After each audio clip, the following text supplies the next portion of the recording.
There we go. Now we should hopefully be live. Let me double check in the studio. Messed something up there for a second. Hey, it's still 2 o'clock. We are not late. We are on time. Okay? Yeah, it's live. Hmm? Yeah, I just double checked on the stream. The stream feed is actually going, thankfully. Yee, I see it there. Ah. So, I suppose we should start off with a bit of an announcement regarding Stag. Before anyone gets concerned, this is not the end of Stag. But it does feel kind of like it's become a job in a way, which is obviously something I've never wanted it to be.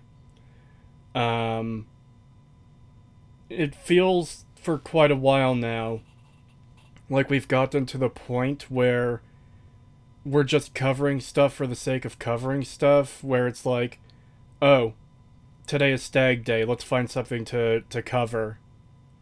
And I don't want to do that anymore. If we're going to cover something, I want to make sure it's something actually worth covering, something that we can have actual discussions about instead of, covering the 500th Fallout video where we just repeat the same arguments against, like, the same. Went to an anime Why convention the hell today. is Now text I to have speech something to on? watch on second monitor while I edit the photos. Where Cheers. the fuck is that that is pissing me off. That should not be active right now. Hold on. It's probably because I have Streamlabs and the TTS monster thing open and unmuted. I'm gonna mute those. That should not have happened just now. Awesome. I completely lost what I was talking about. Right. I don't want to be doing like the 500th Fallout video where we're just repeating the same arguments against the same awful arguments in the video. Um, or just, just covering whatever shit video from a fucking 300 sub channel that, like, nobody has even seen. So, Mm-hmm. um, Stag is unending. I do like the format. I do like doing these streams when there's something actually worth covering. Um, it's not quite a hiatus either. It's just more of we're going to be more selective of what we're going to cover, and we're going to be doing the streams less frequently because of that. Because um, sometimes there just isn't anything to cover. Like the Halo show came out. How many videos of that did we cover? 2 or 3, and like even then we really had to like search for anything there to cover. It's the same for a bunch of other like shows that have come out. We've haven't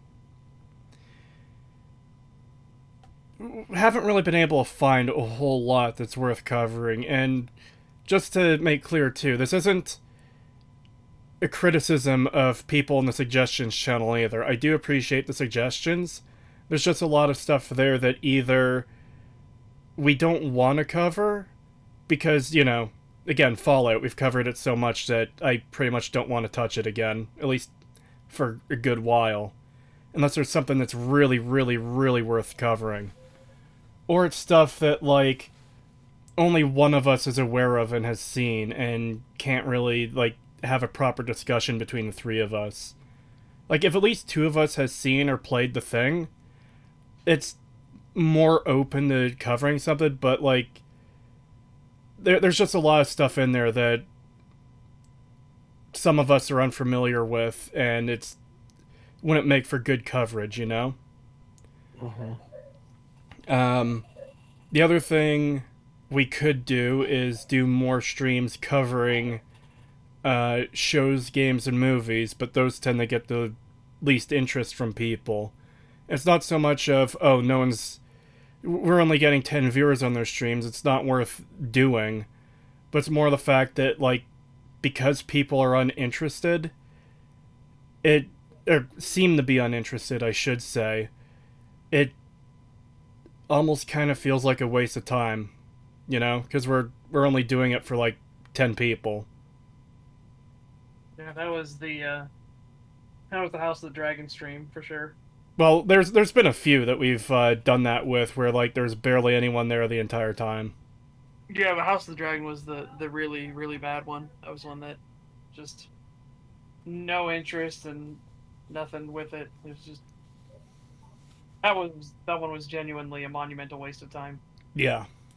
Well, I mean, I still enjoyed having the discussion. It was a good show. But Yeah, but that was a discussion we could have just had. yeah. Yeah. Yeah, there wasn't really much of a point in dedicating an entire stag to it.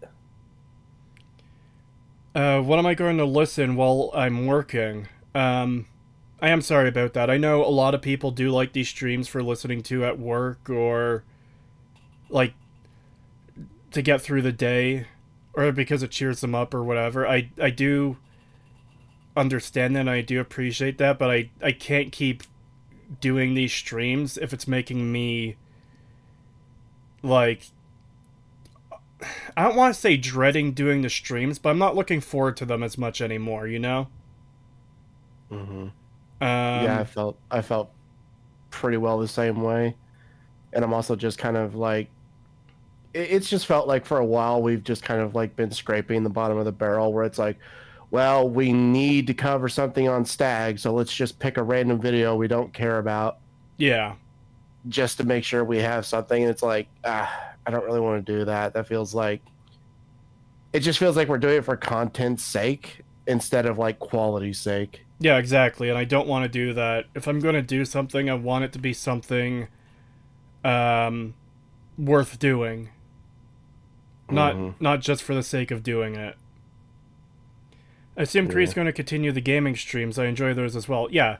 I'm still going to be making videos. I'm still going to be doing the gaming streams. It's just we're going to be more selective of the videos we cover on Stag, and we're not going to be doing Stag as often as a result. It's going to be a more... I shouldn't say spur of the moment type thing, but like, let's say a video comes out... for example, let's say like a really bad video comes out from a big channel, and by big I mean like at least 10,000 subs. I'm not saying, you know, a million sub channel, oh, we'll definitely cover him, but just for the sake of argument, a really bad video from a decently sized channel trashing something like House of the Dragon Season 2. And then, like, there's something in there that's really worth discussing and covering. Something like that we'll probably do. And if we're going to do something like that, if we find such a video, it also gives us more time to, like, find guests and stuff. Because for a lot of these stags, we've decided like the day before or the day of what video we're covering, which doesn't really give us time to get any guests on, you know? Mm-hmm. Yeah. So if there's a video that's worth covering that comes out, we could be like, okay, I've watched this other YouTuber who also seems to feel like a similar way to us. We can ask if they want to come on and be a guest and talk about this awful video.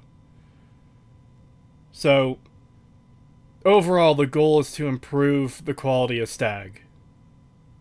And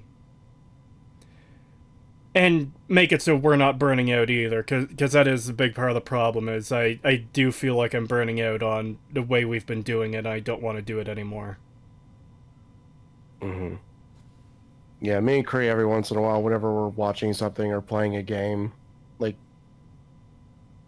we'll usually talk about like, oh god, that's right, it's Stag tomorrow, we have to find something to cover, and then we usually get into like some sort of discussion where we're like, god, I really wish we didn't have to just like, you know, find something the day of because we have to do a stream Yeah.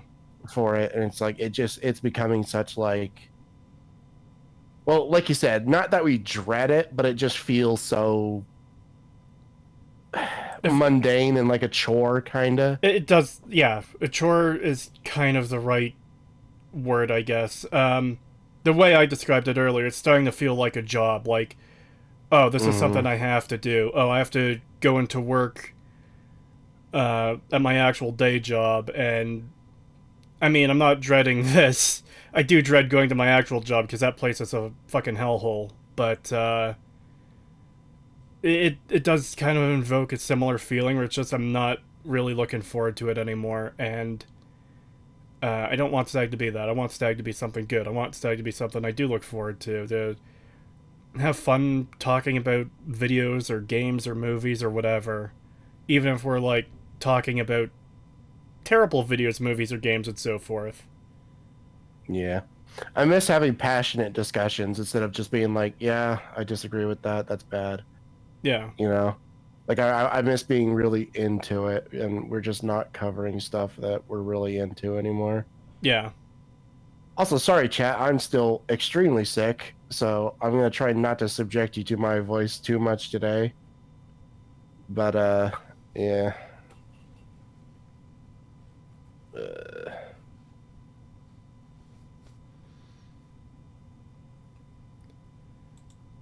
But yeah. With that out of the way, Well, I wouldn't say I'm. Hmm? I've got there's plans in the works between me and Sir Ben as well, so there will be other stuff in the future too. But when it comes to Stag, yeah, it's if it's just gotten to this point of like it's constantly needing to remind ourselves to do the thing right before, then yeah, it's just not. Thing something needs to change. yeah. Yeah, like I said, this isn't the end of Stag.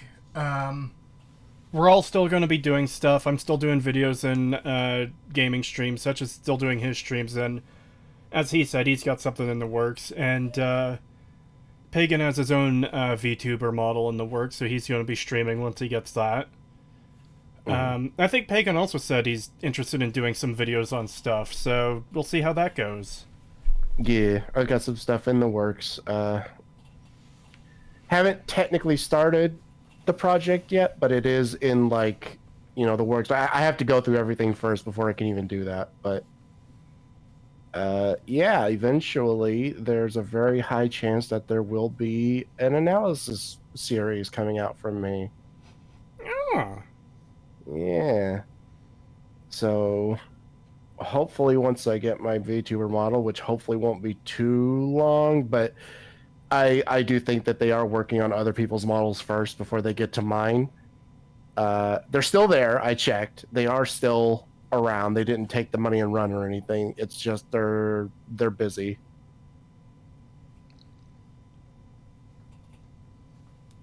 But yeah. I'll grab these super chats and then we could get into this video. The first one is €5 from Corktail. Thank you. Went to an anime convention today. Now I have something to watch on second monitor while I edit the photos. Cheers. Oh, well, I hope you had a good one, man. There's a few conventions this year that I'm looking forward to going to. Probably shouldn't name them because of a certain person, but yeah, there's 3 I kind of want to go to. We'll see how that goes. Membership message for 9 months from Bentastic197. Thank you. Afternoon, femboys. I'm not a femboy, but thank you. What video are we creating about today? Also, Halo Reach is good. Smiley face. The video we're covering today is from WhatCulture. Not top. It doesn't say top. It just says 10 reasons to stop hating Star Wars sequel trilogy. So you know it's going to be really good. Membership message for 17 months from Adeptus Fantasticus. Thank you. I hope you guys cover Snyder's We Have Warhammer at Home knockoff, Rebel Moon. I have not seen Rebel Moon. I've heard nothing good about it. I don't know if it would be worth covering at all. Suppose I can look into it, but I don't know. Maybe. We'll see. If we feel like there's enough of a reason for us to check it out, we might, but no promises. Yeah. Can I ask how Also, much? because I've... Go ahead. Okay. Just because I've seen a couple people asking, if anyone is curious, all of our channels are in the description. Yes. Can I ask how much a VTuber model Or sorry, how much is a VTuber model approximately? That honestly varies from like artist to artist. Um, Mine cost, was that 900 US? I think so. It was something like that. I'm not sure the exact price. I'll have to look it up. Um, but yeah, they can get. Will you be covering a game Why the theory this fuck? year, or are you going to avoid the horde since Mappa left the internet? Where is that coming from? Oh, are you still getting the I'm still getting the text-to-speech stuff? TTS stuff. I turn.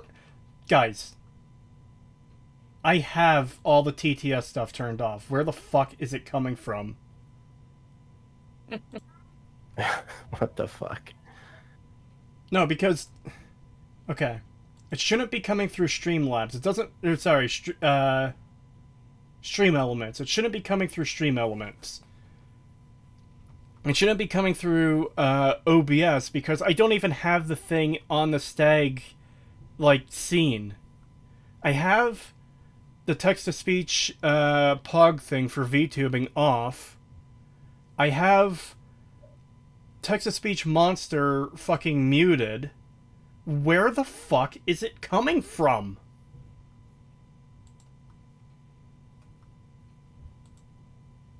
That is annoying. That is gonna fucking piss me off. We were having a problem last night on stream too, where like it was coming through double, but like I don't know how or why.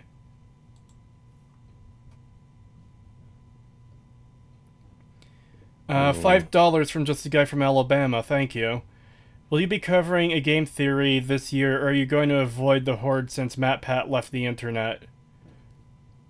Honestly, no plans one way or the other. I kind of prefer to not cover game theory stuff all that often because like that is still bottom of the barrel sludge, even though it's a massive channel. It's possible they could come out with something worth covering, but it's probably going to be unlikely since it's just like completely uninformed bullshit. Yeah. Membership. I think my VTuber model came out to around plus illustrations. So keep in mind, I didn't just get a model and rig. I also got illustrations with mine, and I think it came out to somewhere around like $940. Well, you also got like a additional pose for the model too. Yeah. So it really depends. It comes down to like what all you decide to get with it as well, And- which can add on top of it. And what type of model you're going for too? Do you want the 2D style model like Cree has? Do you want a 3D model? Like what are you looking at getting? Yeah. Yeah. I found a 3D modeler. They're busy at the moment, but I found one that'll probably do it for about 600. So. Damn. Nice. Yeah. Does that include rigging? I've seen the quality of their model. Yeah, includes Ooh. rigging everything. I've seen the quality of their models, and they're really good. Yeah. Granted, they did say their price was actually 400 plus additionals for like complex clothing stuff like that. So I would have to do that. Yeah. But yeah, they said their prices are going to go up. So I'm estimating it's going to be about 650, 700. All right. Yeah, I'm probably going to get mine upgraded in like a year and a half ish. I don't want to upgrade it in under a year, you know? Yeah. And it's decent enough as it is now. But, like, the model is good, but I do want to get something better in the future as this stuff continues to go, you know? Same. Membership message. I still got to get to that monetary amount anyway. Yeah. Yeah. Membership message from Bezin for 18 months. Thank you. Number 15. Stumbling upon a terrible video from WhatCulture in a wild is not something you might expect, but maybe you should. I do hate covering WhatCulture. I hate their channel so much. It's so shit. It's basically like the equivalent of Watch Mojo, and it's just like, oh god. I'm Yeah. pretty sure they're the same company that does it. I would not I be feel like there's surprised. something. Yeah, I feel like there was something like that. Like uh, what culture was supposed to be like the offshoot of Watch Mojo for other stuff.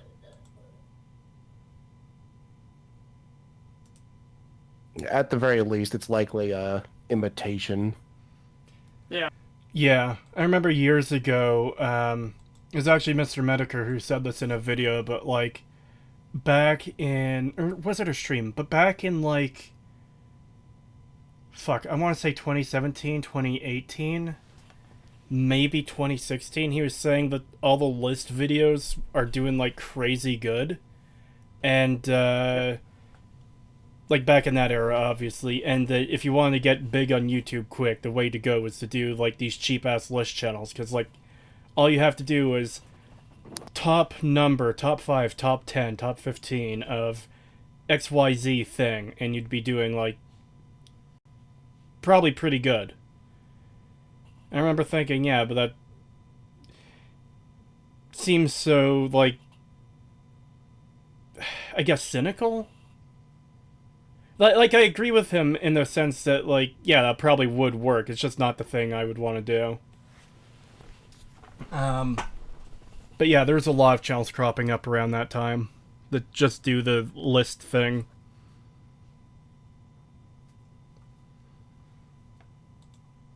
Anyways, let me get back to watch together. There we go.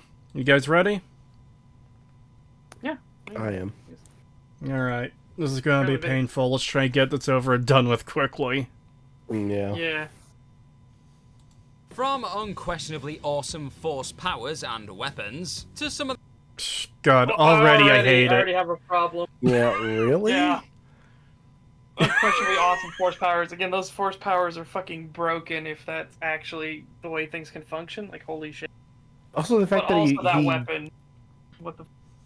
yeah. Also, the fact that he defined it as unquestionable. Like, really? Are you going to sit here and say that nobody can question how I quote unquote good these things are? If I had to give my best guess, I wouldn't say that nobody can question. It's his perspective that these things are so good, they're just obvious, and that as a result, nobody questions them.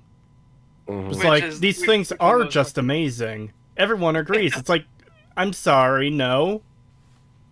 Which can't be the case because they bring up later, they're like, oh yeah, all these people hate this stuff, but clearly it's not unquestionable. unquestionable. And it's like, well, then what do you mean, you dumbass? I've read this one.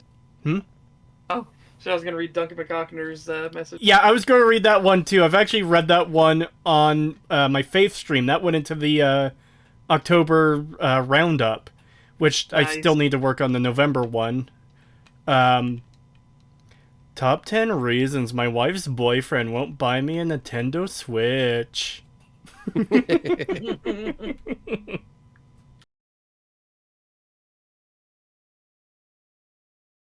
Yeah, I mean, the things that everybody knows. Ray is definitely like the textbook definition of a Mary Sue, in every fucking way. She isn't just textbook definition of a Mary Sue. She redefined what it meant to be a Mary Sue. That's how insane of a character she was. Mm-hmm. It's become almost impossible not to compare her. Like, anytime you're dealing with a Mary Sue character in any piece of media, it's almost impossible not to compare them to Ray. Yeah. Yeah. Because I've run into that very issue where, again, during this analysis thing I'm going over, there's a very specific character that comes up that has all the same tropes, and it's like, oh my god, it's literally Ray Palpatine. it's exactly the same, and I hate it. Yeah. I love how Mary- nobody... Go ahead.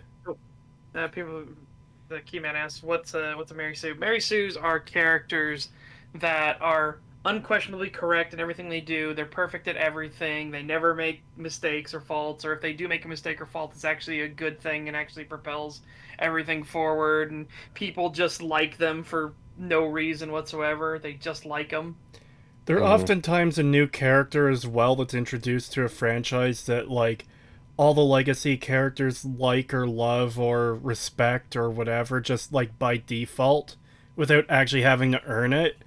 And oftentimes they're going to be related to a legacy character, too. So, Rey, oh, Han Solo likes her immediately. Luke Skywalker likes her pretty much immediately. Leia likes her immediately.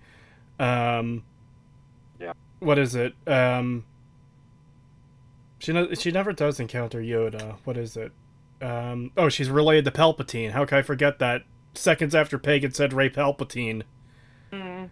That's also another thing I like, is that pretty much no one respects the Rey Skywalker thing. Everyone calls her Rey Palpatine. Or if they do bring up Rey Skywalker, it's fucking mocking it. Yeah. Well, it's just so ridiculous of a concept where it's just like she's literally a Palpatine. Like that's literally her bloodline. And we're just expected to accept the fact that, well, I'm just going to call myself Skywalker. I'm not actually a part of that lineage at all, but I'm just going to say I am. That would be like saying, like, you know, your last name is the same last name as like some historical figure when your last name clearly is not that. Or think of other current things going on in today's age, Pagan. Yeah. Where you can just claim things because you feel that way. But yeah, Mary Sue's suck. They also tend to be like extremely powerful or like have powers gifted to them where they did not need to earn it. They did not need to train. Or if they do train, it's literally for like 10 minutes and they master whatever it is that they need to know. Yeah. It's worth mentioning, too, that a Mary Sue doesn't have to check every box on what makes a Mary Sue. It's more of a, fuck, what's it called? What's it called when you have a list of potential things? They do it for the... This is going to be a weird thing to reference, but... Profile points, that's it. Profile points. It's more of a list of profile points, and the more you check off, the more that they're going to be a Mary Sue. So, like, if you do a Star Wars sequel, and you have a character that's like Luke Skywalker's daughter, or son, that doesn't inherently mean they're going to be a Mary Sue. They could just be a character within the world. Their Sue-ness depends on how many of those boxes they check. And with a character like Rey, like, she never fails in any major way that has, like, severe consequences for anyone. Every time she does make a mistake, it turns out to be for the better.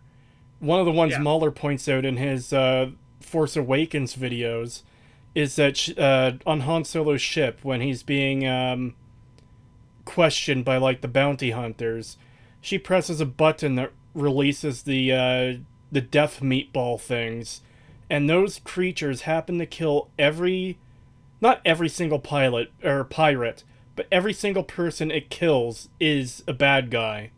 And the one person that they grab that they don't kill is Finn, who she manages to save without him being, like, any worse for wear. He was just grabbed and dragged about for a bit. Mm-hmm. Yeah. And they also, they tend to never have, like, actual character arcs. They're just always the same character from start to finish because they're already perfect. There's nothing for them to learn. To quote my favorite mud horse, I didn't learn anything. I was right all along. Yeah, I saw it got answered by the chat itself, but for anybody that's listening, because the question came up so Mary Sue's are self-inserts. They don't have to be, but they often are. Yeah. Usually, if there's a self-insert, there'll be a Mary Sue. Like, it's really hard for somebody to have that level of self-reflection and to want to put out that level of self-reflection as well. Yeah. So they'll tend to be, like, whitewashed of any of their faults. Oh god, TTS is going off. Handing over their respective torches, Where the then fuck? they could all be killed off. Instead, all we got were dead men and Mary Sue with her catchphrase, "I am the Force." Where the fuck is that coming from? Do you have the, like, the source, like the thing that would normally that you would turn on open. What do you mean? So So the source where in OBS isn't even on this scene for Stag. It's on a different one, and I turned that off when like you joined the stream yesterday. Getcher says it's the tabs. Well, the thing is, if you were having double during your stream, that would imply that there was another source running and it was doubling over each other. That would, but I don't know where it is. Hold on. For Chrome, see if there's a thing in the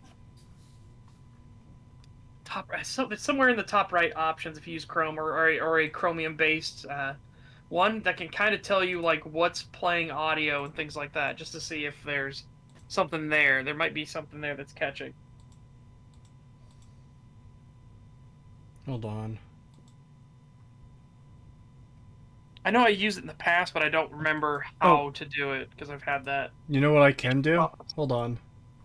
I can mute all other tabs.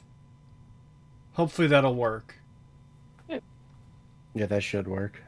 You gotta close some tabs, Cree. I will do something after stream. I'll call some of them. Some. You gotta understand, chat. It's a therapy session, multiple step. But yeah, the fact that Ray checks like, oh my god, honestly, I think she checks like every potential box for a Mary Sue, and that's why she's like the perfect example of a Mary Sue. Not every box, but close to it. Like, she checks a fuck ton of them off. Yeah, like if there's any that aren't checked, it's probably like one or two at most. Yeah. Like she is one of the most perfect examples of a Mary Sue. 10 pounds from Threadnought, thank you. We needed a scene of Han, Leia, and Luke handing over the respective torches.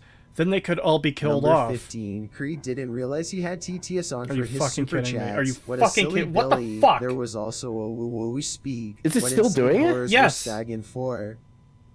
I closed the thing. I fucking... What the hell? I don't get it. I don't fucking get it. Well, hold on. If you muted the tabs, then that would mean it would have to be running from like a program on your computer. Yeah. But I don't know what it could be.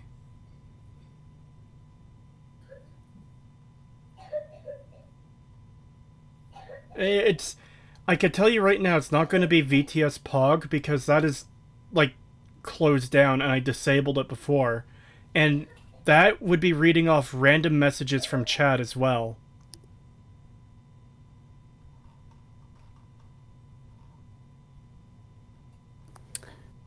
I know you mentioned OBS.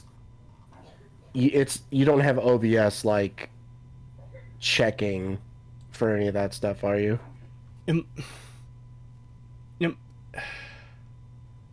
It shouldn't be, but one thing I can try is I have...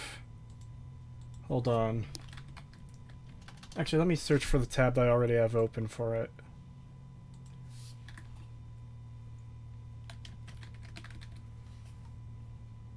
Because this tab While you do that, I will be right back. I need to go check on something.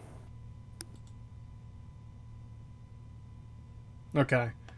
On TTS Monster, which is the thing that does the Chills voice, and a bunch of other voices, I just have it set to default Chills.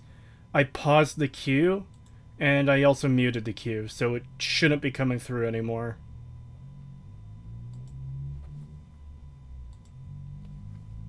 Anyways. 10 pounds from Threadnought, thank you. We needed a scene of Han, Leia, and Luke handing over their respective torches. Then they could all be killed off. Instead, all we got were dead men and Mary Sue with her catchphrase, "I am the Force." You don't necessarily need to kill off a character to hand off the torch, though. That's kind of the problem. Like, it feels like they killed them off to get rid of them. To, like, it's the final... Well, not quite the final nail in the coffin. The final nail in the coffin is, I am Rey Skywalker. But it's them nailing the coffin closed on the OT and just completely shitting all over it. Like, yeah, you could have killed them all off and given them respectable deaths, but you could also have had them, like, pass the torch and stay alive. 5 pounds from Threadnought, thank you. Number 15. Creed didn't realize he had TTS on for his super chats. What a silly Billy. There's also UWU speak. What insane horrors were Stag in for? I mean, it should have been off. As far as I know, it should have been off. Luke's death was a slap in the face. They had him project his image onto an entirely different planet so he wouldn't get killed, only to kill him off anyways. What the actual fuck? Yeah, like, what's the point? Also, I'm back. Welcome back. Also, there's the free membership thing that you get each month. I did one of those yesterday. I'm going to do another one right now. YouTube, like, if you have memberships enabled on your YouTube channel, I think you get 10 per month that you can gift the people in chat. So, yeah.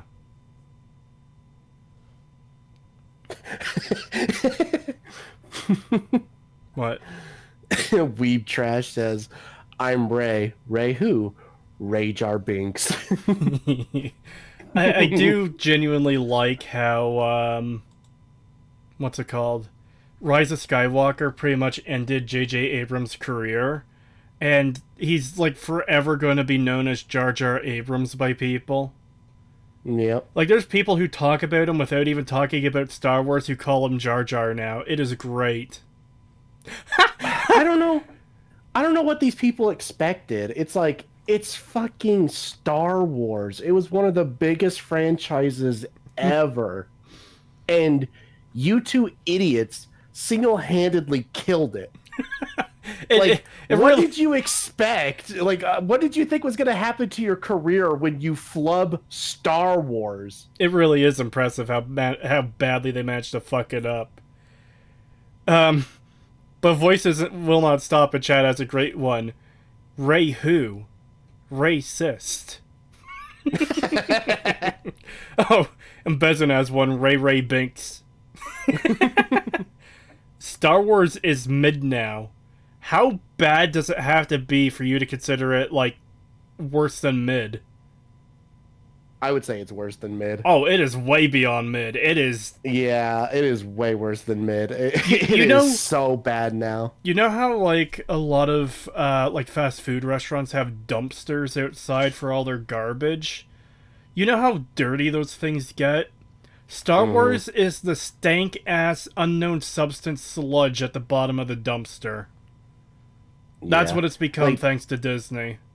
Keep in mind, there is so much more bad Star Wars media than there is good Star Wars media. Yeah. Like, that's the level we're working with. Like, the prequels, I would consider mid. Everything else after that is hot garbage. Except for Andor.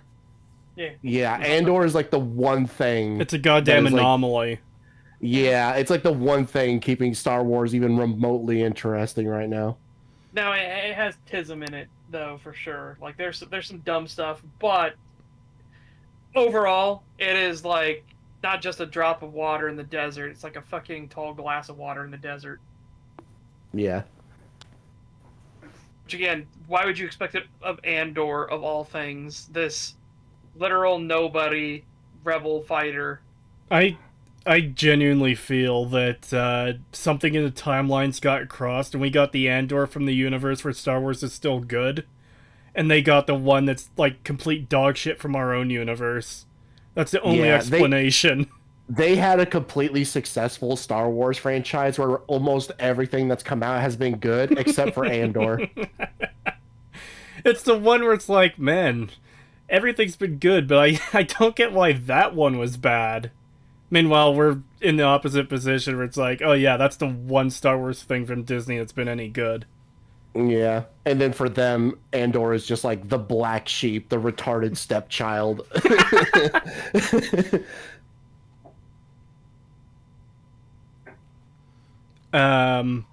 Membership message from Happy Nihilist. Thank you. Member for 6 months. Hi, I've just seen what the video you're covering. Dawn help you. Also, I can't wait for a movie with OP non-character, non-charter protag pandering to feminists. Apparently, that's what the new Star Wars is going to be. That's what they announced. Yeah, the fact that that's what they promoted. They didn't promote anything about the actual movie or anything about the actual new Star Wars. They literally promoted, oh, well, here's who's making it. Look at how diverse she is. Yeah. And it's like, really? That's what you're going to try and sell your next movie on? And some of her very first words about the new movie was, we're going to make men uncomfortable. We don't want the male audience. And it's like, what? Which is so Alright, stupid. It's like, well that's literally what killed your, like, part of what killed, you know, the sequels. Well, one of the funny things that came out of that was she said something to the effect of, it's about time a woman shapes the universe far, far away, or whatever. It's like, yeah. What? What do you think has been happening for the last fucking decade? Exactly. I don't know why they keep doing that and expect people to believe that, like, oh, this time it really is the first time. It's like, how many first times is it going to be before it's finally not the first time? Like, well, Jesus it never Christ. was the first time. Every time they keep claiming the first time. I know. That's why I'm saying, like, how are they going to be able to keep it going? Yeah. It's just fucking weird. Well, that wasn't a real woman, you see. That wasn't real communism. Also, Budget Brick, I gotta push back on one thing here. So it says Andor and Rogue One are basically where most of the talent went because they had most of the unknown characters, so they actually had to put effort. Rogue One is terrible. I'm sorry. Yeah, I don't like Rogue One. It has problems. It had one good scene as far as I'm concerned. The ending, basically. Yeah. The ending fight, I'm totally okay with. Like, sure, maybe it over dramatized the thing. I was much more interested in the fact that maybe it was like secret spy networks and things like that instead of a battle to get the Death Star plans. But it does fit in with how Darth Vader's Star Destroyer showed up and actually, you know, was chasing the fucking ship. I mean, fair. But Jesus Christ, Rogue One is absolute, like, dog shit, honestly. Yeah. Yeah. I'd say it's the better part of the dog shit we got, but it's still dog shit. Yeah. Yeah, I think that's a good way to put it. Junior researcher Rise says, I love the idea of Rogue One. I do too. The overall high concept of it is interesting. The execution was really poor.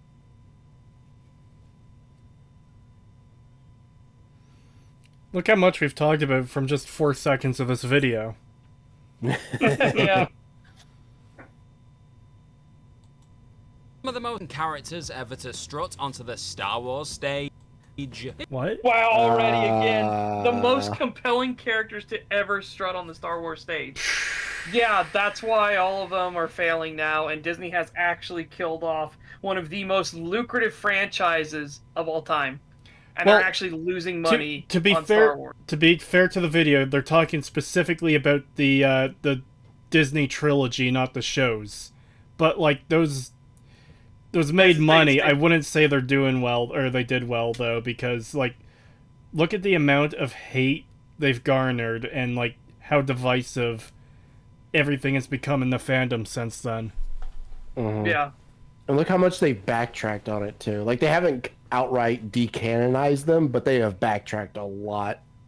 Right up until they did the same thing again. They're basically like, well, we're basically going to do it again and hope that it works this time. And it's like, Jesus Christ. You just can't learn your lesson, can you, Disney?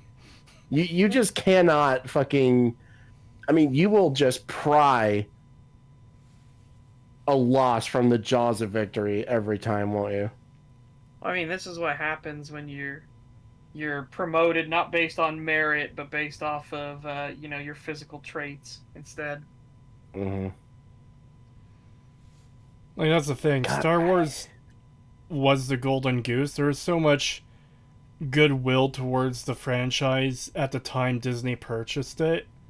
Where Yeah. it's like, if you had just made even mid movies, you would be rolling in the money right now. Like, Yep. even let's say Marvel stayed on track with like all their failings that we've seen with like the Marvels and God, I can't even remember some of the other movies that have come out from Marvel this year. Point is, imagine Marvel's just as bad as it is now. If Star Wars was doing really, really fucking well, because they decided to make good movies, like, Mhm. Disney wouldn't be in the position they're in right now. Yeah, we're actually seeing the House of Mouse near collapse. Like, I always said, Rome wouldn't fall within a day, sort of thing, and it was going to be the same thing for Disney. And Disney's not falling within a day, but they were falling really fast. Yeah, they're not doing well. Will Disney mm-hmm. die as a company? Probably not. It's probably going to continue to exist in some form or another. Are they going What's to lose likely to everything happen, tomorrow? Probably not. the most likely outcome is that there's going to be a hostile takeover because that's what's already been is happening behind the scenes. Yeah, people are working Um, on that.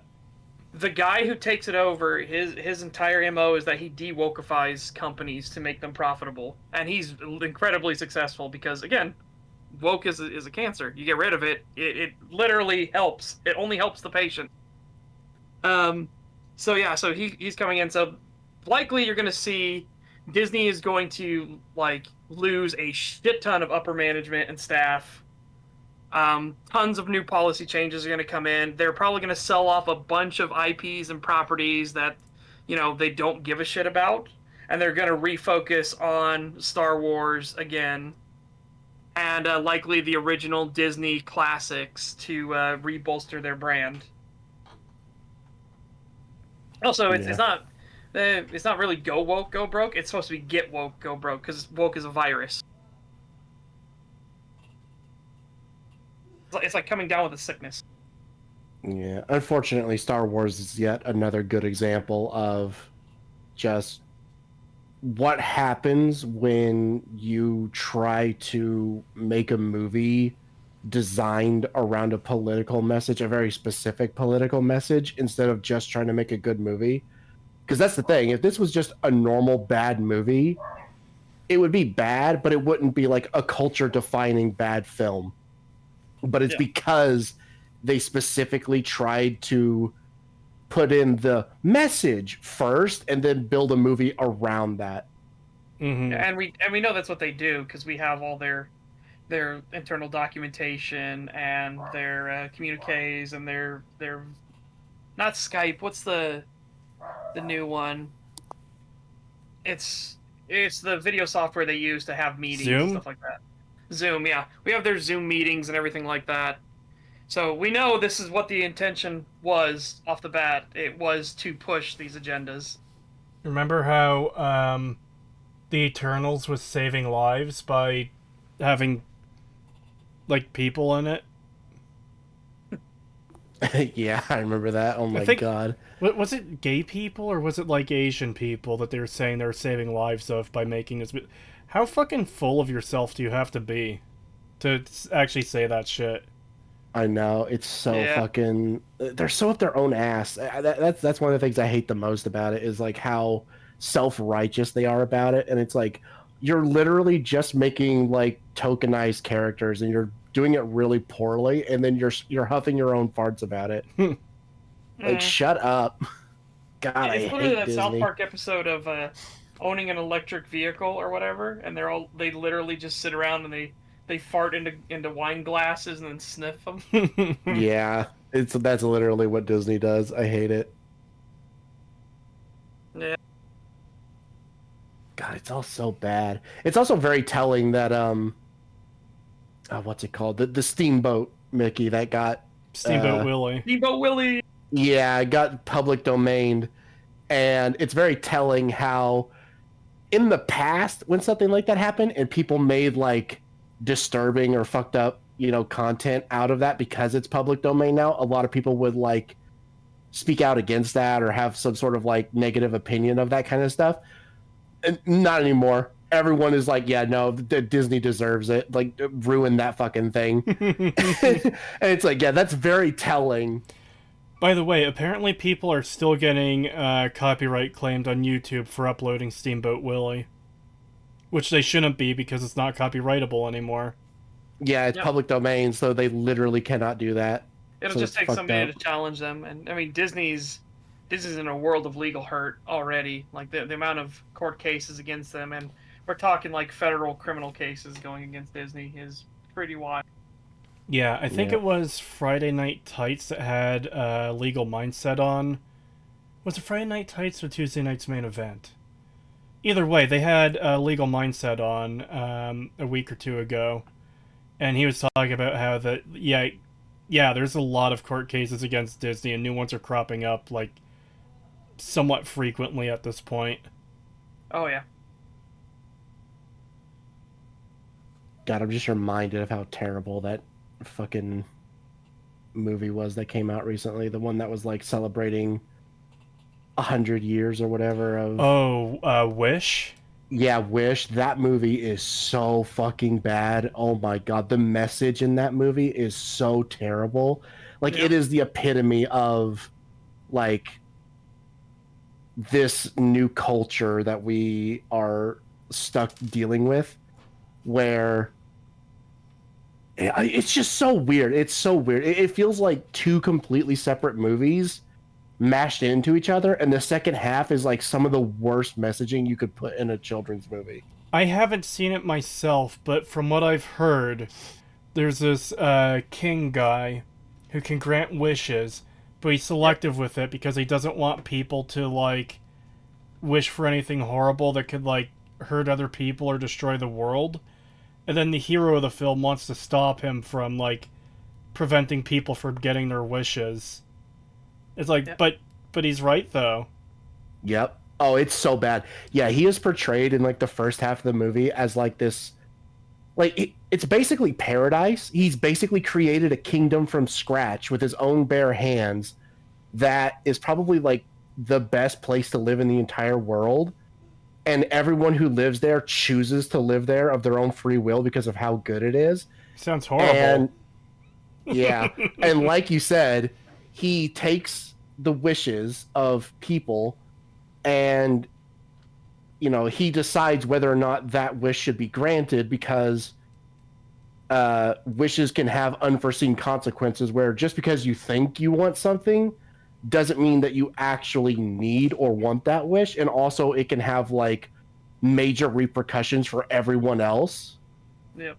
And he's very fair about it. Like again, the movie portrays him as like very fair. Like, he does grant people's wishes if he deems that like, yeah, this won't hurt anybody, and it will only improve everyone's lives or that individual's life without hurting anyone else. But there's other ones where it's like blatantly, if I grant this wish, it will probably start a war. That it just reminds me of a scene from The Simpsons where it's like a flashback, and Lenny and Carl are at a wishing well, and Carl tosses a coin in, and he's like, "I wish for world peace," and then Lenny tosses a coin in, and he's like, "I wish for world war," and Carl is just like, "Oh yeah, that is a lot cooler." Yeah. But yeah, so he, very benevolent, like probably like he should be like the main character, honestly. And then the second half of the film is just about this woman, this girl, who is like, she's just upset that her grandfather's wish doesn't come true, when his wish is like the most vague wish. I forget exactly what it was, but it's this very vague wish that, like, if it were to come true, because I think it had something to do with like inspiring people or something. I forget the exact thing, but basically he says like, well, he made it too vague. He wasn't specific enough. It's literally just I want people to be inspired by blah blah blah. And it's like, okay, well, what if that inspires somebody to become like, a genocidal maniac? Yeah. Like, you can't make such vague wishes. What and if instead of her going to her grandfather and being like, grandfather, you need to make your wish more specific. That I you made it too vague. No. That's not good enough. She's like, oh no, I'm just gonna overthrow this king and like make it so that everyone's wish gets granted no matter what. And then out of nowhere, the king just becomes evil. Like out of nowhere. It makes no sense. see. I was going to make a joke, and a comment in chat actually sets it up perfectly. Asha's grandpa's wish was to inspire people with his music. Well, you know who else inspired people with their music? John Yeah, Lennon. exactly. Yeah, exactly. It's the same thing. And the king is like expressly like, look, he was too vague about his wish.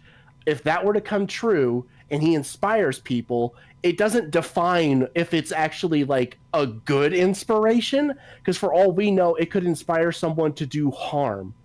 It's like you cannot be so vague with your wishes. You need to make them more specific. And she just gets fucking irate about this and decides, well, I'm going to make it so everyone's wish will come true. And it's like, what? I think this is one of those issues where people just hear like inspiration as like a thing, and they just assume it's good when, like, you know, people who commit mass shootings, they're inspired by something to do that. Yeah.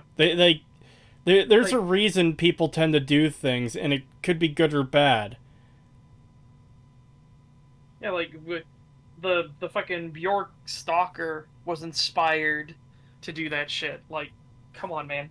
That's there are people out there who you think, oh, inspiring, it's such a great word. It's like, no, it's not. John Lennon signing my picture. I have a gun. Am uneducated. Time to go down in the history books. God, Jim it's Jones like inspired a lot of people. Ooh. it's Yeah. like meeting someone, and and if you ask them about like who their like biggest inspiration is, they just say Kurt Cobain, and it should immediately raise red flags.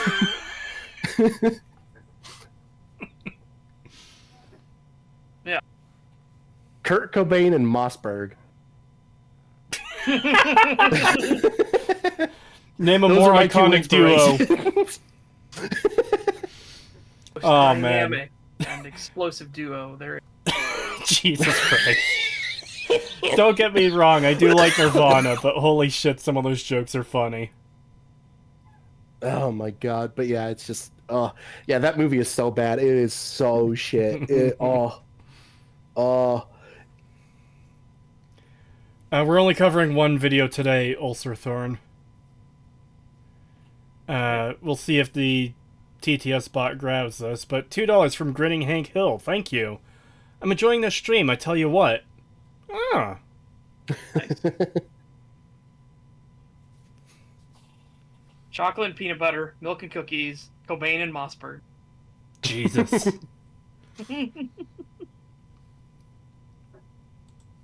It's top hating on Disney's sequel trilogy, and the following entries will explain precisely why. I'm Gareth here from WhatCulture Star Wars, and Yeah, also, again, to brand yourself as WhatCulture Star Wars is already like, oof. Okay, so your existence is intrinsically tied to a single property. Not good. Well, I was going to go the other direction with that. I really, really, really don't mean to be an asshole here, but it's going to come across that way anyways. That guy looks like the peak example of, like, hello, fellow kids. Like, just a complete poser. Maybe I'm wrong. Maybe he is legitimately a fan of this stuff. But also remember that a lot of these channels are built by people who just want to make money and don't actually care about the thing they're covering. Yep. That does happen. Yeah. mm-hmm. It seems. Pagan, Again, thoughts on Teenage Kraken? It's crap. That's all you need to know. It's crap. Oh my god. What is it? Oh, Anime? Teenage Kraken? Yeah. It's just this like animated show about like this teenage girl who's actually a kraken, and they fight mermaids who are actually evil in that universe, and it is Sounds the most like really fucking gay. generic. It is extremely generic. It feels like an Illuminations film where they just like churned it out in a few months. It was crap. The animation was bad. The story was the most generic, bland shit ever. It was just slop. That's all it was. It's just one of those things that you would take your like 4-year-old kid to see to waste time. That's it. That's all it was. Wow. $5 from Itiko the Tricky. Thank you. I've been inspired by the Serbian anthem God is a Serb. I live in Christchurch, New Zealand. Just bought some white markers to write on my toys. Oh, fuck. No, God. Jesus Christ. Well, you know, chat is just being chat. Mm-hmm. Yep. There is no chill chat. Thoughts on Blue Eye Samurai? Have not seen that yet. I've heard about it. I have been meaning to check it out. I have not watched it yet though. I started it, but I didn't get far in it because me and Sir Ben started gaming some more. But yeah, I started watching it, and it's 3D animation, which is always one of those things like you always get worried with 3D animation when it happens. Mm-hmm. You don't want another Berserk. Yeah. But it actually looks really clean and nice so far. Again, I can't speak too much of it. I only got to... this isn't much of a spoiler, but I got to the part 10 minutes, maybe 5 minutes into the first episode when she slices off a dude's fingers and his gun in half. It was just like... Ooh. And that was really grim. I've heard good things about it, including the animation, despite it being 3D. So that's why I'm like interested in seeing it. So I will be checking it out. I will say I have started watching Frieren. I am to the second to last episode. I'm currently waiting for the rest of the dub to come out for the last 2 episodes, but really good. Oh my god, Frieren is probably one of the best animes I have seen in a very long time. It is so good. Highly recommend it. If anyone here has not seen Frieren, check it out. It is really, really good.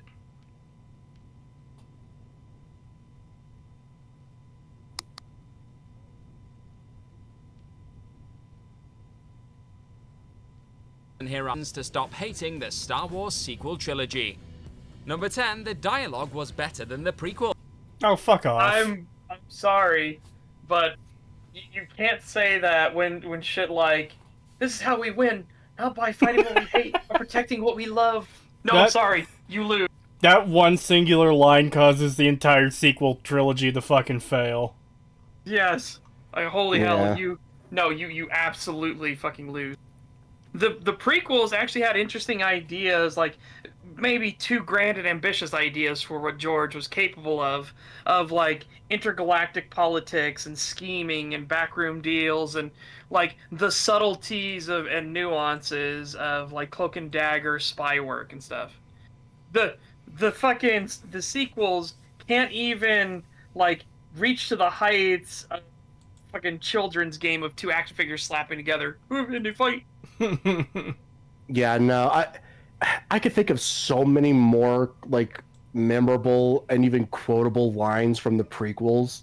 That's just like, yeah, that was actually really well written.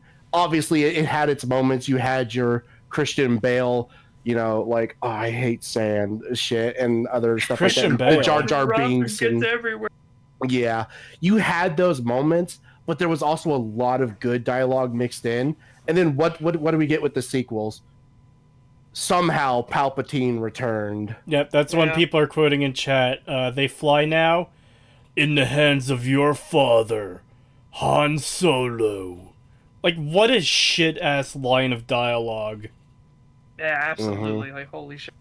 Just a mountain of crap. The dialogue is so bad. Like, I don't think there's really any good dialogue. It's just there's a lot of... It's either like mid to normal or just like forgettable to really bad. Whereas the prequels at least had good lines.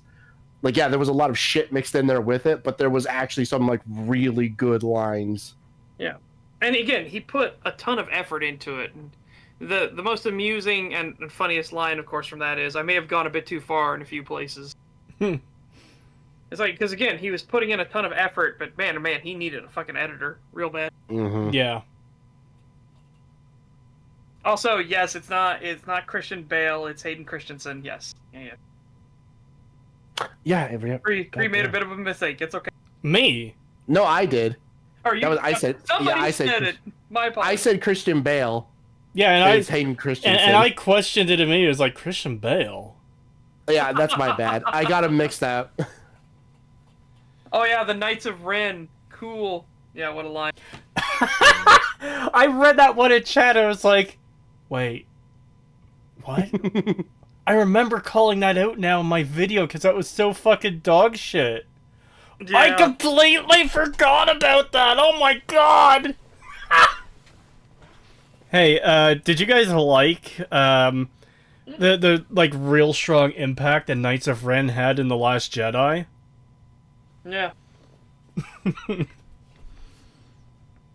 What a fucking shit I am show. all the Sith, and I am all the Jedi. Oh god. Oh my god, I forgot they had that whole like Avatar moment as well where she like sees all of the fucking Jedi and shit. It's ripped straight from Avatar. Oh my god. Remember how all the Jedi are like fucking affirming her at the end of Rise of Skywalker, telling her she can do it? Mm-hmm. Yeah, Cree, you're. So this is a fucking King of the Hill moment for sure. Setch, no, Cree, no, Cree. You do, Setch. Sorry, force I have. King of the Hill? Yeah, because there was the one like. That's The Simpsons! Oh my god, that's The everyone Simpsons. is fucking No, up today! Yeah, I'm fucked up now. Jesus Christ. Hey chat, I'm the only one who hasn't fucked up something today. How's that feel? No. Well, now you jinxed it. Now you Yeah, will. you're And then we're gonna call you out and be like, didn't ha change the ha! thumbnail. Like, hold on.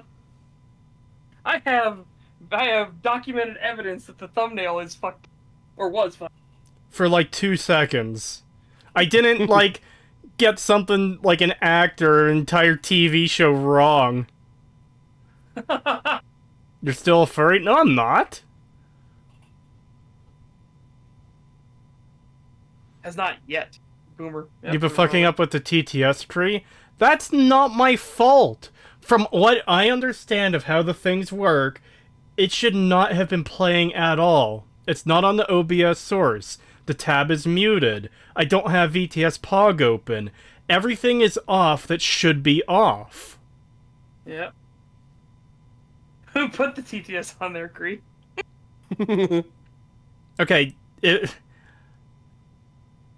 if my gas stove is off, I don't expect gas to be coming out of it, okay? That's how that works. If I turn off TTS, I expect it to be off. That's completely different. God, we're never going to get through this fucking video. Someone they made a proper version of that meme that I shared with you earlier. Hold on. Oh no.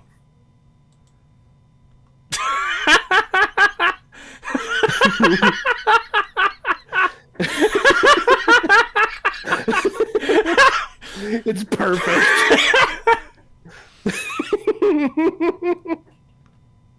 I guess I have to put that on screen. Hold on. Copy link. Yes. Wow.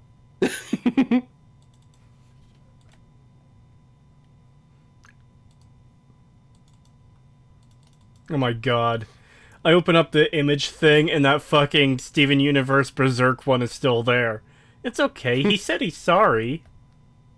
Did that update? Yes, it did. Hold on. God, I like how our first MVM match went like really well and super fast, and then the second one, because we were like, oh wow, if they all go like that, we might finish a tour tonight, and then the next one Was a just, like, we had to nightmare. yeah, it was a complete nightmare. It's like, oh my god, and we only got through it because we eventually got like 3 heavies. I don't even know if that's why we won. Like, I was dying last night of tiredness, and I like, I know I was drifting off because I would open my eyes, I'd be like running up against a wall, or I'd be like running along to get back to where the robots are, and I'd drift off, and I'd accidentally like right click, and the minigun would rev up and wake me up. I've had moments like that before. Like, I've been playing a lot of Monster Hunter World with Sir Ben and everything. It was with Sir Ben and Chris and all them, and holy shit, it's Japanese as fuck. What is? Monster Hunter World. Ah. It is super Japanese as fuck, and also like the story is really not good. Oh So no. you'll get really really long cutscenes. Mhm. And I just have moments of just like, I hate all of these people. I hate them. I had to actually switch to Japanese because I got so sick of hearing them in English. Not that the English voice cast is bad. There's actually some really good, decent voice work. The problem is your handler, who's with you 95% of the game, is the most annoying fucking character in existence who won't shut the hell up and constantly takes credit for what you do, and also like, yeah, we really did it together, and it's like, bitch, your ass was sitting back at camp eating all our fucking food. Like, you didn't Yeah. do shit. I That- have watched multiple playthroughs of people playing that game, and I'm just like, yeah, no, I could never play this game. Like, it looks fun, but my god, the Japaneseisms in that game are so insufferable. Pard. Oh my god, Pard. She won't say partner fully. She goes, Pard. Pard! Pard! Oh Pard, my you okay? god. Hey, Pard! Yeah, That- she is. I already hate that.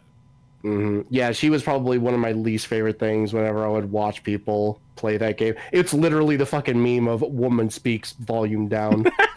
Yeah. Well, it's funny because you get to a point where she fucks off and goes away on a special mission by herself, and you get a replacement handler. So for anyone that doesn't know, in Monster Hunter, the handlers are basically supposed to be your information gatherers and people that maintain the camp for you. So that when the hunter comes back, they have a place to actually come back to. They have a camp to actually, return to if they get knocked unconscious and need to be rescued. Well, she gets replaced by another handler, and it's another woman. And this other woman is like, if the first fucking handler is a vile creature that should not exist, this other handler is like fucking sunshine and rainbows, and it's goddamn heaven. Because holy shit, she isn't super like naggy all the time. She speaks only when she needs to. She's very polite and formal. She speaks when only when spoken to. No, anyway, no, she does actually say things, but she actually gives you like relevant information at the time. Meanwhile, your first handler gives you such gems of wisdom. This is an actual quote from the game chat. If you don't know what you found is, stick it in your mouth. And I'm like, what? What? Yeah, you don't know if it's edible or not. Pick it up and stick it in your mouth. It's like, what? No, don't do that. What the fuck? I found this thing that might be dragon shit. I think I'm gonna stick it in my mouth. How about you don't do that? Jesus.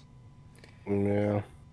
The whole thing about the dialogue kind of reminds me of Dragon Quest Builders 2. So I played the first one. It's basically Dragon Quest themed Minecraft, but they have like a whole storyline to it and different props. The first one I really enjoyed. The second one I never finished because of the fucking unending dialogue from every single character who feels the need to speak for 5 goddamn minutes straight. I hate it.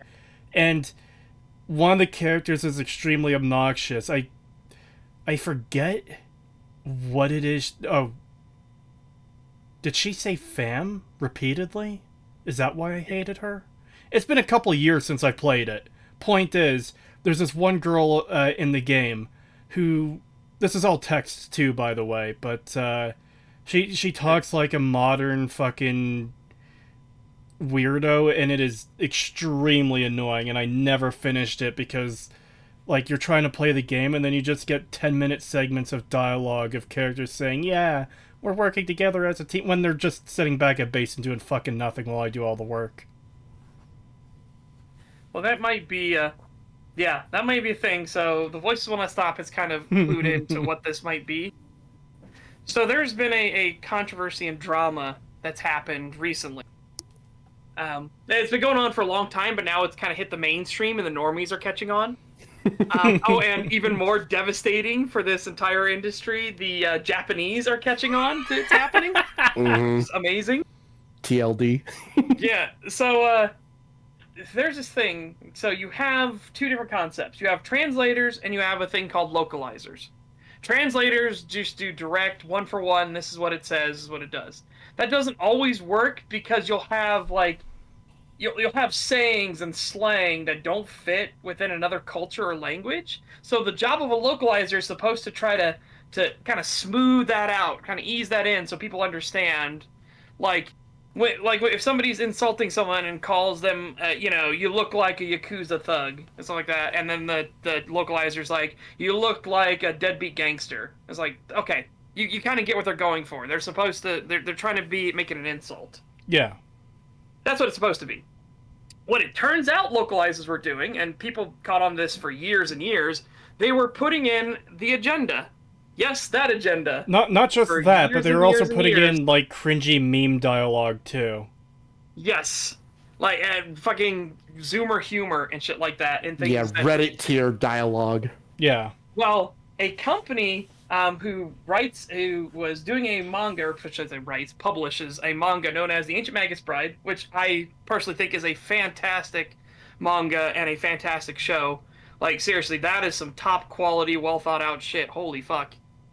Um, they started using AI to translate their manga, AI with human assistance, by the way. It's not pure AI, but it's AI with an editor, and they wanted to do simultaneous releases of their manga in English and Japanese to try to combat piracy. And this was a fantastic way to do it because, as Gabe Newell said, and it's still true today, piracy is a service problem. It has nothing to do with, like, your product and everything like that. Or, sorry, it has everything to do with your service. If a pirate can give it to them easier and a better quality, then everyone's going to pirate it. That's what happened. Yeah. Well, Yep. all the localizers got up in arms and were like, how dare they disrespect the manga's like original author, and it's this desecration of a work and stuff like that. Which, of course, every single person on the planet who knew anything about localizers immediately fired back. Oh yeah, all that desecration of the manga writer's work, like writing in a bunch of jokes about and hatred towards the patriarchy, which doesn't fucking exist in Japan, by the way. Little fucking third wave feminism shit, which doesn't fucking exist in Japan, by the way. Like, yeah, would be shame if the AI was disrespectful. Because the localizers were so honorable to everything they localized. Yeah, there's a ton of examples of that. One of the biggest ones, which was, that Dragon Maid one from a few years ago, which really blew up and a lot of people knew about because that one was so over the top where it was just like, holy shit, how did you get away with that? There are way worse ones, but that one is like perfect for... that one's perfect for normies to understand how bad it is. Like, there's ones that are way worse. There's an entire video going through everything. Translator's note, kaikeku means plan. Well, I'm pretty sure that one was from fan translators who kept doing stuff like, Yes. trying to, like, show off how much they know they're Japanese or whatever. So they would just do stuff like that sometimes. Kind of. A good example is Anarchy. Anarchy literally means brother, but that's the literal translation. But the translator note is Anarchy means brother, but a deeper bond than just a brotherhood, and it has nothing to do with blood, sort of thing. It's a hard concept to convey across. It's stuff like that. It's like that's what the goal of a localizer is supposed to be, to try to find a way to get that kind of point across. But that's not what they were doing. They were literally putting in social justice warrior, feminist agenda in it, and they actually admit it. And even worse, when confronted on it and asked to, okay, well, what would you write for this? And somebody put up the message in Japanese. One of the worst localizers there is, who's named Jamie Marchi, She was also one of the people that made the false allegations against Vic Mignogna. She came in back and fired back as a gotcha. I don't know. I don't speak or read Japanese. Also, 90% of the localizers don't either. It's like, oh, well, I mean, I don't know why you did that as a gotcha. You basically just tied a noose around your neck and jumped, and were like, ha, I win. Yeah, you basically just said, "Oh well, there's no way we could have ever done our job, so yeah, no, we should be replaced." Exactly. Like, And nice now job, you idiot. Japan, because Japan had no idea this was going on. Why would they give a shit? You know, Japanese manga readers are like, they've got the thing in their own language. They think other people are getting the right thing, and they don't care. Now they found out that is not what's happening. Yeah, I saw a bunch of, like, a collection of Twitter posts from Japanese users who are, like, annoyed at this shit that we're not getting the proper versions of things because of these fucking weirdos. Yeah. The Japanese consumers have now been made aware of the problem, and the levels of hellstorm that have risen are hilarious to watch. And that's the thing, too, is anytime these localizers were called out for this shit in the past, and they're still doing this, too, by the way, but anytime they'd be called out for it, they would jump to the excuse of, oh, well, because the language is so different, it's nothing translates properly, so we have to do some changes. And then they'll use an example of something, like, really mundane that just does have a genuine awkward translation, but they'd use that as their out for shoving their retarded bullshit into manga and anime. Yep. Yeah. It's just awful. And then like now the new excuse, of course, is the tried and tested thing that has been happened. When Jamie Marchi got called on this, she said, "Well, my reasoning is I have a vajayjay, and you got to deal with it." Yep. I remember one of them. I don't know if it was her or what, but I remember they were at like a convention or something, and someone asked her about like this stuff and like what her response was, and her response was basically, "Well, all the people who disagree with us are Nazis and bigots," and she just went on like this huge Incels. feminist anti-man rant. Yeah. And how she was a strong, independent woman. And it's like, I hate to break this to you, but anybody that actually says that unironically is not strong nor independent. They are very fragile and delicate, and they need constant reaffirming, or they'll lose it. Yep.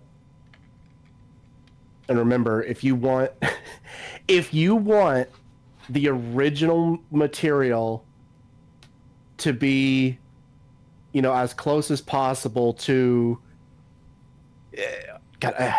how should I word this? If you want this foreign product from a different place to be as accurate as possible, you're a Nazi bigot. Yeah. Like, remember that. If you want this material being made by, I guess what you would consider a minority, to be as fair and accurate to the original as possible, you're a white supremacist Nazi. Yep. This has actually been said. These are not things that are being made up. This is 100% has been said. We have the Twitter posts. We have the videos. It's wild ride. And also, even more hilariously, one of the biggest localizers that chimed in was some pink-haired, like bright neon pink-haired lady, and she was talking about how this was a massive disrespect to Japanese culture. Meanwhile, everybody who knew anything about her realized that this is the same lady who got fired because she kept mistranslating things intentionally to push her own personal agenda. I hate So, these yeah. people. Yeah, these people are a fucking sickness. It's I one of hate those them. things where I gotta agree with Asmongold here on this one, that the perfect solution would be an actual human translator and a localizer. The problem is that we have fanatics, we have radicals in these positions. And so AI is the best solution to deal with this problem, even though it's not the solution everybody wants. But hey, you're not going to feel sorry for the people losing their jobs because they're pieces of shit and deserve it. Yeah. Yep. You know, if you can't do your job, you don't need the job. Because I just imagine, too, like, first of all, as a fan of things, I'd be annoyed if I had to deal with that shit as much as fans of these manga and anime do. But as someone who wants to make something, I want to make games. If I found out that any game I made was being like mistranslated like that intentionally to push someone else's bullshit in another country, I'd be fucking pissed beyond belief. Mm-hmm. I'd want them like fired within the day. Yep. Yeah, that Dragon Maid shit is what got me to like never use Crunchyroll, because I was already kind of on the fence about them, and then that happened, and I was like, nah, I'll just pirate it. I'd rather just watch the pirated version of the anime than watch a fucking Crunchyroll version, because my god. Yeah, it's really, really bad. Also, yes, there is talks. Legal Mindset has already discussed this. There is talks of actually having these Japanese companies and manga writers and authors to sue all of these localizers and Crunchyroll and Funimation and so on. Please, and so forth. God. Please, God. Yeah, please. It would be amazing to take them all down. Like, Well, all because together. you do have to look at it as it's effectively damaging your brand. It is. Because now, like, you created this thing that's meant to be presented as is, and people are turning it into something else in another country. So now that thing you made is essentially damaged goods in that country because, you know, I've never watched an episode of Dragon Maid, but I see screenshots of the fucking patriarchy line. It's like, oh, okay, I'm definitely not going to watch this now. Because Exactly. I know that it's been fucked over by localizers, and that, like, that is a type of damage that has to be considered. Brands can be damaged without, like, directly costing the owners money, but by preventing potential future customers from coming onto that brand. Yep. Mm-hmm. You know, and how many people are not aware of the localizer situation, see that line in Dragon Maid and stop watching, and then just assume that, yeah, that's what the original was. Yeah. Mm-hmm. And it's like, yeah, that's not good for your brand at all. Yeah. Because now people will associate that line with everything else you make. Yep. Again, and the funniest part about this, as Legal Mindset, as Ripa, as so many people have pointed out, is these are the same people that talk about cultural appropriation. Meanwhile, they're literally culturally graping an entire culture. Just like they're absolutely just molesting it. I've always thought the phrase cultural appropriation is dumb because it usually applies to, oh my god, a white guy is eating Jamaican food. That's Yes. horrible. That's a crime against humanity. So it's always been a stupid phrase to me. If there's one instance in the world where I think it's actually applicable, it's shit like this. Oh, hey, we're getting media from another country. We're going to translate it and completely disregard or even shit all over the original content and just replace it with our own ideology. That's completely fucked. Unforgivable. Mm-hmm. Yep. Yep. And it's very ironic that it would, you know, be on them as well with that kind of thing. I also agree that, like, the term is also applicable to, like, Americanized versions of Japanese shows as well, like that 4Kid shit we got back in the day. Yes. I would also consider that like a fucking fair thing to call, like, yeah, that's cultural appropriation. Like, you Americanized the shit out of that stuff and ruined it. Well, what Yeah, if you it's the same take, thing like, going in the opposite direction? what if you take, like, a movie, like, some kind of horror movie and Americanize that from Japan as well? Oh my god, we have to watch the original to see how badly they fucked it. I knew it was going to be bad. Like, I remember watching a video, like I said, that the American version of The Grudge was just like a straight downgrade. I did not think it was going to be that bad. I remember like enjoying it quite a bit when I was younger, but watching it again, that was awful. That movie is dog shit, dude. It is so bad. It reminds me of the scary movie riff on it. We actually stopped watching the movie to watch the scary movie clip of the girl talking to the kid, and the translate their version of Japanese is just saying like random words they know, like In Mitsubishi Teriyaki Samurai. And then it gets translated. Mitsubishi Suzuki. Remember the fucking real estate wasabi, agent was soy named sauce. Mr. What was it? Was it Mitsubishi or was it Suzuki? It was Suzuki. One of the only Japanese characters actually in the fucking movie, and his name is like Suzuki. Well, no, that's a funny thing about the movie is that all the main cast feels out of place because they're all fucking white people in Japan. Yeah. Yep. It's so Nagasaki, weird. Hiroshima, Yamato. Yeah. Oh my god, Domo, that movie Domo, was so bad. Arigato, Romato. I am so glad I watched that, though. I've never seen The Grudge before, and it was a wild wasn't ride. even scary. I don't know what version. Now here's the thing. I have seen most of the Grudge movies, but that was back when I was young. So they all kind of meld together in my head. And I remember one of them being really creepy.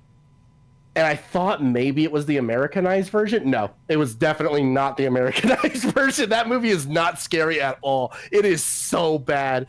Like, there's maybe one or two good scenes where it's like, okay, that was a little creepy. I like how they make Grudge Bitch, like, jitter down the stairs. Because, was it her or the kid we were calling John Grudge? It was her. She was John Grudge. We just kept calling the kid Toshio because that's what that's right. The one thing that got translated in that one that we tried to watch where So we were trying the one we tried to watch originally didn't have any subtitles, so we couldn't understand anything the Japanese people were saying, and we're like, what the fuck? Like, how do they not have any subtitles? So we tried watching another, and it wasn't translating anything except for the kid's name, which didn't need to be fucking translated because it's Toshio. Yeah, it's literally the word you hear. But yeah, when John Grudge is coming down the stairs with her creepy crawl, where it's like she jitters forward, the frame rate seems off. I do really like those shots. Those are genuinely creepy.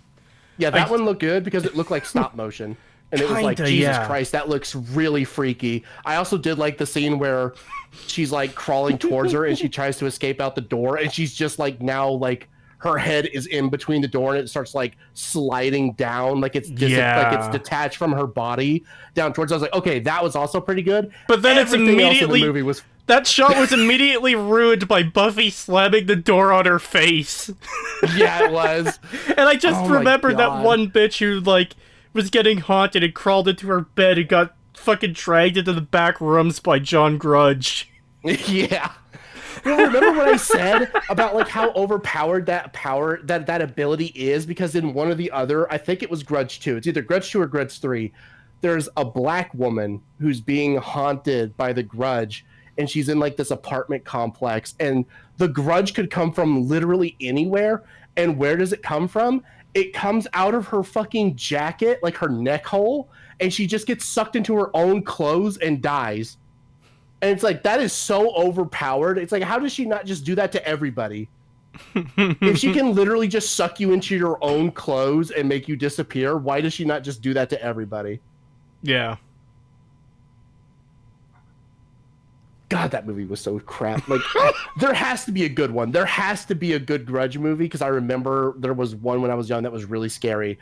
But it was definitely not the Americanized one. That one was so bad. Also, they made the Americans at the start of that movie just so disrespectful. It came off as like, you know, like how a like how a Japanese thing would like stereotype an American person, but this was made by Americans, so it's like, what the fuck? Like it literally just shows like, okay, the we see two American characters, like we see a few Japanese ones and they're normal people. We finally see the American characters, and the first thing they do is, let's skip work so we can bang. And then as soon as they're done with that, they go to a graveyard where there's like like I guess like a mother and a father mourning their child that died, and the guy lights up a cigarette like right there on the edge of the fucking It's the graveyard, and then the girl is just like, she says something along the lines of like how sad it is that they're doing that, and then she just smiles and looks at him like, oh, it's so sad, and it's like, really I was weird. it's really weird, and then I was just half expecting the guy to flick his cigarette So into was like I. get like at the fucking like crying couple. It was so bad. I'm like, what? I'm like, what the fuck are these characters, man? And I'm calling her Buffy because she's the chick from Buffy the Vampire Slayer. That's who's playing the main character in this movie.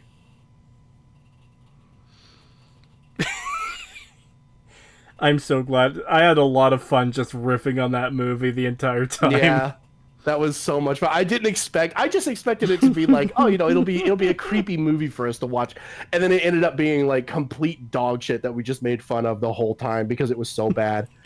I love the jokes. I love how there was the running joke of any time that this girl gets a boyfriend, he's gonna like dive head first off the balcony Because her fucking that's pussy what gets her stank. off. Yeah, because of her pussy stank, and like that's the one thing that gets her off. And we're just making jokes of like every time something happens where she's with her boyfriend, we're just like, oh, and make sure when you jump off head first, because if your skull doesn't crack open, I won't be able to finish. Also, a comment here from Voices. The Grudge coming to haunt me, only to be greeted by me with a raging hard-on, completely naked and surrounded by 50 Claymore Roombas. Oh my god. Dude, that remember movie the was scene so where the guy kills the cat? Yes! Oh my god! Because we kept speculating about like, stupid. well, in order for the boy to be sad, he would have either had to have watched his mom be killed, or he would have had to have killed the cat, which made him sad before he died. And the cat is directly tied to him the entire time, too, because anytime he does he's a making scream... cat noises and shit. So it's like, the cat has to be tied to him somehow. And then they show it, and it's like, he just randomly, like, after he, like, attacks his wife, he just randomly goes in the bathroom, grabs the cat, shoves it in the water and like drowns it for a second, stabs it a few times, and then throws like what is clearly a rag doll against the wall in like the funniest way possible. It was so funny.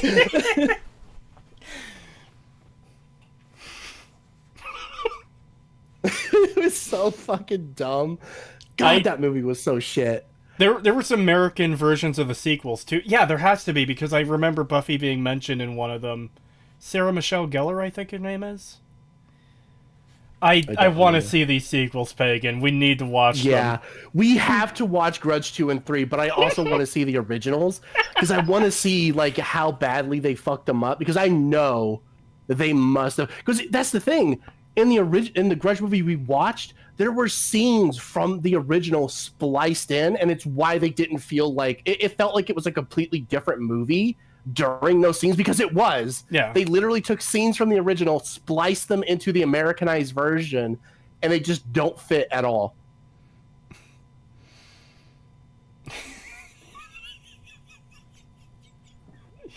God. By the way, the video we're covering today is 11 minutes and 20 seconds long, and we're only 24 seconds into it. God, there's just so much more interesting shit to talk about. Yeah, there kind of is. Well, To be fair, this is gonna be really bad when this is the first one of their not top 10. I keep wanting to say that. Their 10 reasons to stop hating the Star Wars sequel. Like what? Yeah. To be fair, we have covered this exact type of topic and been over this stuff a million times. So talking about this kind of stuff is fine, because it's like, yeah, it's actually something interesting and fun.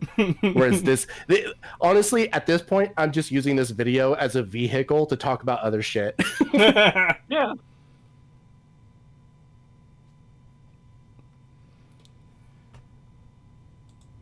Bulls.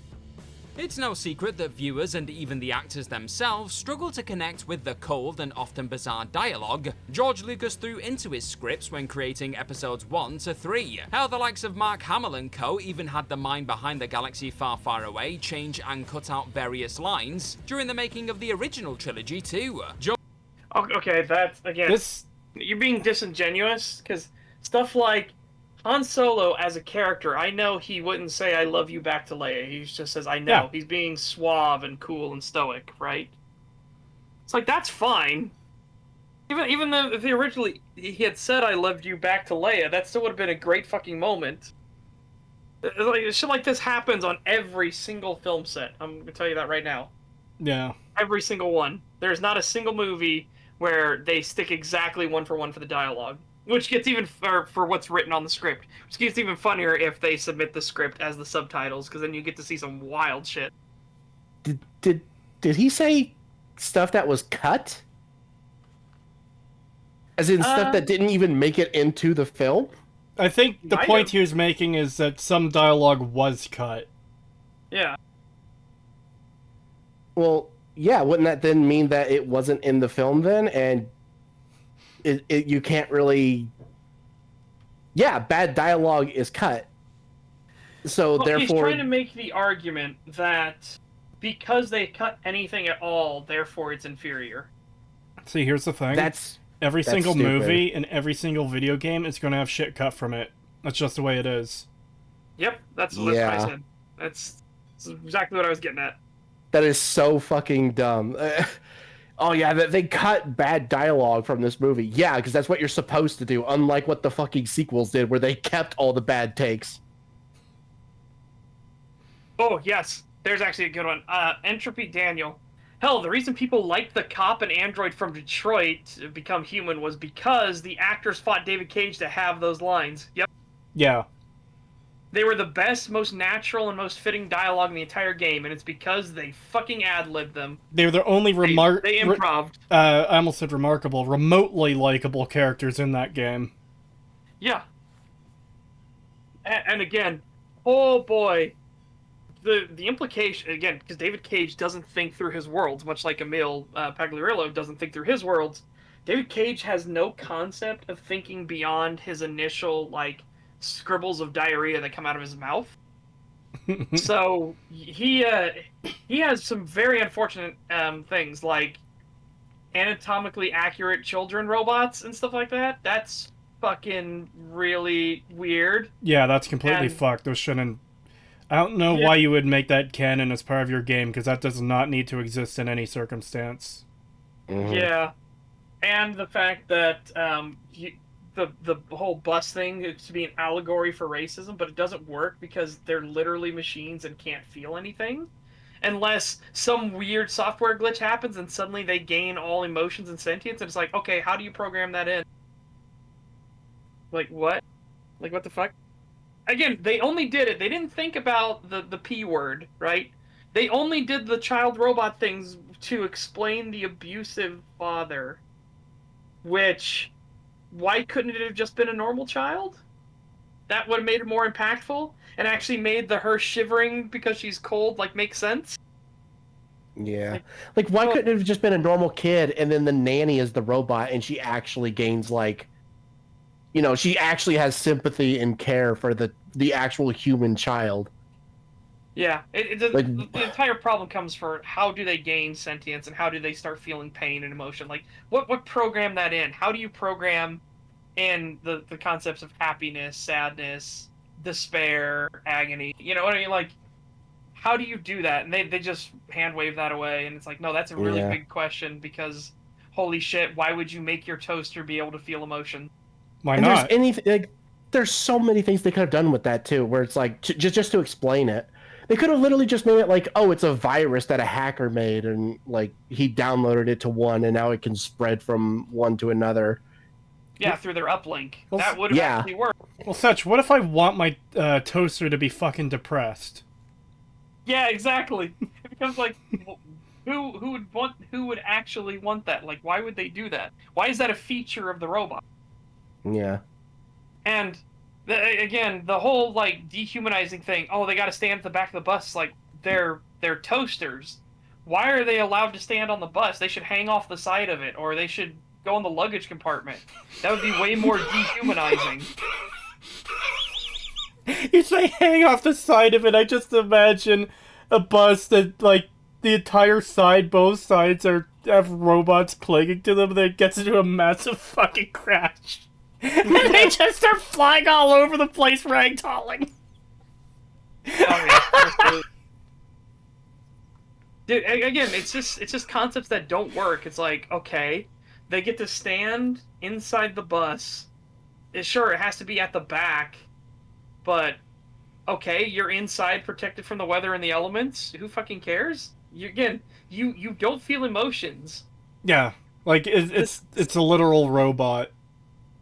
Yeah, it's like if you looked at the parking lot and I'd be like, oh, they're not allowed inside the building. You aren't. If you're The cold, cars. they're cold. Let them in. Yeah, it's like you're talking about cars.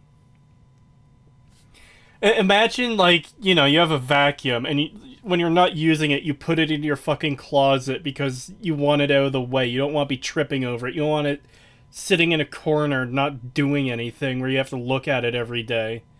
So you put it in the closet to go the way where it's fucking supposed to be. That's what they're trying to make you feel bad about. God, this is off topic, like a bit of a tangent, but it reminded me because you guys mentioned Emil. Oh no. Because this isn't worth covering as like a full stag because it's literally just like a 2-second clip. But apparently, and I'm not even sure if this is real. This could be like AI generated fucking voice thing, but it is making the rounds. Apparently, Todd mentioned he was in like an interview or something, and he got to talking about super mutants, and he said that he didn't like how Obsidian made super mutants or tried to make super mutants. He says because he thinks that they made them too complex and like he said that they're too complex. And when we designed the super mutants, we intended for them to be goofy sidekicks and stuff like that. They're supposed to be goofy. And it's like, oh my god, that is extremely damning if that is true. We would have to find the full interview that comes from, because I'm not going to trust a 2-second clip. And yeah, and the clip I saw as well is like, it's just like the audio with random clips of him talking that don't line up with like his words, which is why I'm thinking that could be AI. Yeah, it sounds like it could be AI. As much as I don't like Bethesda and what they've done, as much as I think that's how they've treated the super mutants, I don't imagine Todd would just come out and say it that blatantly ever. Yeah, I mean, it sounds like something he would say, but not in those words. Yeah. Mm-hmm. Yeah, that sounds a bit more accurate to what I'm thinking. Yeah, like he wouldn't say that they're supposed to be the goofy sidekick characters or that the city made them too complex. And it's like, we didn't want to explore super mutants. We just needed an enemy that you would fight and you would know them as a constant threat, sort of thing. It's the same thing, just said in a way that sounds more artsy and full of its fucking self, and like it has actual insight. Well, it'd almost be kind of like a Weasley sort of way of saying it, so like it won't make people mad when you're obviously disrespecting something. Yep. I also wanted to grab a super chat there because I think I missed it. The TTS is off now, by the way. Good. $2 from Grinning Hank Hill. Thank you. I'm enjoying Dragon Quest: The Dark Prince. I tell you what. The only Dragon Quest game I've really played, except from aside from Builders 1 and 2, was Dragon Warrior 7 for the PlayStation 1. And I never completed it. I really want to.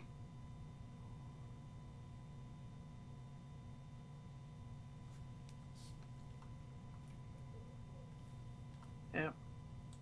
Well, I've been... Jump for. I was just gonna say, well, this type of games, I've always kind of wanted to try the Dragon Quest games. It's the same thing with Monster Hunter. I always wanted to try Monster Hunter. It was just time and money, because I know they're going to be investments. Yeah. Any quite RPG hefty you're getting investment. into is minimum like 30 hours, but on the Yep. upper end could be over like a couple hundred. Yep. Um, I do want to stream Dragon Warrior 7 because I do really like that game. I like the concept of it. Um, you live on the only island in the world. Everything else is an ocean, and you discover, like, there's an ancient temple on the island that no one has been able to access for who knows how long. But your character and your friend gains access, and they start finding these shards that align to the four elements: wind, fire, water, and earth. And once you gain all the shards, they go on a pedestal, and completing the tablet will bring you back in time to when the island faced some kind of like, or when this other landmass faced some kind of like dire situation due to monsters. And then once you solve that problem, you return to the present, and the island has appeared in the world where it should be. And some of them form together to make larger land masses as you unlock like more of them at once, or not at once, but over time. And I always really like that concept. Yeah. $2 from some shambler. Thank you. Hi Pagan. I no longer trust Capcom. DRM shit. I have. Yeah, it is. That is really bad. Oh my god. Yeah, I don't know if you the guys full heard. situation. I just heard that they've unofficially gone to war with mods and stuff. Yeah, so they've essentially banned all modding, and they updated like 12-year-old games to install like ransomware and shit into the, because it's not just like, I'm trying to think. It's DRM that was made by like a third party, and they didn't bother to verify if it was safe. And basically, it's like, yeah, it's a virus that can infect your entire PC. It's really fucking bad. Wow. Well, I'm just happy all my mods work for Monster Hunter World still. At the moment, because man, there's some quality of life things that Monster Hunter World absolutely needs. Monster Hunter in general absolutely.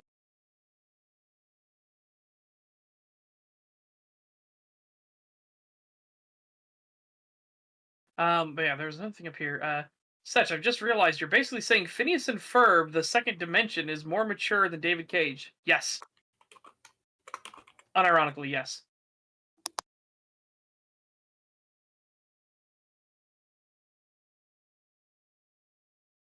There likely will be some lawsuits and rumblings. Capcom will do a retraction.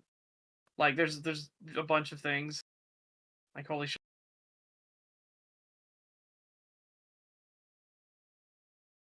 So we'll see.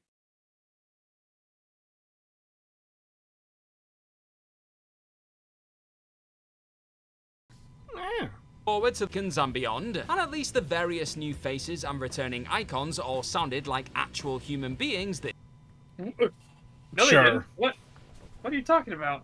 The only line in the entire trilogy that sounded like an actual human being was when Han Solo was like, "Oh, it's another Death Star," or whatever he says. When he, Yeah. why the fuck would they lampshade that? By the way. Oh, hey, Don't look, know. it's the Death Star, but again. Mhm. It actually made sense in the original trilogy. Here, it's like you're just doing the. It's just another giant death ball. We get it. Do something else, please. Yeah, it's like, come on, this thing has been destroyed at least twice now. Just stop. Come up with a new strategy, something. Yeah. Budget Brick says Detroit Become Human only worked because David Cage has someone else keeping most of his nonsense in check. Not all, but most. No. Detroit Become Human does not work on any level whatsoever. It is dog No. shit through and through.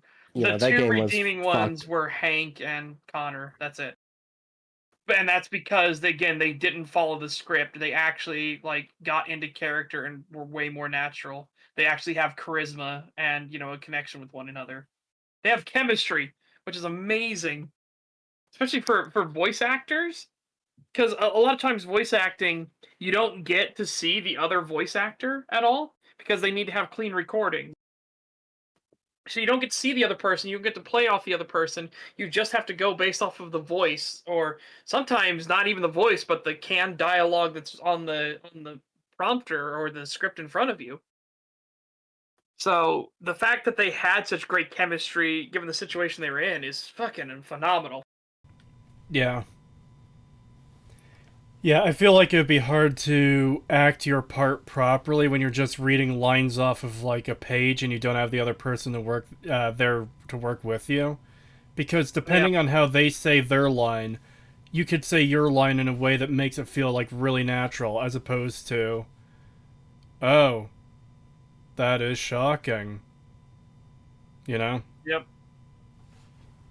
Some companies get around it by having specialty headphones that everybody is connected to, so you can hear the other people. But man, oh man, it's again, it's not a great solution because a lot of human beings like to see the person they're talking with, and that will inform how your mannerisms and everything, right? How you speak, the cadence. It's just a natural thing for people to want to do. Yeah.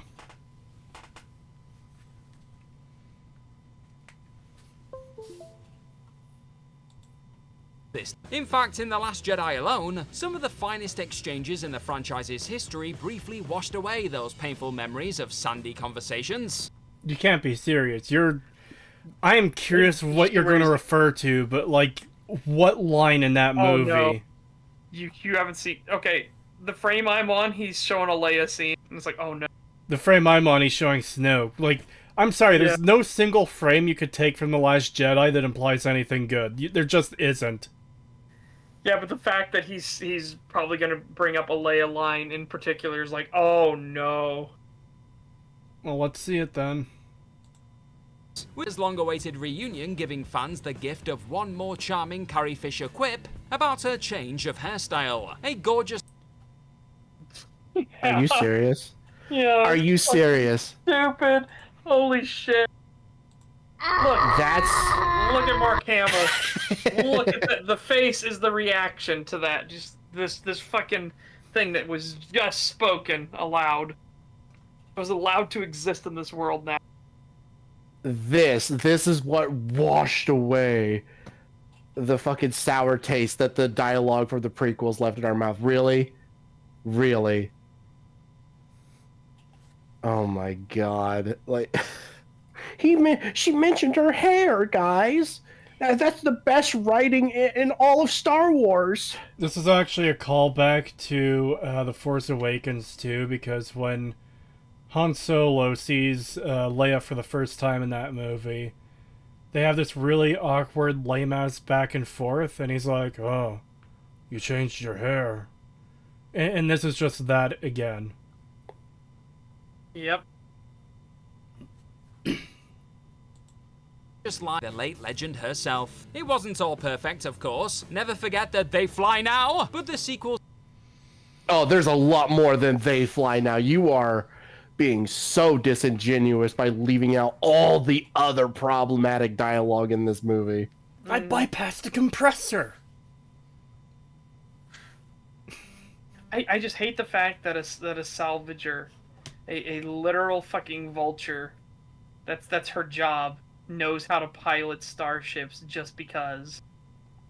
And it's just it's the stupidest fucking thing I've ever heard. It's like, okay, so a scrapyard mechanic, congratulations, you're gonna fly a 747 jumbo jet, don't fuck up and kill everyone, thanks.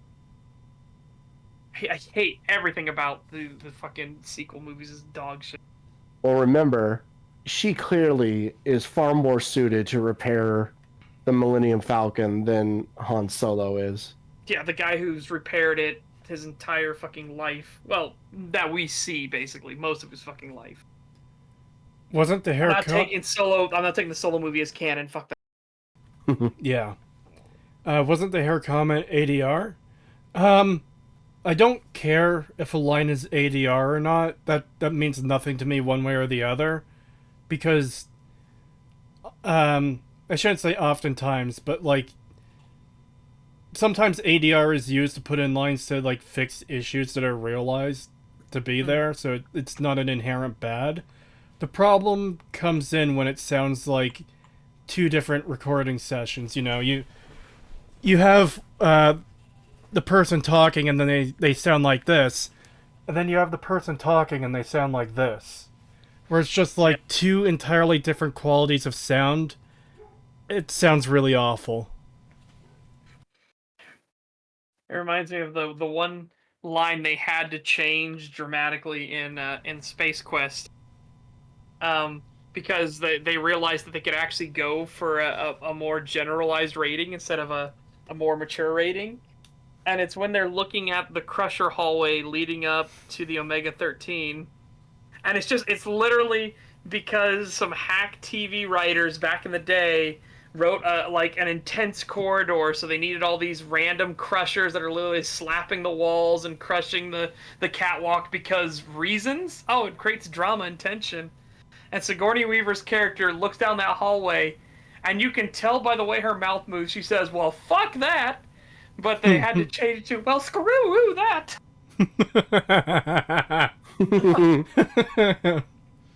I've never actually seen that movie. I've seen bits and pieces of it. Oh, you should. It is genuinely like when Star Trek fans got asked at a Trek convention, like what are the best Star Trek movies? Unironically, there were enough people that wrote in Galaxy Quest to make it into like the top 3. Wow. Yeah, it is genuinely really good because it's a warts and all love letter to Star Trek itself.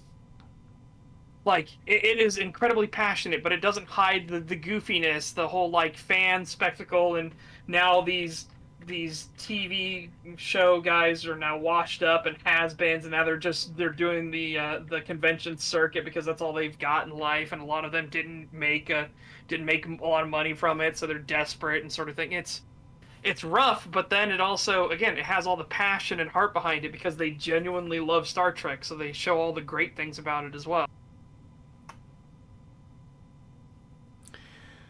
I hope some Star Trek actors come to the conventions this year so I could get more autographs from them.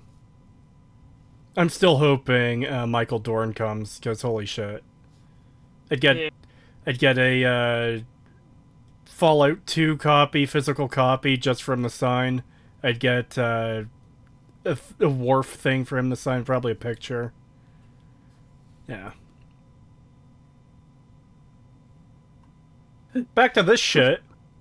A fun line nobody notices is jam their speeders during the horse scene in The Rise of Skywalker, implying you can just stop somebody's car from starting and just turn it off. Well, unfortunately, I got some bad news for you. That is genuinely what they're trying to do today. They're actually trying to make the computer tie into the ignition so much that if you don't pay your monthly fee to the car company, they can literally stop your car from working. Which is insanity and fucking dystopian. Just like how cars have DLC now, or like essentially subscription services for your heated seats. You have to pay for this thing to keep working. Like, you already fucking own the car. Why do you have to pay a subscription for heated seats? This isn't a radio station that, like, costs money to keep running, like, you know, Sirius FM or whatever. But this is something that's built into the car that has, like, a one-time fee for the manufacturer that they're charging you for repeatedly. And they fucking turn it off if you don't pay up. Yep. I can't wait for it when they make it so you have to pay to use your brakes. Yeah, or as you want to talk about super nightmares, voice will not stop. The CIA can hack your car and crash it with you behind the wheel. Yeah. Yeah. We're not that far off. Yeah, we're not, unfortunately. Other than the fact that I like the looks, there's a reason why the car I'm going to work on is a 1940s vehicle.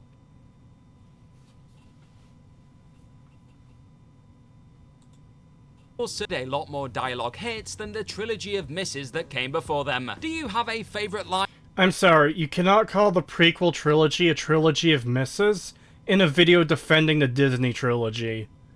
Yeah, which is all Yeah. absolute dog shit.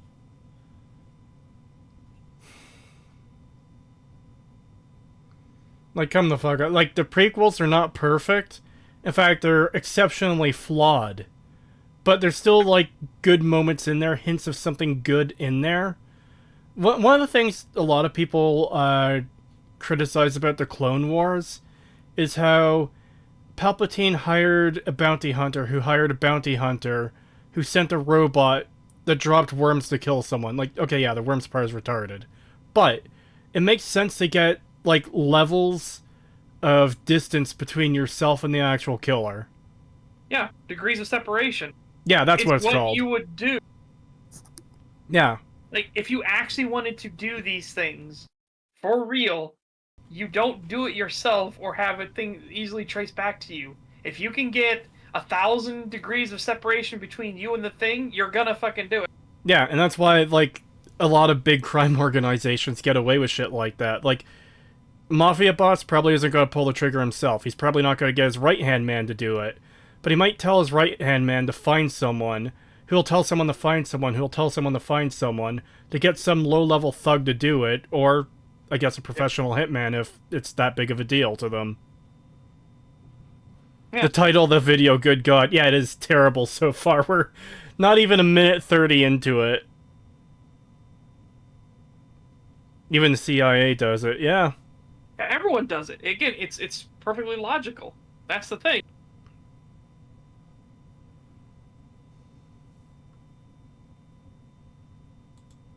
In history, well, let me know about it in the comments section right down below. Number 9, they were never going to live up to ridiculous expectations. Oh, fuck off. Okay, that's again. This is one of the single most annoying arguments that ever gets made about anything. Where, like, this thing is hated because people had their expectations too high. You just expected perfection. It is pretty much that, but not quite. Both not quite as bad, but also worse in some ways. Like, yeah, the perfection thing is annoying because it's ridiculous to expect perfection. Anyone who expects actual perfection, I don't know what to tell them. Because you're never going to get... I shouldn't say never, but your actual perfection is so exceptionally rare that it doesn't make sense to ever expect it. This argument in particular is one of the worst and most annoying ones to me, because it feels like a way to, like, just write off and dismiss criticism, where you bring up valid problems with the thing, and then you just hear back, oh, well, it was never going to live up to your expectations. What if my expectations were in the fucking dirt, and I'm still disappointed? Yeah. Because I hate to break it to you, but when Disney got a hold of Star Wars, by that time, I was already very wary of Disney. Like, holy shit. It wasn't like as some big exciting announcement that Disney got it. It was like, oh no, Disney got it. I expected it to be super safe and like tepid, right? And holy shit, it was dog shit. It was way worse. A lot of people got taken in at first. I admit that I kind of got taken in by The Force Awakens at first, but by the time Last Jedi rolled around, I was completely, like, done with it. I realized how fucking shit it was. You had high expectations for Slop Wars. The movies were never going to live up to them. You had low expectations. You're a bigophobicist. Bigophobicist.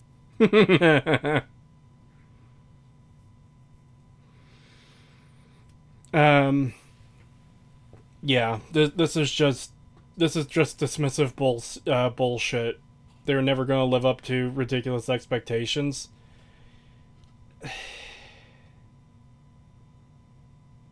Because that's the thing. You can have, like, high expectations for things, and then, like, the thing doesn't live up to your expectations, but you still like it and enjoy it. I've had that happen plenty of times.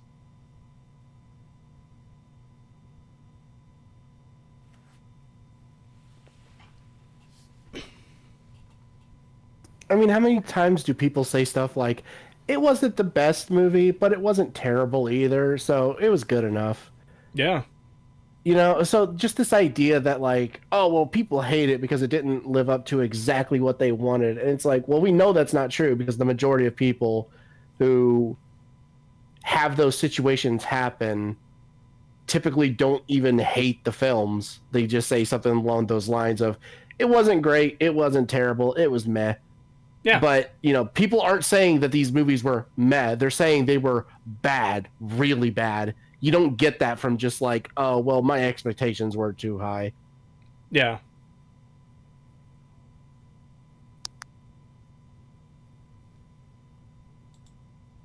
Those widely adored original trilogy beginnings, it's safe to say that the prequel series of Star Wars entries largely weren't what the majority of folks were either expecting or wanting heading into episodes 1 to 3. So, I mean, again, he was overambitious, but he tried. And the subtext of it is genuinely interesting, like a scheme within the Republic itself to bring about the Empire, and the way it's done is actually very clever. Yeah. Problem is, there is a lot of tism there, too. That happens. Yeah. I feel like an ideal version of the prequels, we would have many of the same plot beats and, like, characters and moments. They would just be handled way better than what we actually got. Yes.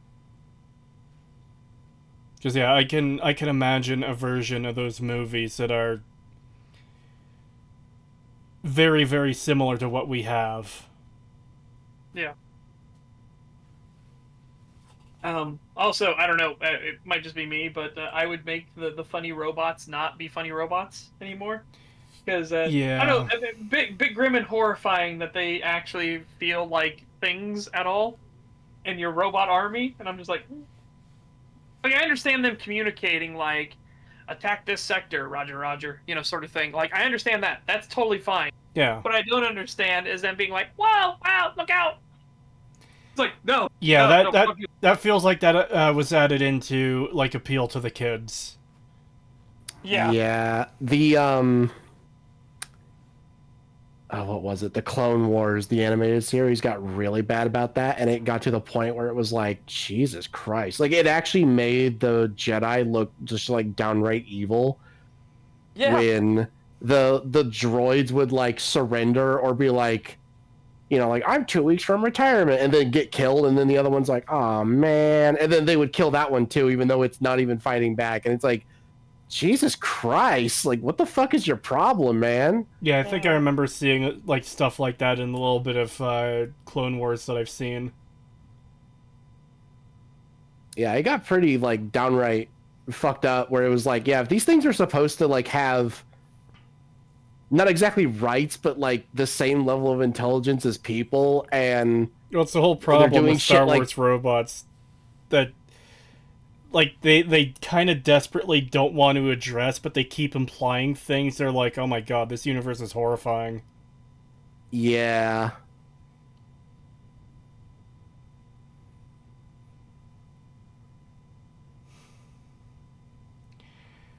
That is a problem that does kind of trace all its origin all the way back to the OT. C-3PO, you can at least understand he's, like, made for diplomacy and stuff, so it makes sense that he would have a bit of a personality, even if it's simulated. Part of the problem, I'd say, is with R2, where, like, yeah, he's a funny little thing on wheels, but the characters do actually treat him like he's a person, and he, like, has his own opinions and stuff. And that's, I suppose, in a bubble, that's fine. The problem is, they expanded outwards of that, and now every robot is just a person trapped in eternal slavery. You know? Being programmed to do specific tasks, or, like, one of the moments that's still, it's one of the most pathetic moments in Disney Star Wars, but it's also, like, such a what the fuck moment, comes from Book of Boba Fett, where he's sneaking into Jabba's palace, and there's that little, like, rabbit looking droid, and he's, like, intimidating it, like, I am Boba Fett. And this stupid little robot is so terrified that it turns itself off. It's like, what the fuck? So these are just people now. They are literally just people. And also, Yeah, it's Boba very Fett, weird. Boba Fett intimidating that stupid robot. Like, what the fuck, man? That's what I wanted to see from epic OT character Boba Fett. Is him intimidating a rabbit robot. I grew up on a planet with water. It's Got one of the that? stupidest lines ever. You're on a fucking desert right now. It doesn't matter where the fuck you grew up or if you grew up surrounded by water. You're in a place that doesn't fucking have any. That show was so abysmally bad. It was, oh, man, I don't know if it was the worst Star Wars show that came out, but it was damn close. Book of Boba Fett was one of the worst things I've ever seen. It was so fucking bad. Obi-Wan is probably worse, honestly. Probably in some regards, yeah, I would agree. But there was some things where it's like in others, it's like, oh my god, yeah, no, Book of Boba Fett absolutely takes the cake, at least in some places. Oh, it was so bad.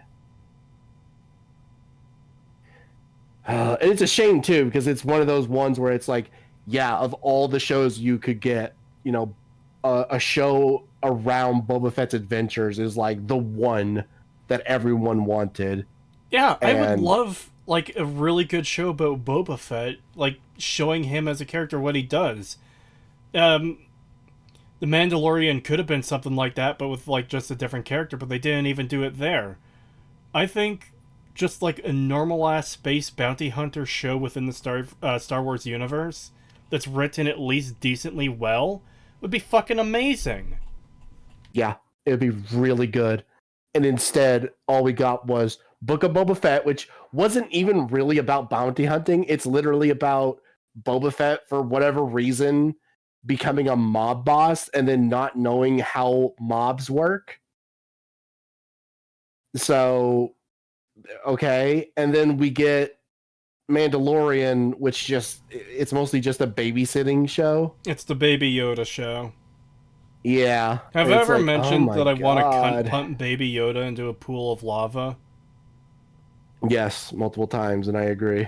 Okay. I just wanted to make it clear that I want to cunt punt Baby Yoda into a pool of lava.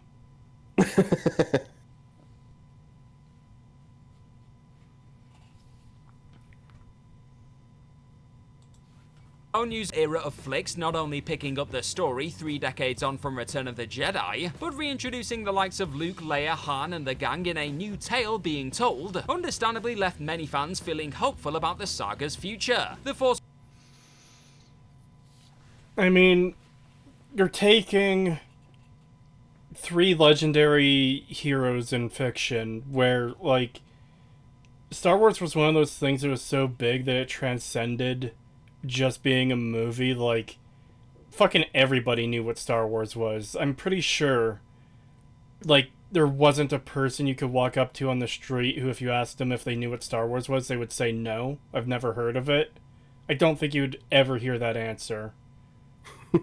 You could go up to a random tribal in Papua New Guinea and ask them about Star Wars, and they would still know what Star Wars was.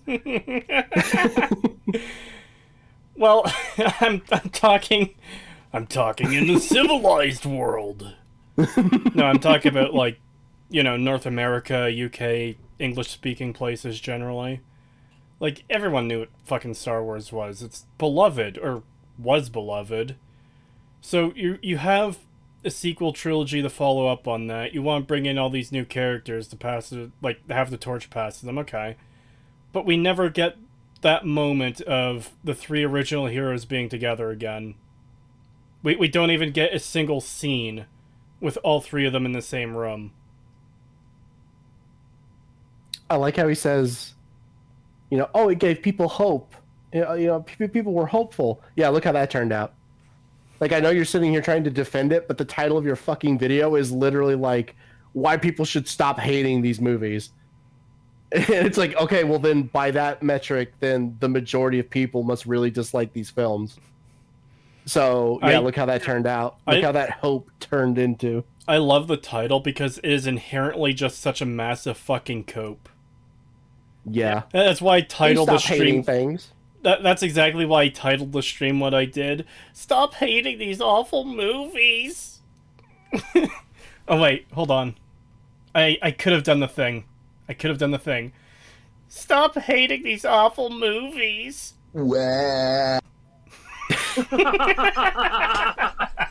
It's just so fucking. Well, one, these type of list videos are just inherently like it's shit. It's bottom of the barrel content, but it's also an issue of you're not even refuting anything. You're just saying stuff. You're just making vague statements and moving on without actually trying to counter any of the arguments people make against them. Yeah, it's totally worthless. So, what is this supposed to accomplish? Like, what is this? Because you're clearly targeting this at the people who don't like these movies. How is this supposed to change their minds when you're not even countering any of the arguments? You're literally just stating something as if it's a fact when you clearly know it's not, and then you move on. It's like, what is that supposed to accomplish?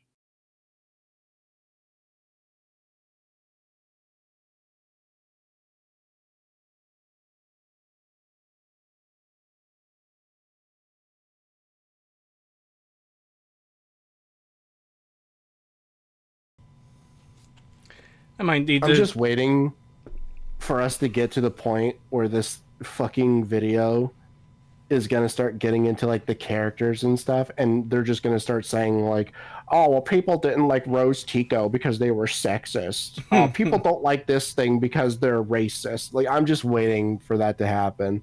Like, you know, they're going to bring up some dumb shit like, oh, Rose Tico was chased off the internet by sexist fans or some shit.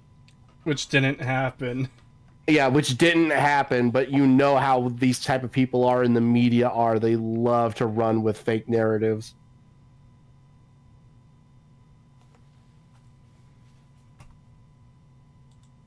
Also, did a decent job of living up to the hype too, combining the... I'm sorry, what? They clearly didn't, because people don't like these movies. Again, you're making these vague statements of like fact that aren't actually facts. Oh, well, yeah, it totally lived up to the expectations, and you know, it fulfilled those hopes, and people really liked it. That's why I'm making this film, to convince the majority of people who hate this film that it's actually good. See, this is the kind of weaselly bullshit I really hate that a lot of people pull when trying to defend something. They clearly lived up to the hype. So, you can, like, not quite fudge the numbers, but, like, present things in such a way to make it seem like that's the case, where, okay, Force Awakens comes out, what did it make, like $2 billion? I don't remember. I think it was up that high. They made a fuck ton of money off that movie. So you can get someone who says, oh, well, clearly it lived up to the hype. Look how much money it made. Yeah, how many people like that movie right now? I don't think that constitutes living up to the hype. Like, even if people liked it in the moment, if it sours in people's minds over the years, and then generally becomes something that's looked down upon or even reviled, I don't think you could say that lived up to the hype. Yeah. Mm-hmm. We can look at the trend of so if they all lived up to the hype, is the money coming in more and more and more? If they lived up to the hype, they should still be beloved by like pretty much fucking everyone. Yeah, and it would carry on. The success would carry on to the next one. Yeah. They don't. Yep. For one, there's a big difference between financial success and cultural success. Yes. And obviously these films were cultural failures because that's literally what they're known for. They only have any kind of relevancy in our culture as like a cautionary tale of how not to make a Star Wars film. Yeah. And that's like how the majority of people view it. And then you have the fact that nowadays with how things work, really bad products will almost always be financially successful, but it doesn't mean that they'll be culturally successful. Yeah. Because you can just bring in enough people usually, and unless stuff gets really bad. Star Wars is in a place now where I believe it's losing money, but like same with Marvel, because the Marvels lost an insane amount of money, but it takes a lot of work to get to that point. Because if they just kept releasing like really mid, or even like not so great movies in Star Wars and Marvel, but not like almost offensively bad, like they would still probably be making a decent amount of money from like all the normies who don't give a shit and the diehard fans that like don't question anything, the actual fanboys. Whereas when something gets like repulsively bad, that's when you start losing money and people stop caring and stop watching. And that's when like that's when things get really bad for you and your brand, which is happening to Marvel and Star Wars. Yeah, not to mention the big thing with Star Wars, and there's the reason Spaceballs took a joke at it, is that the movies are basically more a vessel to sell merchandise. The merchandising is where the big fucking buku bucks come in for these films. Yeah. And the merchandising for Star Wars has fallen completely fucking flat. Like, that's insane. That doesn't happen if your movies are like a cultural phenomena, a great cultural success. It happens when they're a failure. Mm-hmm. Like, Also, again, it's just wild in this sense. And also, the whole financial success thing is becoming more and more of, it's becoming harder for people to justify something as being good because of financial success, when it's gotten to the point that companies don't even need to make back the money that they spent on a product for them to say that it was still a financial success. So basically anything, no matter how shit it is, can be considered a financial success so long as they deem that it was. Yeah. So it's like, well, then in that case, we should never look at financial success as a thing, because you can't even track it now, because it's literally like, well, it can't be a financial success because it didn't make back all its money, but the company still says it was, because they have to fucking cope. So it's like, well, then we can't use that as a metric then. Yeah. So then it just completely comes down to cultural success. I do like that phrase. I've never heard cultural, like success being described culturally like that, and I'm gonna steal that. I stole it from, oh man, who was I watching? Shit. Was it the guy who did the Trigun video, Culture Crusader? No, it wasn't him. I was watching, because that is a very good video. way to describe like certain things failing in a way, like Starfield, for example, where I have doubts of whether that game even made money or not, but there's no way to tell for sure exactly. But culturally, yeah, that game is a cultural failure, where how many people do you see who aren't like insane fanboys of Bethesda or Xbox actually praising this game, talking about how great it is, doing videos because they're genuinely interested in it? Channels dedicated to covering Bethesda are barely touching that game anymore. Like, Yeah. legitimately... Go ahead. I know who I stole it from. It was the guy, I don't remember his name or what his channel name was, but it was the guy who was doing that coverage of Noodles video where he like blatantly lied and took people out of context about the whole Baldur's Gate thing. Okay. Yeah, it was from him. He was the one that I heard that from. But that was a pretty good video until near the end, where he just suddenly goes on like a political rant and turns into a complete commie. And then that got weird, and he actually contradicted himself a lot towards the end. But the first half of that video is really good. Because, yeah, I have it written into, I believe, the Starfield review. I might put it into the analysis, too. I'm not sure yet. But, like, the biggest cultural impact Starfield had... I almost said Starbound again. The biggest cultural impact Starfield had was Az's rant. That was, like, the biggest thing to come from that game. And, like, that tells you how much of a fucking wet fart this entire game was culturally. Because I don't like Skyrim, I don't like Fallout 4, but even then people are able to, like, meme on stuff and, like, make something of it, whether it's people who dislike the game or people who do like the game, like, oh, another settlement needs your help. I used to be an adventurer, then I took an arrow to the knee. Like, it had some kind of cultural relevance. Starfield is just a fucking cultural void, aside from Az's rant, which people are still mad at him about, and still giving him shit for. Which is funny, because they're only doing it because he's fucking right. Yeah, that's the thing he keeps saying is, person who says that thing doesn't matter proves that it really fucking matters to them, or something to that effect. Yeah.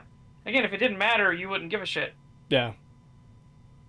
But even more telling, on the financial side of it, of not knowing if it's success, it's very interesting that they won't give any sales numbers or data. They just talk about players.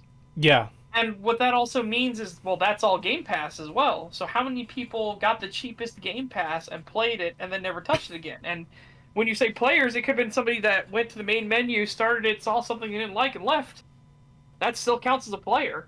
You don't even Very have to. interesting. You They don't don't even talk have to about leave the sales. main menu, because when you start up a game, it shows you as playing it. Yeah, exactly. So it's very interesting wording. It's the whole thing with, like, registered users. That's a meaningless statement that can be easily inflated. Yeah. How many people are actually playing? I remember How many people actually bought? many years ago. Do you remember the site, like, Free Webs or whatever, where you can make your own little, like, goofy website? Yeah, it's the same thing with GeoCities and all Yeah, that stuff like there was that. stuff like that. There was a thing you could put on your site that counted how many views your site got, how many times that, like, the main page was visited. And even back when I was in high school and I messed with one of these site maker things, I would refresh the page and the number would increase. I would refresh the page and the number would increase. So I could do that pretty much infinitely, and I could have my page say... Now, I obviously didn't go this high, but I could get it to say, like, 1 million views, and it could all just be me refreshing the page a million times. Like, how many views that page got was meaningless if it's all the same person. It's the same sort of deal.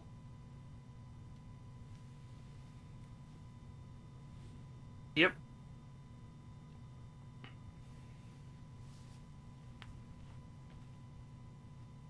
Like, it's just crazy. That's a crazy tangent from what we came from, too, was, these films live up to the hype. I'm sorry they didn't. Yeah, they didn't live up to that. Even if people liked The Force Awakens in the moment, the fact that that died off, I would say, is enough to say it didn't live up to the hype. The example I was going to use earlier is, back before Skyrim came out, I was hyped for that. And when I first played it, for those first couple hours, I was really enjoying it. And for those first couple hours, it had lived up to the hype for me. But then, as I realized how shallow and awful the game was, I realized, oh, this is a piece of crap, actually. Which means it didn't live up to my hype, because I may have thought so at first, but I came around to realizing, oh no, it didn't.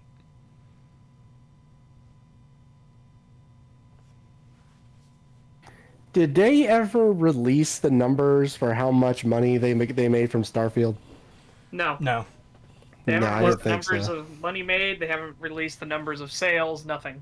Yeah, you can tell how good something is doing when they tell you sales numbers or subscription numbers or stuff like that.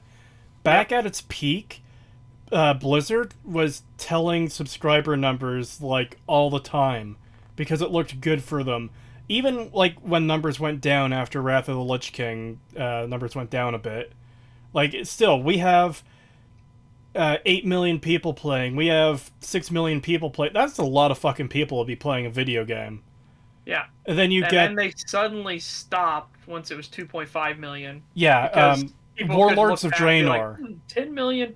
10 million to 2.5 million. Something bad happened, didn't it? Warlords of Draenor is where they stopped reporting subscriber numbers, and that's just like, that's your immediate tell that things aren't going the way they want it to. Yeah. Because I was gonna say, like, I was trying to think of examples where they declared something a financial success even though it didn't make back all of its money, and I was thinking like, because I know a lot of people were saying that, oh well, Starfield was a financial success, and it's like, apparently that game had a total, like, after the end, when it was all said and done, had a full budget of around $400 million. Jesus fuck. And it's like, I don't think it made back 400 million, but was still declared a financial success. We don't know that, though. They could just say, Yeah, I know we don't know that, but it's like, man, the fact that they're not releasing the numbers though, and it's like, yeah, you they could put prove a us all lot of wrong. marketing. Like, this wasn't a small marketing campaign. There was a lot of marketing behind it. Kinda, but remember at the same time, there was like no marketing for a while, where it was like, why are they not marketing this game? Like, you almost, nobody was really hearing anything about it for like the months leading up to it. It almost felt like they didn't want anybody to like really look at the game. Yeah. Sort of, because that was the big one about QuakeCon. Why wouldn't you show it at QuakeCon? Yes. Now 'Cause that something was like, Patricia you're a was couple pointing weeks out. before. Yeah, a couple weeks before release, but you don't show it at QuakeCon. It's because, and as Patricia rightfully pointed out, and we pointed out as well, it's because they're terrified. Somebody on the team doesn't think the game's good enough, and that person on the team was fucking right, because the game is dog shit. And then they're somehow stupid enough to let ML on Twitter and spout his nonsense. Well, it's also funny that Pete Hines jumped ship, very quickly after Starfield. To be fair, he should have been fired way before that, because my yeah. god, Yeah. imagine being a fucking PR guy and, oh my god, I don't know how someone like P. Hines could keep their job. Any other PR person would lose their fucking job. Dorito bag marketing is the only reason they made so many sales at launch. It made its money on pure hype. I still see Dorito fucking Starfield bags at the store. Every time I see them, it's just... I just imagine kind of like what normies think, like, oh, what's this fucking garbage in my Doritos bag? Ew, I don't want to touch it. Anytime I think of like the whole gaming Doritos Mountain Dew thing, I always just think of that meme of they put the Master Chief in the soda. Oh, yeah. I'll be right back. Sure. Yeah, I'm never Now, gonna... that doesn't even Go ahead. account for the fact that like the number of refunds. How many refunds did Starfield get? Because We don't know that either, but there was a spike in overall Steam Yes, that's what I was gonna refunds. get to. Yeah. Like, we can't know the exact numbers, but there was a massive spike in refunds after Starfield got released. Like, a very significant one, to the point of like, okay, that's an anomaly. Something happened.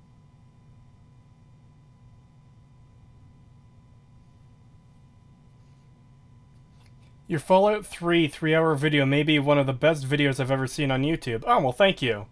I haven't, like, officially announced this yet, but I'm actually planning on remaking that too, just to up its quality, so it's consistent when I eventually make the part 2. Yeah. I'll do those at the same time like I did for the Fallout 4 ones, which I still need to finish as well. It's just one of those things, like, again, everything that Bethesda is doing, the insane cope and AI generated response messages to fucking people. Yeah, you could tell Starfield did not do well for Bethesda. Yeah. Like, how bad did it do? We won't know, because I guarantee they're not gonna answer that anything. But keep in mind that how many billions did Microsoft pay for Bethesda. Oh, I don't And remember the price, but it was a lot. You know they were banking on Starfield making back a bunch of money. Yeah. And clearly it didn't. Fuck, what was it? What was it? Fuck, there's something there you said that I was gonna, like, riff on. I forget what it was. God, I hate that. Yeah. Yeah, I hate it when that happens too. $7.5 billion well spent. Yeah, Microsoft has got to be fucking livid right now. Damn.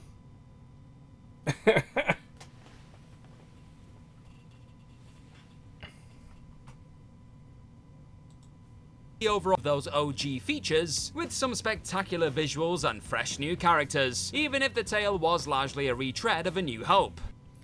Fresh new characters. Retreads of old characters with slight twists and a Mary Sue? Nice. I mean, you can't even call them retreads of existing characters, though. Mary Sue is just, like, all the characters combined and perfect. Finn, I mean, he's the one that had the most potential to me, and they fucking did nothing with. Like, he's the ex-stormtrooper, you could have done something interesting with that. They turned him into an absolute clown. The thing people remember him best for is shouting Rey's name over and over again. Yep. Like, he's just a pathetic character, unfortunately. And then Poe. Like, he's all over the place, where in the first movie, like, he was supposed to die, but because they made it so he lived, he abandoned his robot with the fucking plans to Luke Skywalker. He shows up in an X-Wing, like, halfway through the film, and then we don't see him again, I don't think. And then, in The Last Jedi, he's just... He's made to be pretty much a loser the entire time. And then in Rise of Skywalker, he's suddenly got, like, a dark past. He used to be, like, a drug runner or something. Fucking... The people who made these movies had no idea what the fuck they were doing. Like, you can do a trilogy without it being planned out from the start, but that's fucking hard to pull off. And you have to work within the bounds of what the previous movie said, at the very least. And, like, you had the second movie ignore the first, and then you had the third one actively sabotaging the third, which is fucking hilarious, but doesn't make for a good trilogy. I'm back. Yeah, that's the most wild thing about it, is that the third movie had to fucking retcon and fix a lot of the gaping gunshot wounds the second movie gave. Like, holy shit. My favorite part is how they attempt to retcon the Holdo maneuver as being, like, a really almost impossible thing, so, like, no one... This is why we can't use it, which simultaneously turns Holdo into a coward who's trying to run away and fucked up.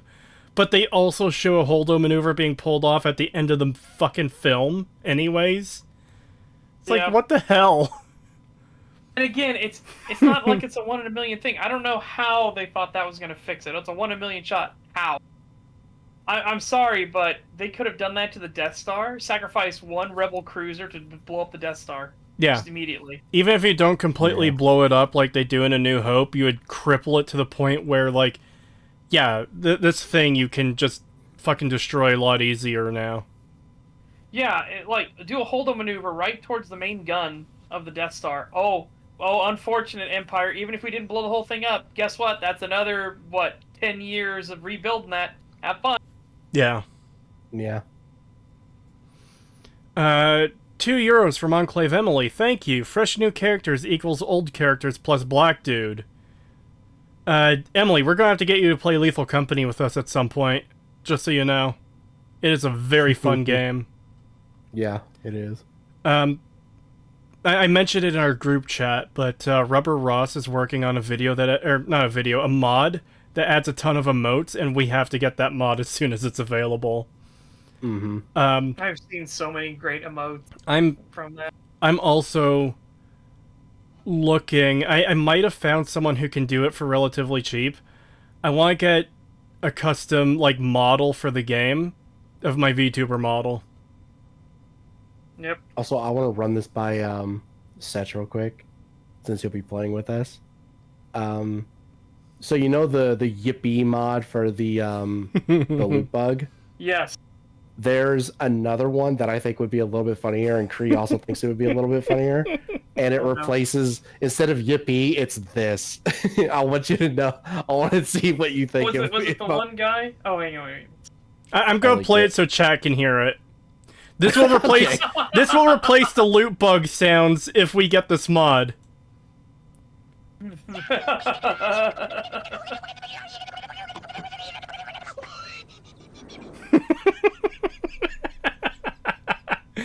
That one I've seen, and there was another one where what was it? Sir Ben and those guys, they had where I like how someone in chat recognized where that's from. yeah. Shadow Freddy Bracken. There was one where it was a guy like you would walk up to him and he would say like random lines and things like that. But I was trying to remember what it was because they were genuinely fucking funny. Oh, dude. It probably doesn't exist, but I thought of a mod that would be funny. You know the Yeah. Jack in the Box? Yeah. Replace it with the Oblivion music. Do, do, do, do, do. I would find that amusing. Right. $5 from good old school gaming. Thank you. Hey Cree, I think your videos are too long, Cree. I'm sorry, but I will start making my videos short, Cree. But fun fact, my videos are long than this year. Well, alright then. Nice. Nice. Thank you. $5 from Calbeck. Thank you. They didn't collaborate or coordinate in developing the trilogy. Basically 3 independent films by 2 directors who hated each other's work. Yeah. Yep. Yeah, there's a reason why these movies have been described as like, you know, like basically like a toddler fight between 2 people. Like they literally just use Star Wars as a method for throwing like the most expensive tantrum ever.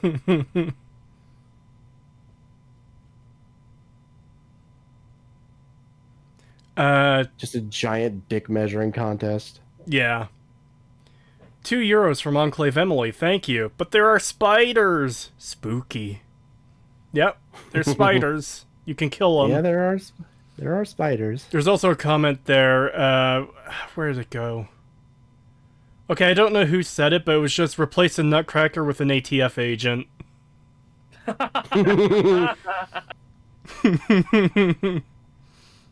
No, nothing to the Goku mod. This was a it got posted somewhere. I know it's in one of the Discord. It got posted and it was a fantastic fucking one. I was like, oh hell. Oh, it was voices. I see it now. Yeah, replace the nutcracker with an ATF agent. Sorry. Remember that video we watched and they replaced the Bracken with Freddy? Yep. And he would do like the you would just hear that down the hallway and shit. Oh, Just, God. I love how moddable this game is. It's gonna get Oh, yeah, wacky. the Dracula flow bug is what it was. The Lethal Company mod. Oh no. Yeah. oh yeah, I've seen that. Yeah, Yeah, it's in the mod chat. It's in mod chat on Bree's Discord. yeah, I saw that video. I Trying literally to come up on my Amazon package. I literally almost quit Metro, one of my fave game franchises, just due to spider levels. So if I do play it, I know how you're going to troll me already. That's the thing, we can't really use the spider to troll because that thing will fucking go after anyone. We do not want to activate the spider. Yeah, you don't want to activate the bunker spider. No, not at all. Unless you have like a full team of people with shovels that just smack the shit out of it. That is another mod I want to get, though, is that increases player count, so we can have... I've seen 6 people playing at once. I don't know if you could get more than that.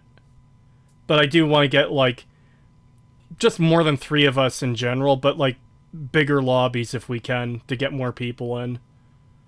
Mm-hmm. It might also be worth getting the one where recharging stuff at the station also heals your character. So if you're like critically injured, you're not critically injured the whole match. Maybe. Didn't Such try to kill you during one gaming session? Yes. Yeah, we needed money, and you get 5 credits for each body you put in. The unfortunate part, and the reason why it was a bit, was because we physically could not get it. Even if I killed all of them, we'd be 5 short, and I'd be like, I can't kill myself to Yes, you feed can. it there. No, but to feed it onto the thing and then let it actually count. Don't you? And well, maybe it doesn't count there, but dying at all lowers your quota No, Yeah. percentage. It doesn't lower your quote. It lowers your money.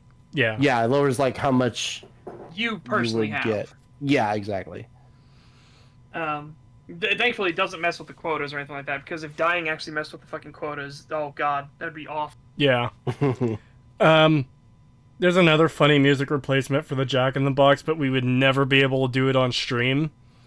The fucking gangster rap song where it's just the N-word over and over again.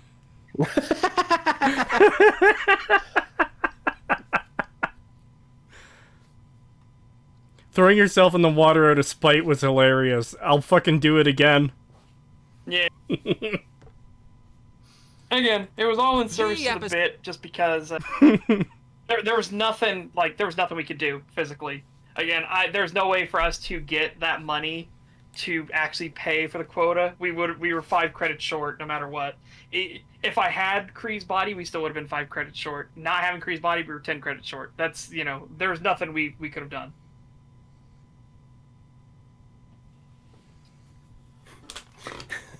I still love that clip where you two died and I started the ship and I just ran out to the balcony like, my boys!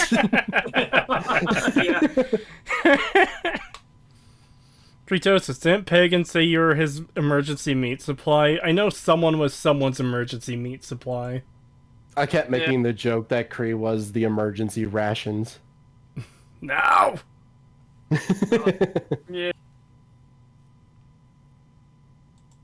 The episodes that followed weren't as universally saluted, however, with every bold twist or hiss of nostalgia being praised by one fan and utterly slammed by another. Again, it's because the nostalgia stuff was pure nostalgia bait. Yeah, there was It's no all it substance was. to it. Yeah, they were just weak. Do you remember Boba Fett? Do you remember AT-ATs? Do you remember Han Solo? That's all it was. That's all Disney has ever done. It's completely vapid and meaningless. Yep. Yep. Nothing substantial is ever done with these characters. They just exist because, well, we need them here because nostalgia. Sir Ben wasn't playing with us, Lion Bean. It was me, Pagan, Kree, and Pop Culture. Fuck! True Pop Culture 7. True Pop Culture 7! Gee! Yeah. Sir Ben did play with us once. It just wasn't for very long. Yeah. Because he had to leave. The stuff, like, when I play Lethal Company with Sir Ben and them, they have a shit ton of mods on, and they're pretty fucking fun. Yeah, I've been dying to play it modded. One of the, like, a mod that people are torn on is the emergency exit mod. I forgot, I got so used to that being a thing that I forgot it's a mod. But there's a mod that makes it some of the emergency exits are actually monsters that will kill you. Yeah, I'm not, I don't think I want that one. Yeah, we talked about this because I was thinking about like adding that, and then we both kind of came to the conclusion that it would be kind of bullshit though, because it's like there's not really any way to tell. Yeah, I was saying like if it was like a Dark Souls mimic where there's like at least like a small hint that the door is gonna kill you if you open it, I wouldn't mind it so much. But the fact that it's literally just a gamble of like this could be the exit or it could kill you. Yeah, like if it was fire with a Y, FYRE, It's like, oh, that's the mimic. That You know? sounds like it would be too obvious, though. I think they I should think just you'd be do like what Dark Souls surprised. did and have it like slightly breathe, have it like slightly open and close, just barely every once in a while, and then just like if you stare at it for like I don't know, like 10 seconds, you could probably deduce that it's a mimic. I don't know, movement, because movement draws the eye. I'd much rather have it be like, use a J instead of an I. That could work. Like, it's fire exit, but it's a J. Use this little hook on the end of it. Because I think it's more funny that, yeah, it seems more obvious, but when you're in the heat of the moment running from something and you jump over and grab the fire exit and suddenly it eats you. But again, I agree, because it has no tells, it is pretty, like, fucking bullshit. So that one I'm totally fine with losing. But the monster's actually copying your voice and talking, so you can have conversations. Yes. Is great. Absolutely fucking great. Yeah, we both agreed that, we need that mod. That one is really good. I've been watching Tio and his friends play with that mod, and it is so good. It is so good. I just love that one clip where they're pretty certain that Sammy is dead, and or at the very least he's not around, and they just hear on like the other side of the wall him going, "I would have played Lego Fortnite," and they're like, "Okay, I'm pretty sure that's not Sammy." Yeah. And it's great. Like, it'll be scary when AI gets to the point where it can actually mimic and try to respond properly Yes. with what it takes. That'll be fucking terrifying. Yeah. Mm-hmm. That'd be great. Oh my god. But yeah, it's oh boy, it's wild. Like, it is so funny because there are times where it feels like the AI is self-aware to do that. With stuff I've seen of people like asking a question and somebody says, "Oh, I don't know," and they're like, well, it's weird. You should know. We talked about this before." And they come around the corner and it's a fucking bunker spider, and they're just like, "Oh!" So is it every creature that can Yes, mimic? every creature. Yeah, Oh my every god. creature can do it. Terrifying.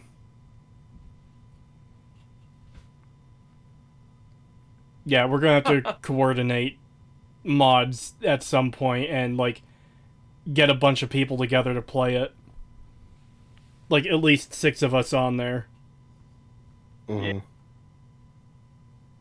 Trying to please The voices will not stop. Hey, such that you. It reminds me of the first X-Men movie where they don't know if it's like they come upon Wolverine and they're like they don't know if it's him, and he's like, "Prove it's you," and then he just gives Cyclops a middle finger. And like, okay. Yeah, I remember that in the movie because they didn't know if it was Mimic or Mystique. They didn't know if it was her, Yeah. and it's like, "How do we know it's you?" And then just Yeah, he uses the metal claw to do it too. Yeah. I'm like, oh, good enough for me.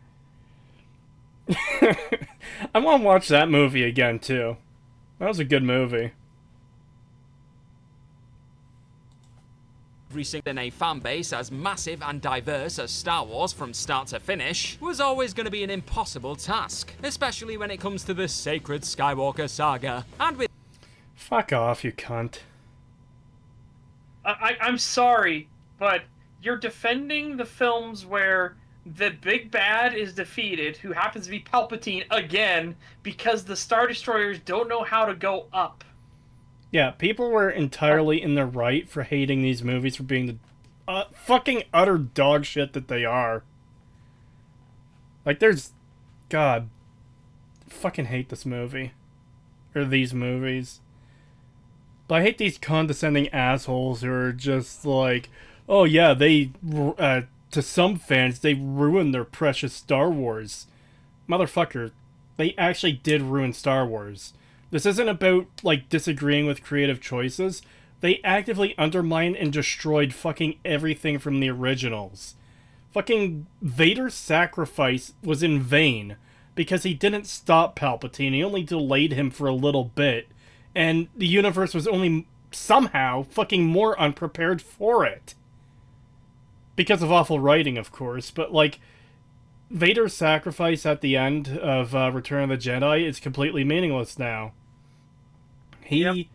I shouldn't say completely meaningless. He did save Luke, who also went on to become a miserable fucking hermit who doesn't want to do anything anymore and wants to run away from the call to action to save the universe.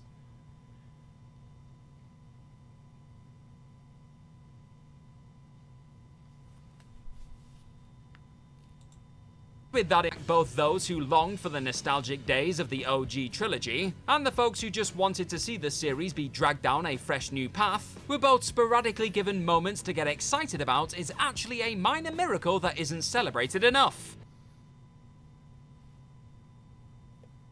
What? What? What? Can I hear that again? Yeah, let's hear that again. To me, it sounds like he's saying that fans of the originals should be grateful for some of what they got here, which, no. No, yeah, it literally just sounds like he's saying, well, the fact we got anything at all is a minor miracle, and you should be happy that we got anything at all. It's like, I would have rather had nothing. Yeah. Because at least then Star Wars would still have some dignity. Also, as Albert Cole says in chat, died for nothing, spent 30 years not telling Luke, hey, so we fucked up, Palps is still alive in the unknown regions, here's the coordinates, finished a job. Yeah. The fact that Anakin didn't come back we know he's a Force ghost. It's a fact that he's a Force ghost. Yoda is a Force ghost, we see him in TLJ. The fact that neither of these two motherfuckers said jack shit. Well, Obi-Wan too. The fact that none of the Force ghosts said jack shit to any of these characters, Luke, Leia, fucking... They probably could have appeared to fucking Han Solo if they wanted to. Yeah. Because we don't know, like, who can see Force ghosts or not, right? Can everybody see them, like, at all time? I mean... It seems like... I'm not sure. I'm not sure the exact mechanics of how it works, but they can at least appear to other Force users. So, Luke, or... I mean... Ahsoka, I'm not a fan of the character, but she existed before the sequel trilogy or the Disney trilogy was made. So the fact that she's not there in any form, they don't tell her that Palpatine is still alive. They could have told Luke before he went into his fucking miserable hermit I want to die phase. Yep. Also, Leia is shown... Oh my god. The fact that she's shown to have Force powers is fucking dumb, but it's like, okay, well then she should be able to see them then. I don't think it's dumb that she's... Like, they establish in the OT that she's got a connection to the Force. It's just untrained. I think it's dumb that they did... Like, they introduce it in Rise of Skywalker as... Yeah, she is training, but had a vision that her training would lead to the death of her son. So she set down that mantle for someone else to pick up, meaning someone else was going to fucking kill her son, which they did. Jesus. It's so dumb. It's so bad. I hate these movies. I hate them so much. I completely forgot about that. I forgot about it too until, like, what you said reminded me of that. $5 from Buttons551. Thank you. Hey guys, what did you think of Patrician's appearance on EFAP recently? Certainly was an unexpected surprise, but a welcome one. I listened to that EFAP, it was very good. I'm glad he got on. Yeah, same. It'll be, I hope they bring him on again for something, whatever it may be. I would love to see if they did. Has CFAP ever had Zarek Zakharon on? No. But I feel like he would be a good fit there, too. Yeah. It introduced some undoubtedly cool powers, weapons, and ships. Oh my god. Such as, like, I'm sorry, you're gonna have to name them because I strongly disagree. even then, it's like that's such a superficial thing. Yeah. I Like, wouldn't oh, it added the consider. supremacy. Big whoop. Okay. Yeah, I Yeah, wouldn't when consider like new ship designs and stuff to be like something to be worth saying like, oh yeah, this makes this a good movie worth watching because it introduces these designs. It's like, okay, that doesn't mean anything. Yeah. I Especially mean, if a lot of them are stupid. yeah. That's the thing. When you say that the Disney trilogy introduced new designs to stuff, I think of okay, there's the supremacy, which it just It's looks whatever. weird It's a to generic me. big ship. Well, it's a ship that's entirely wings, and you don't need wings in space. You've got the dreadnought, which is it just seems kind of pathetic. Its surface turrets, which are meant to take out small craft, can't take out small craft. So it's just like it has no defenses of its own apparently. Do you want to And mention said small craft and how fucking utterly retarded that is? I was referring to the X-wings, but yeah, that's where I was going to go next. Was the slow-moving, easily destroyed bombers? World War II style fucking bombers. Where she opens up the bomb bay door into fucking space and she's not like affected at all. I'm like, what the fuck? And they're the bombs are affected by gravity. Fucking how? Yeah, What gravity? Yeah. Like you could probably get around that if you showed like some sort of like mechanism pushing them down so that because Yeah. it's in space, they would continue to travel down. But then it's like, why wouldn't you just use missiles at that point? Why not use the fucking Y wings? Like Yeah. they're the actual bombers. why not use literally anything else than these fucking paper mache bombers? Yeah. Yeah. I feel like if you farted in the wrong direction, you could fucking destroy one of those things. It's crazy. Would bombs even work in space? Yes. There's nothing that would stop the bomb because once it connects and it creates a chemical reaction. Chemical reactions don't stop in space. Like if potassium hits a water molecule in space, it's still going to violently react. The biggest problem I could think of for like a bomber in space is the ships and targets in space can move. Yeah. And a bomb that is just simply dropped cannot target and move with the target. That it would just make more sense to use missiles that can turn and follow the target rather than something that could just move slightly out of the way and then the bomb will just fall past it until it hits a planet. Yeah, that's why you had the Y wings and the TIE bombers where they used energy explosives and shit like that. Like so that way if it did miss, oh well, the energy will fizzle out, so we're not gonna hit an unintended target, but also they move really fucking fast.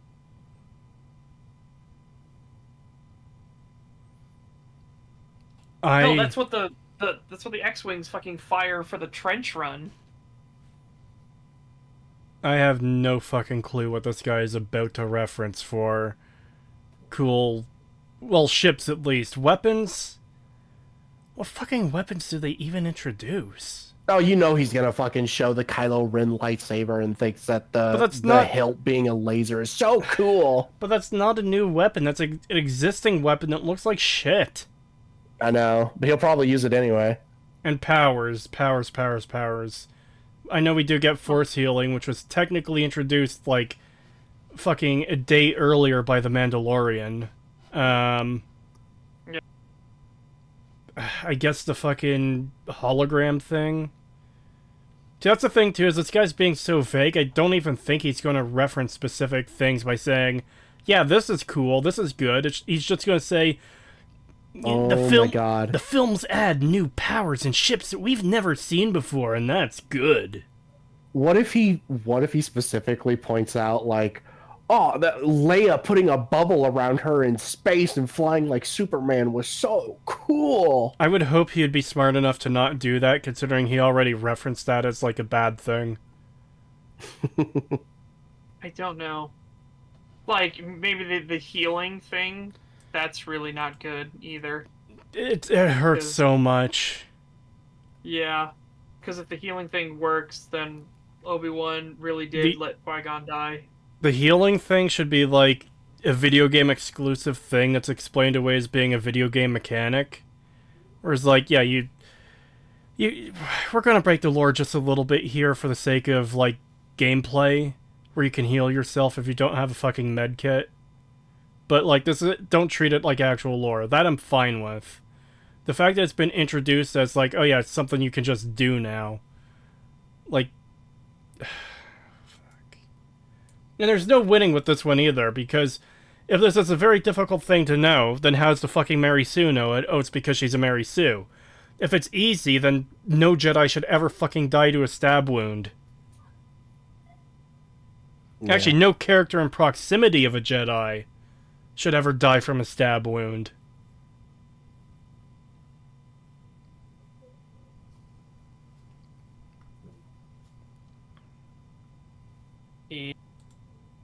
Simply would not be Star Wars without some fascinating Force abilities, and the menacing Kylo Ren set the tone early in The Force Awakens by stopping a damn blaster bullet in midair.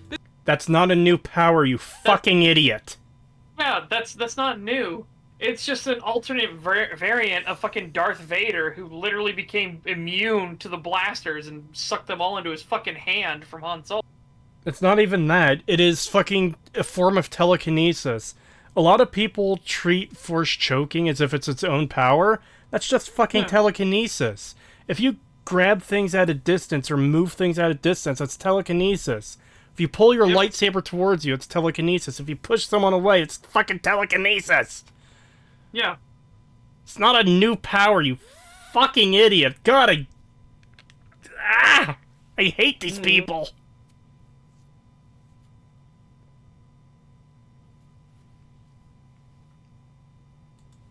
Before for an impressive amount of time, Leia soaring through space after being That's so stupid. Why would you even hold it there for that long? Why would you not just move it out of the way? Or just fizzle it out or something? Why would you just hold it there? Why did he go to this one, though, next? Oh, no. Why? Oh, no. Is he actually gonna fucking praise this shit? I was partially joking that he would do this if he actually praises this shit. I'm gonna go back. I'm gonna take us back slightly, because I think he's gonna start doing this. I'm hoping he's gonna say, while Leia floating through space was stupid, you know, there are other ones that are better, but we'll find. Here we go. Ren set the tone early in The Force Awakens by stopping a damn blaster bullet in midair before holding. Also, blaster bullet. What It's the not a fuck? It's bullet, you fucking idiot. God, I just... When I paused it last time, I just fucking... just curled over and double facepalmed at the sheer fucking stupidity of referencing Leia. Yeah.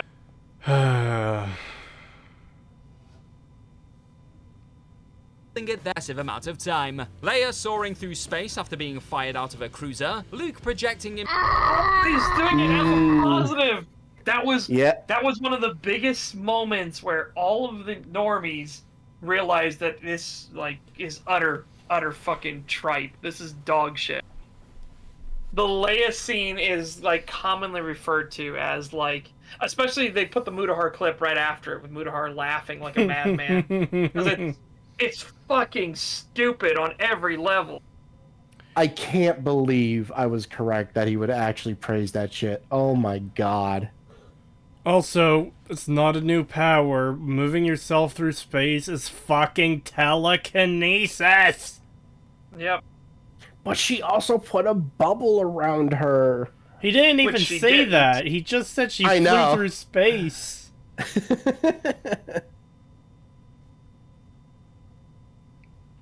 Put a fucking air bubble in my bloodstream so I don't have to deal with the shit anymore.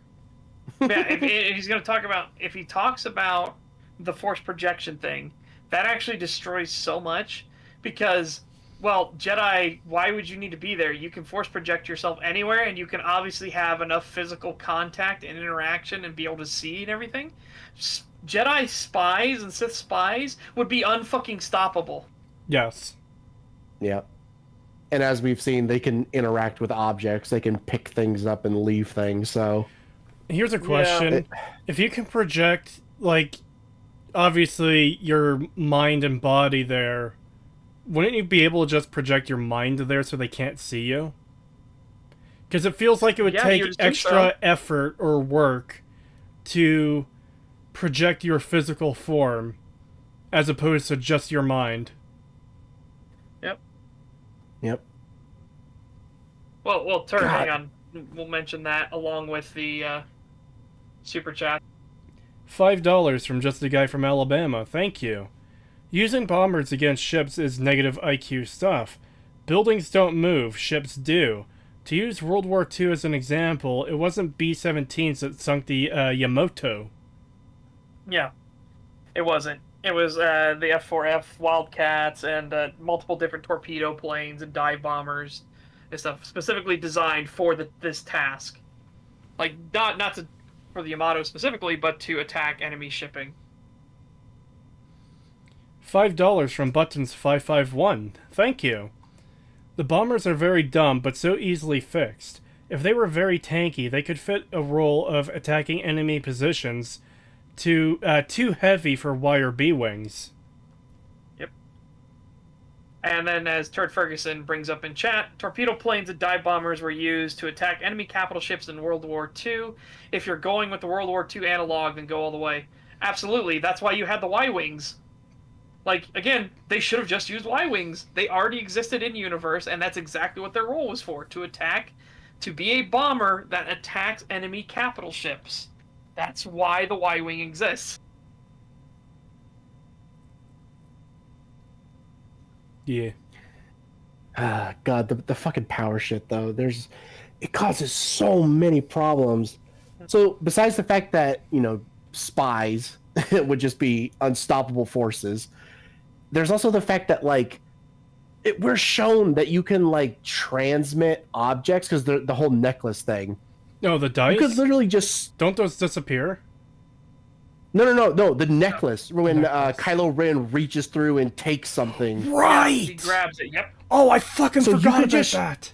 Yep. You could just straight up steal shit from the enemy and be like, oh, we need the plans. Yoink! I'll just reach into time and space and grab that shit. Even more so. Hey, you want to kill the Emperor? You want to kill Creamy Sheev? I'm going to force project myself in there with a bomb and blow up. Yeah, that's exactly what I was thinking. I was like, why would you not just teleport a grenade or something into the room and just blow everyone up? Yes, I made that exact criticism in my Rise of Skywalker video. Partially as a joke, but partially as yeah, you can actually do this by that logic. Oh, just fucking force project yourself somewhere, drop a grenade, and leave. Yep.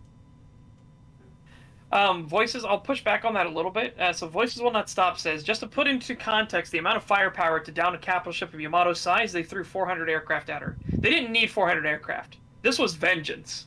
That was the express goal of the attack on the Yamato. It was pure vengeance. That's what America wanted. Here is the ship named after the fucking land of the rising sun. We are going to get revenge on it. We are going to hammer it and thoroughly sunder this thing. It's the same thing where people use an excuse of how many Sherman tanks does it take to take out a Tiger tank, and it's well 5. They had to have 5 Shermans to take out a single Tiger. Well, no, they didn't. 1 Sherman tank could take out a Tiger tank. Pretty easy, in fact. But you don't go around with 1 tank. Your minimum, the smallest contingent of force you have in World War II was 5 tanks. So it didn't take 5 tanks to kill a cat. It didn't take 400 planes to kill the Yamato. You could have done it with a single plane. It would have taken a long time, but you could have done it easily. Yeah, but again, you're misconstruing this as they threw that number at her just because. They didn't throw it at her and be like, oh, we only need 1 plane. We need 250 planes. They didn't need that many. you could do it with a single plane. They got proved at Midway. A single dive bomber dropped a bomb on the aircraft carrier deck, and because the Japanese were trying to refuel their planes faster, they had all their gasoline, fuel, and munitions on the deck, and it detonated the entire deck from just one dive bomb. It wasn't that you needed only one or that you needed 50 dive bombers. That's what you went with.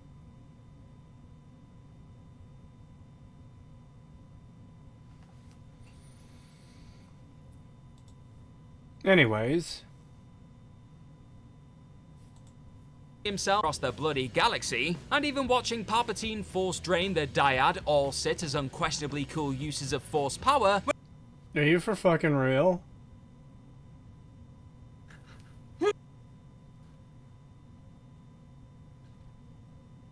I feel like this is one of those things that is just so fucking absurd on its face that you don't even need to respond to it. I mean, we will, but like, are you fucking for real?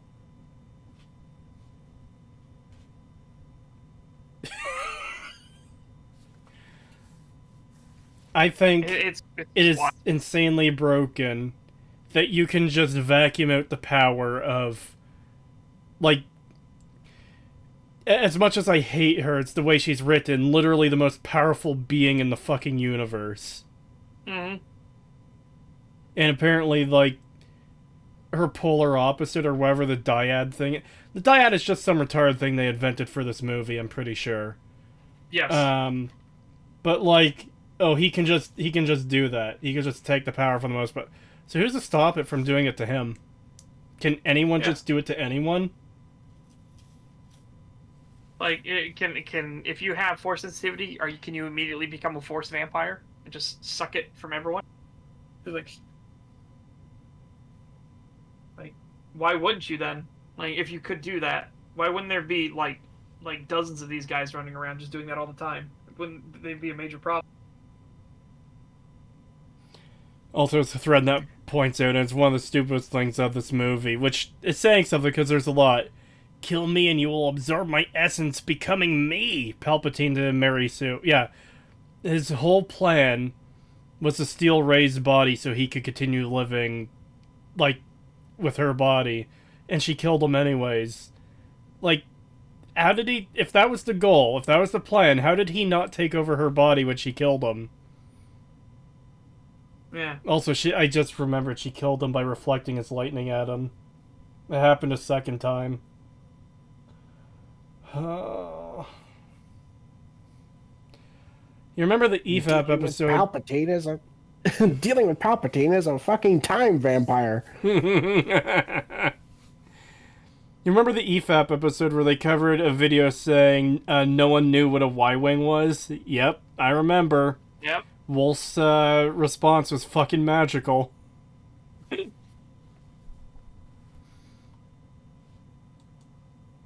Trilogy, and episodes 7 to 9 seriously brought in both the badass weapon and You're referencing the throne room fight in that stupid, like, electric stick?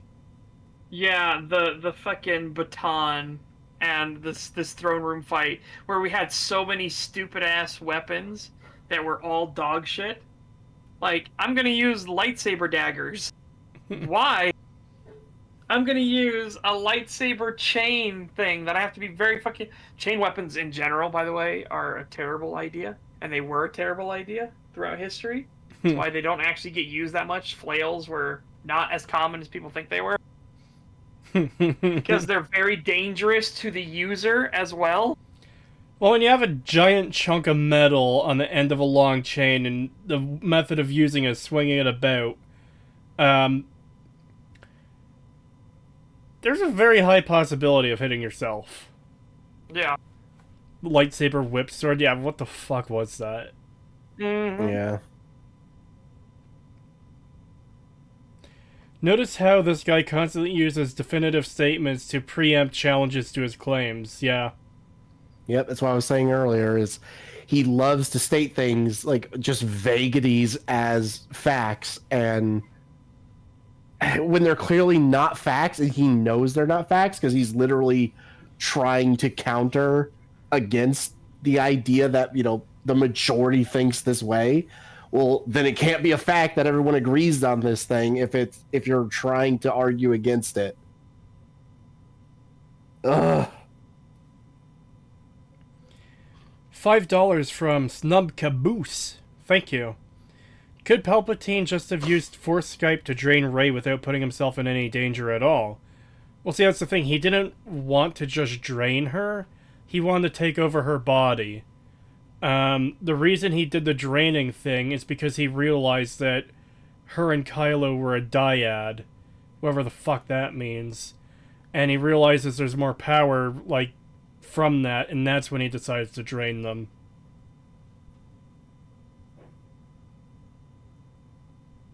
Kree loves whips. What the fuck?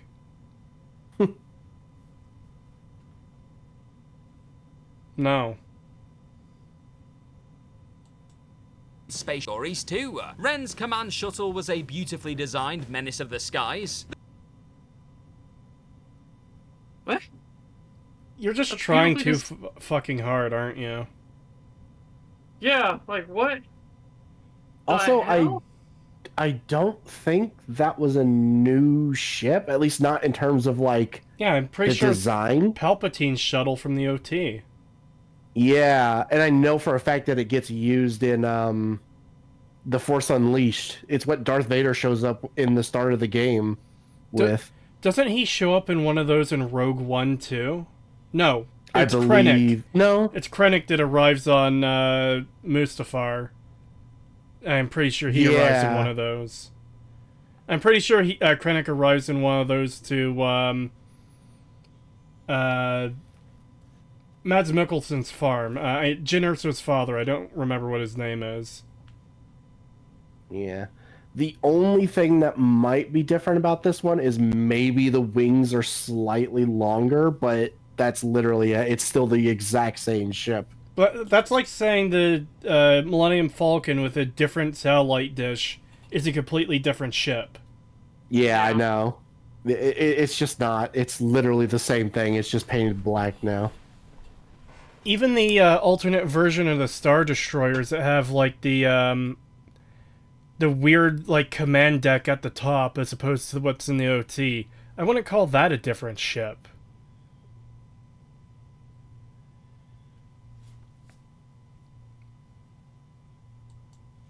The Rust Speeder helped create the gorgeous visual of Crate's red surface, but God, I can just hear this guy fucking slurping the dick of this franchise at this point.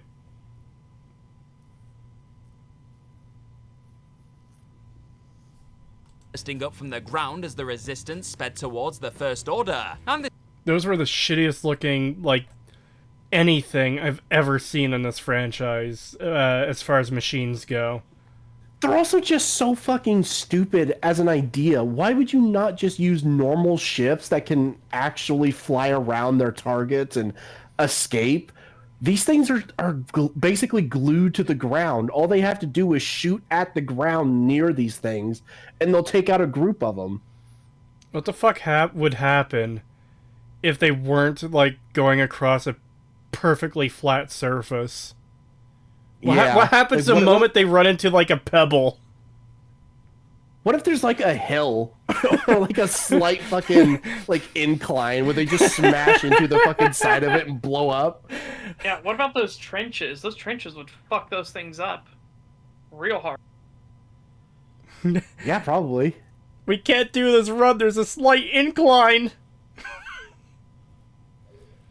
Everything about this movie is just shit. Oh, especially since they're going up against these like walker things that have a height advantage. All they have to do is shoot down on these things.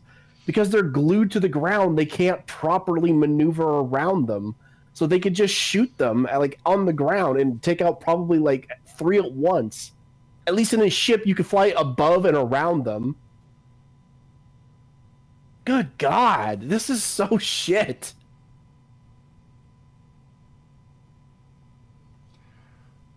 Is it just me? Or is the point of the supremacy, like, off-center? Yeah, it is. It's slightly off to the left. I know, OCD-tism. It's funny because the Star Destroyer directly behind it is actually properly aligned.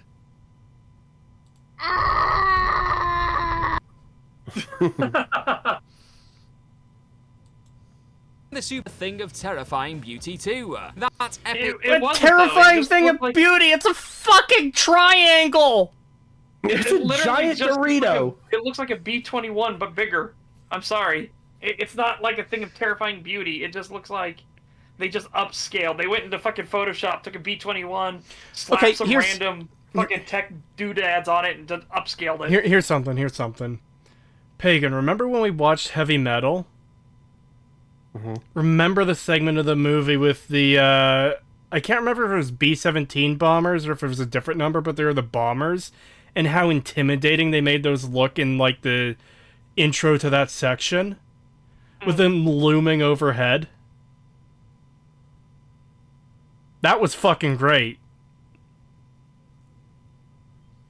But no, here we get a giant triangle in space and it's supposed to be intimidating. Okay. Yeah. I actually don't remember that scene. You don't? Okay, hold on. Hold on, I'm gonna You grab this. remember with the skeletonized crewmen and stuff?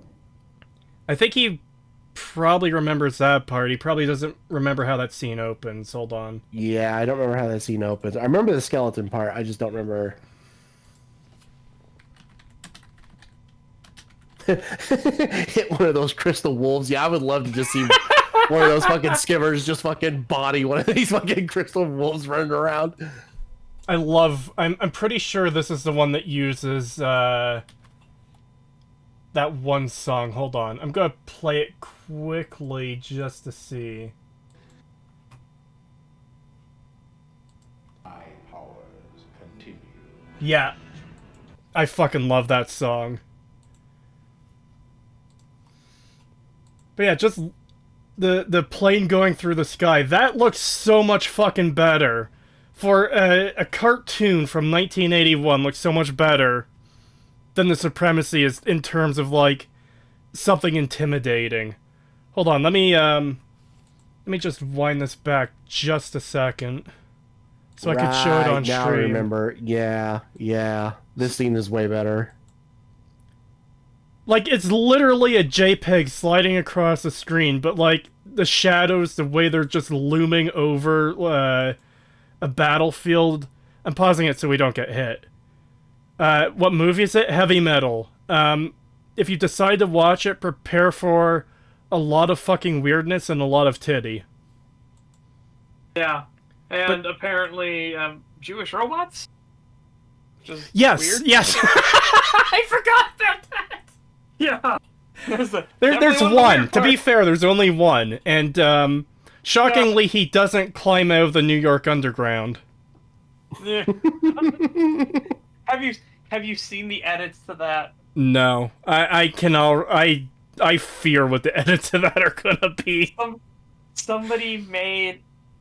They have the hat, right? And it comes out of the vent, and all of a sudden you realize it's an Amogus and it goes doot doot doot doot doot. Yeah, I've seen that. I've seen that one.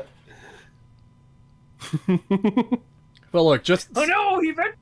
just sliding this fucking JPEG across the screen with, like, this lighting and shading is so much better than, oh, here's a giant space Dorito. Because Well, you know, that's there's not actually that's design actually to shading, it. by the way. Huh? That's not actually shading, by the way.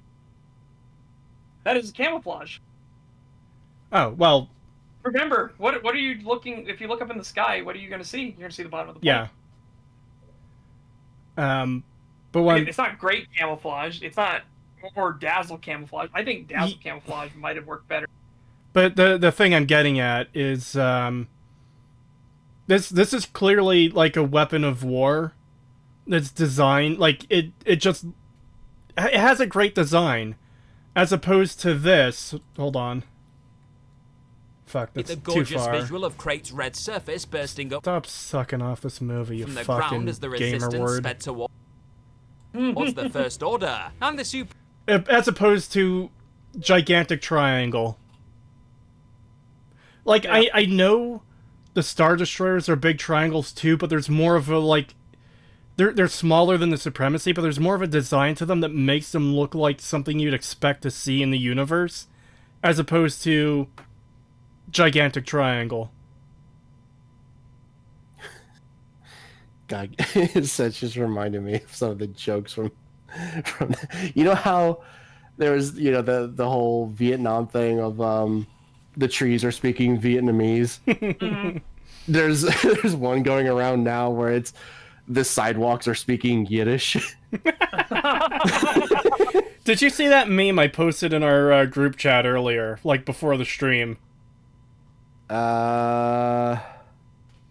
It's Which one? Okay, look for where I posted this video in our group chat. It's the tweet directly above that. Oh, the group chat? Yeah, in Discord.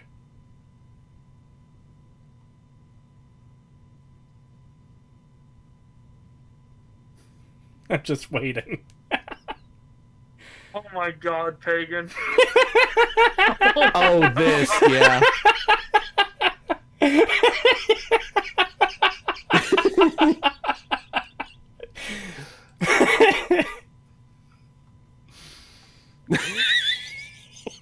I think Seth just saw the one I posted. Yeah, I saw the one Pagan posted. Oh no. Which one was that? It's The very just last now. one. Just Oh. That one's good too. oh. Oh my god. Oh no. I know what I gotta do now. I've gotta troll the shit out of Good Logic now. Holy Oh no. and be like, where were you? Were you in the sewers too? Anyways. Tell us about the tunnel, Good Logic. Anyways, we should get back to this crappy video. Premising of terrifying beauty too. That epic crossguard lightsaber used. You motherfucker! You fucking... Oh my god! That lightsaber is one of the most disastrous things in existence. Because, again, how dangerous it is to the end user. Now, you can argue about, oh, well, he has to be a Force user and stuff like that. I'm sorry, but I would rather only need to worry about where the blade is pointing and not also worry that my fucking crossguard is going to just magically stab me because I did a maneuver slightly wrong. It's fucking awful. So, this is something that apparently needs to be said. Most swords that have crossguards, the crossguard won't be able to cut or stab you because it's not meant to fucking... It's not bladed or pointed. Yeah.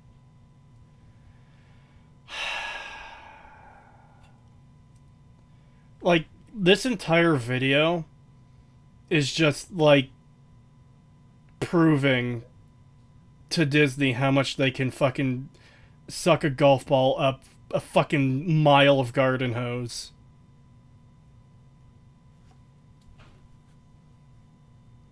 Like, he's praising all the worst fucking things they've done. Fallen became instantly iconic, and the advanced melee weapons seen being used by the. You literally say that as you're showing off the stupid whip. Yeah, the advanced melee weapon. You mean the absolute utter dog shit that you should never use in a melee fight? Got it. Are they gonna use the fucking execution laser axe next? That Phasma's about to use on Finn and Tico?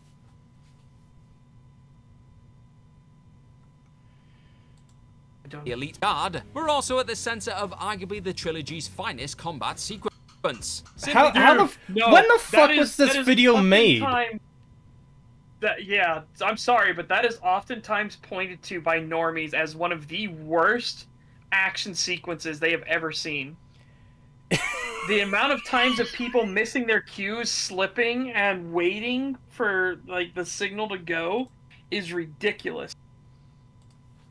I'm opening this up to see when it was made. It was obviously after, this was 5 months ago. This, I almost said this year, it's not 2023 anymore. This was only 5 months ago. This was less than half a year ago. That someone thought that, like, Hey, yeah, I'm gonna praise all the things that are most criticized about the shit-ass movie. Yeah, What the fuck? and not just criticized by like the hardcore fan base, criticized by the fucking normies. Yeah, some of the things most hated about this trilogy. These are reasons why you shouldn't hate this trilogy. Fucking excuse me. Oh, hey, there's a massive fucking plot hole in Fallout 4, and that's why you should love it. Oh, there's absolutely nothing to Starfield's main story, and that's why you should love it. Oh. Okay. Yeah, again, I don't understand the point of this video where you're literally just pointing at shit people don't like and then saying, but you should like it, without actually providing any reason as to why we should like it. Like, you're not countering any of the arguments people have made about these things. You're literally just saying, well, I actually think these things are good. I'm not going to say why, but you should feel the same way I do. Yeah.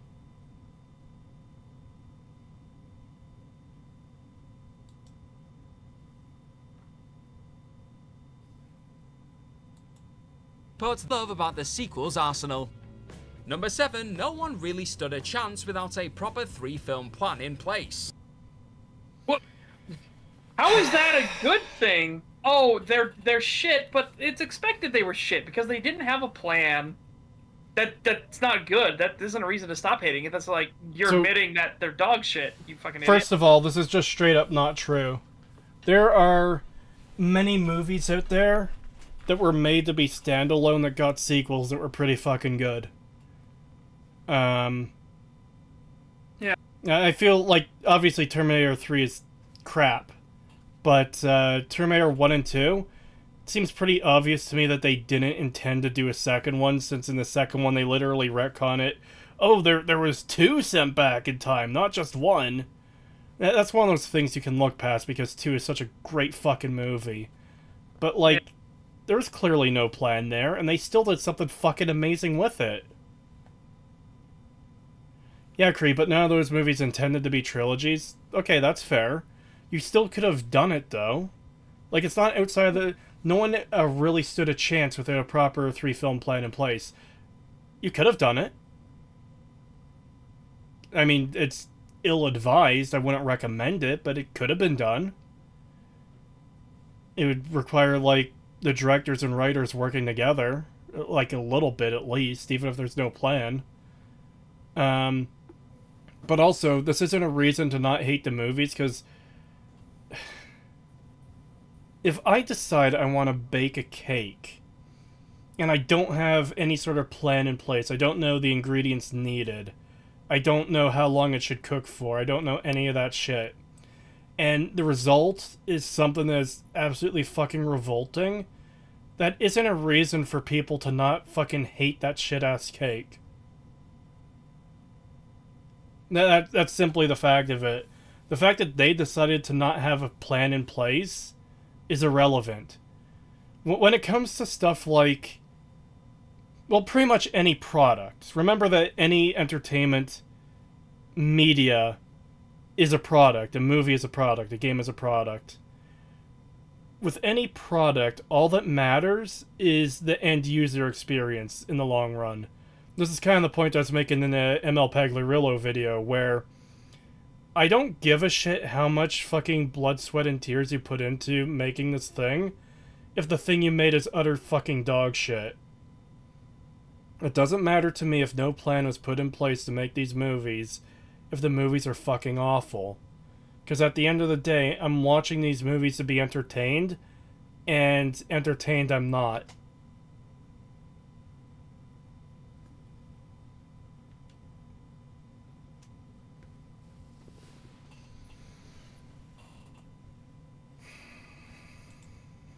Now, having multiple directors add their own flavour to the mix isn't anything new in the galaxy far, far away, with the OG trilogy seeing 3 different figures steering the ship. But Irving Kershner and Richard Marquand's work was still being overseen by George Lucas back then, with the original Stag.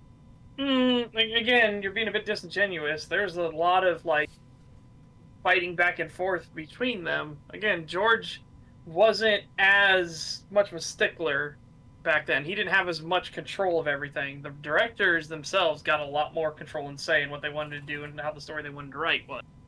Yeah. Also, they kind of, they actually worked together through the whole thing. Yeah.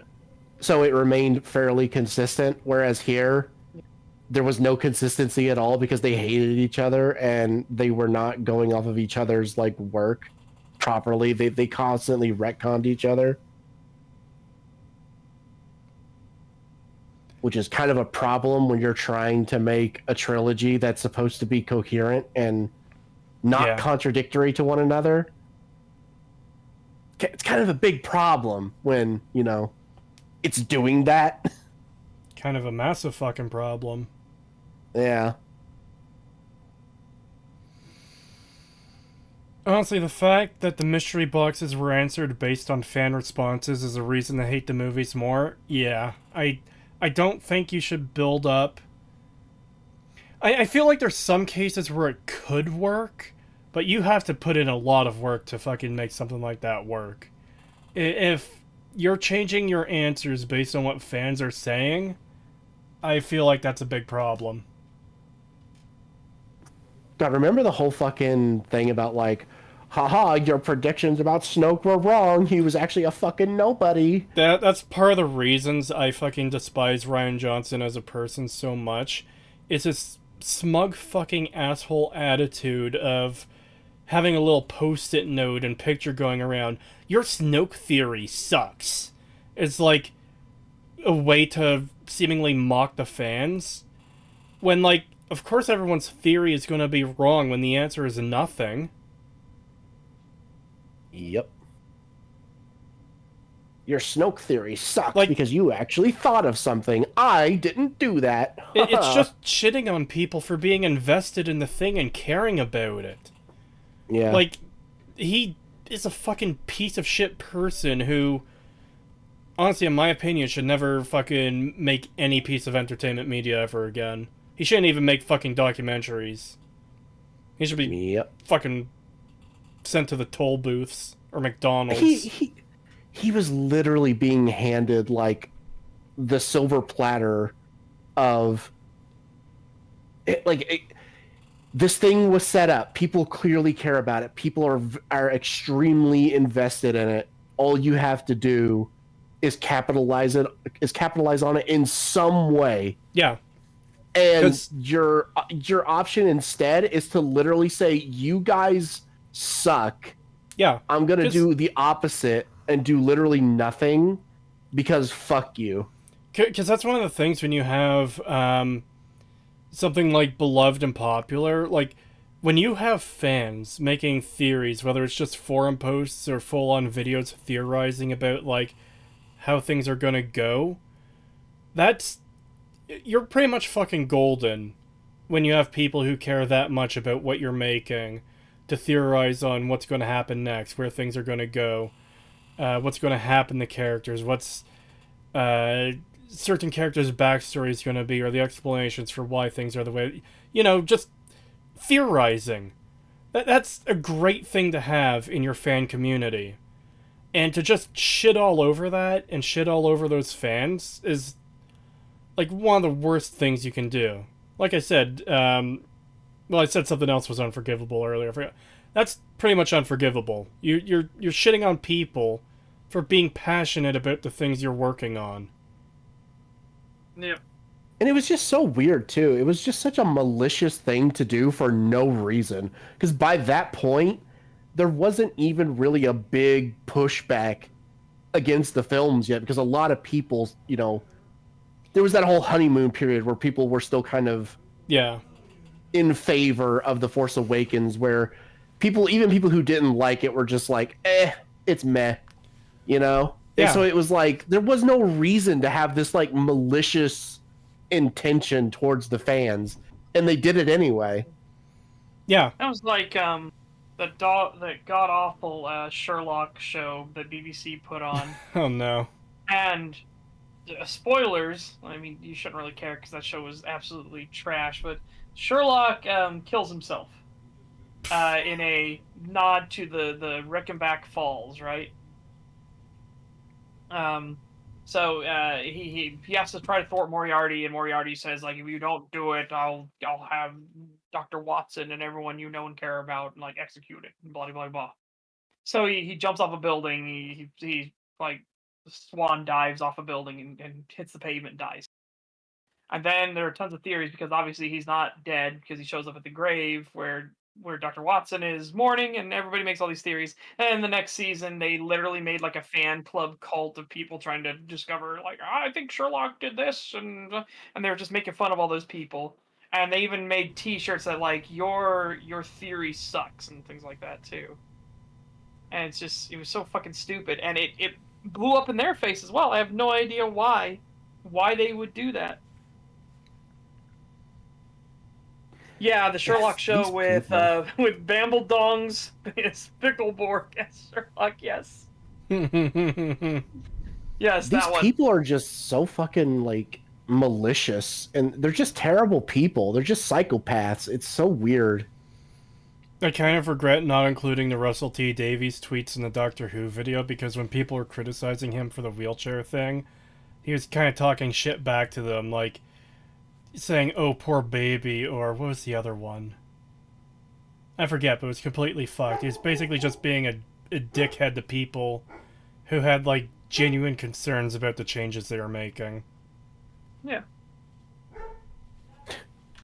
I kind of wish someone in like who's actually in a wheelchair would like directly confront him, or like, you know, say something where he could see who it is who's saying it, and then try to do the same thing to them. Oh, is the little baby gonna cry? Are you gonna stand up and hit me? Oh, like just, oh, do it. Come on, fucking do it. I want to see you get ripped from limb. Fucking do it. You say that, I just imagine a fucking... It's something I can imagine happening in South Park or Smiling Friends, where someone like that just literally gets torn apart by crippled people. And then one of the people, like, their legs don't work, they tear off their own legs and put his on and walks away. Just the stupidest fucking thing. Well, I say that he would be torn apart, but let's be honest, the way that these people operate, the moment that a certain class or race of people go against the narrative, they instantly become the other, no matter what. Yeah, if a disabled person complains about the disabled pandering in Doctor Who, then they're not a real disabled. Yeah. Well, hell, they'll go as far as to be like, well, actually, you know, people in wheelchairs aren't as, you know, they're not as disabled as all these other people. So really, people in wheelchairs shouldn't even be considered disabled. Like, they will literally go that route. They've done that before. Yeah, they do it all the time.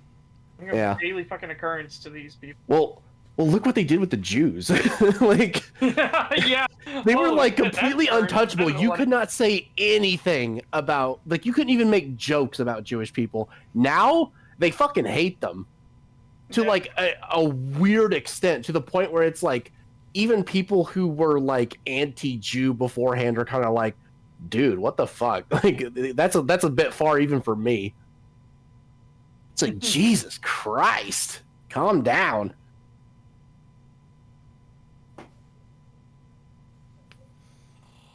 I'll be right back. Yeah, I'm gonna continue. Star Wars making sure the overall story was heading towards the conclusion he wanted. Not having a similar sort of plan heading into the sequels set this new trilogy and Rian Johnson and J.J. Abrams up for failure pretty early on. That's not true! I'm going on the premise that it is true. That this is true, which it's total bullshit. But how does that mean we should stop hating it? That, oh, they were fucking incompetent, therefore you shouldn't hate them. Like, what? How is that a defense? I'm just annoyed by the whole idea that they were set up for failure because they didn't have a plan, which, no, they weren't set up for failure. They could have worked within those bounds and did something. They just didn't. But secondly, why the fuck would you do the sequel trilogy to Star Wars and not have a fucking plan? There is no version of reality where this is a good idea. Yeah. Well, like I said, even if we just go based off his premise, his nonsense Yeah. premise that doesn't exist, it's like that is not a defense. Yeah, it's not a defense at all. It's like that example I did earlier about baking a cake without knowing like how to do so. Then what you create is crap. Yeah, it doesn't mean you shouldn't hate the piece of shit for being a piece of shit. Yeah. It was like the localizers. We talked about it earlier, where Jamie Markey, like, to get the own against the people criticizing her. Oh yeah, well I don't speak and read Japanese. Neither does 90% of the localizer industry. It sounds like 90% of the localizer industry needs to be out of a job. Yeah, exactly. It's like, that's not an own. Why did you use that as a defense? That makes things worse.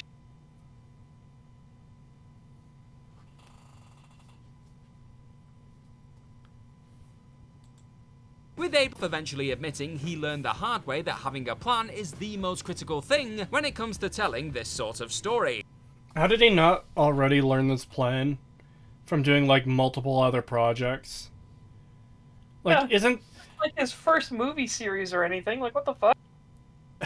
I can't remember which show I was listening to. It might have been Real BBC, but they were talking about how Lost is a complete shit show because there's no overall plan for the series, and they only had like season 1 planned out, and that's why everything got stupid after that.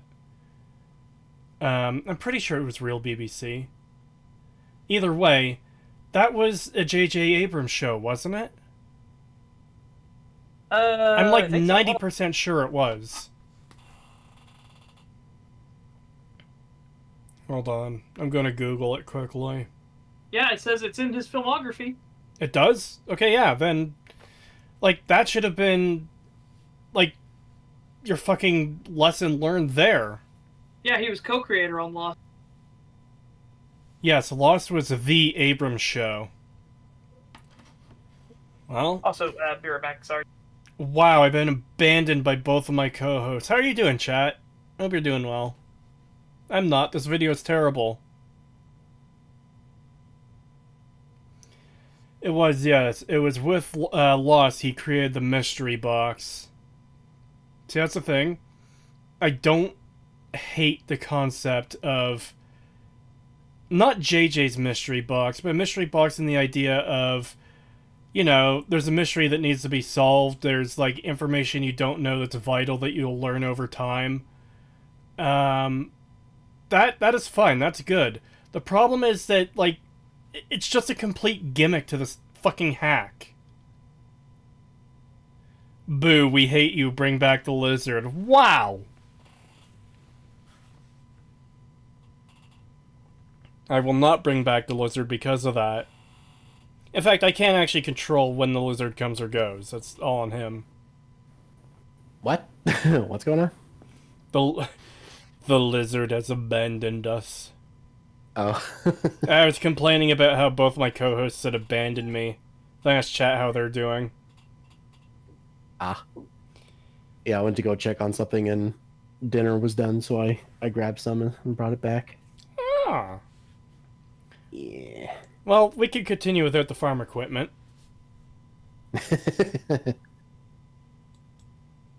Time you ball up your fist and curse the many frustrating retcons and ways the sequels feel like a painfully disjointed mess, just remember that the lads tasked with helming them were put in a pretty unenviable position of having to deal with narrative decisions they didn't choose before proceeding to make it up as they went along. So again, I don't care. They failed. It doesn't matter that they had such a challenge ahead of them. So they should have done a better job. Yeah. I'm back. And keep in mind, too, there's still choices they made that were entirely on them.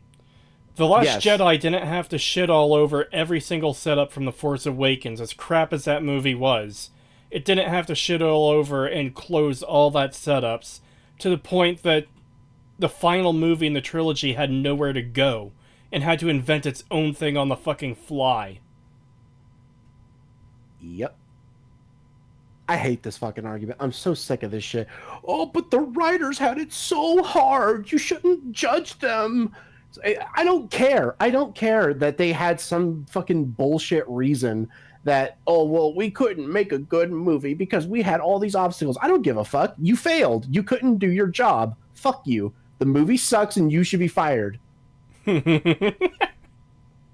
Yes.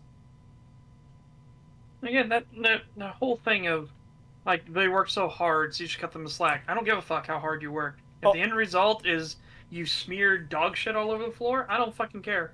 Also, Caffeine Freak in chat says something great here that I missed. Narrative decisions they didn't choose while making it up as they go along. Seems kind of contradictory. Yeah. Yep. How can you have decisions, well, I mean, I suppose there are some decisions they couldn't choose, but they're still making it up as they go along. Which means they're responsible for, like, a big portion of what happened in the movie regardless.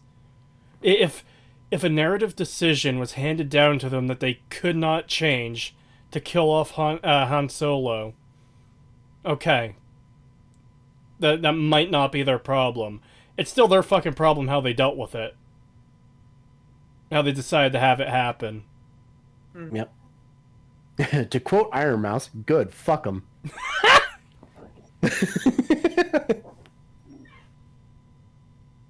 Wait, was that the VTuber who was shitting all over Cowboy Bebop? Mm-hmm. I remember that's before I really knew who she was. That's like when you first started introducing me to VTuber stuff. Yep, Sea Dog Connor was talking Yeah.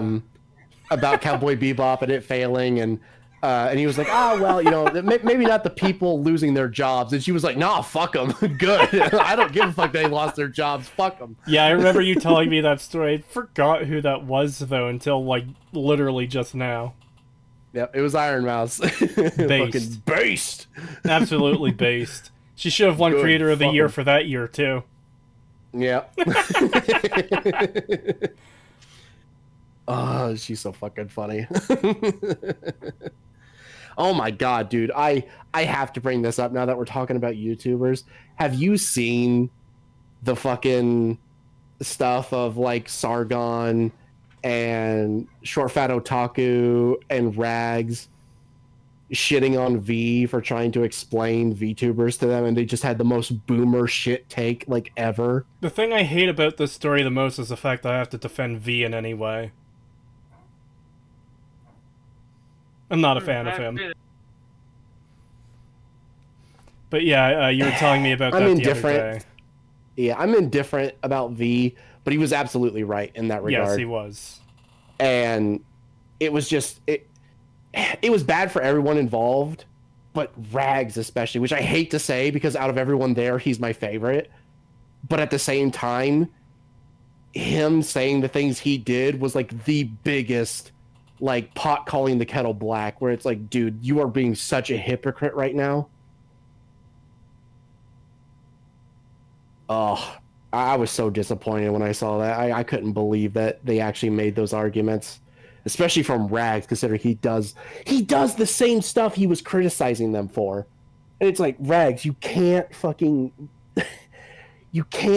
discredit an entire group of people, like an entire industry, for things that you have been doing on your channel for years. I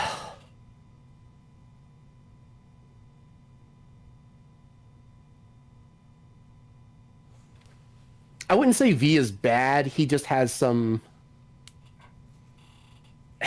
He's had some takes where it's like, I don't agree with that. I think for the most part, he's pretty good. I do enjoy a lot of his videos. He's usually right about most things I've seen, but there's been a few things where I'm just like, oh, come on, man.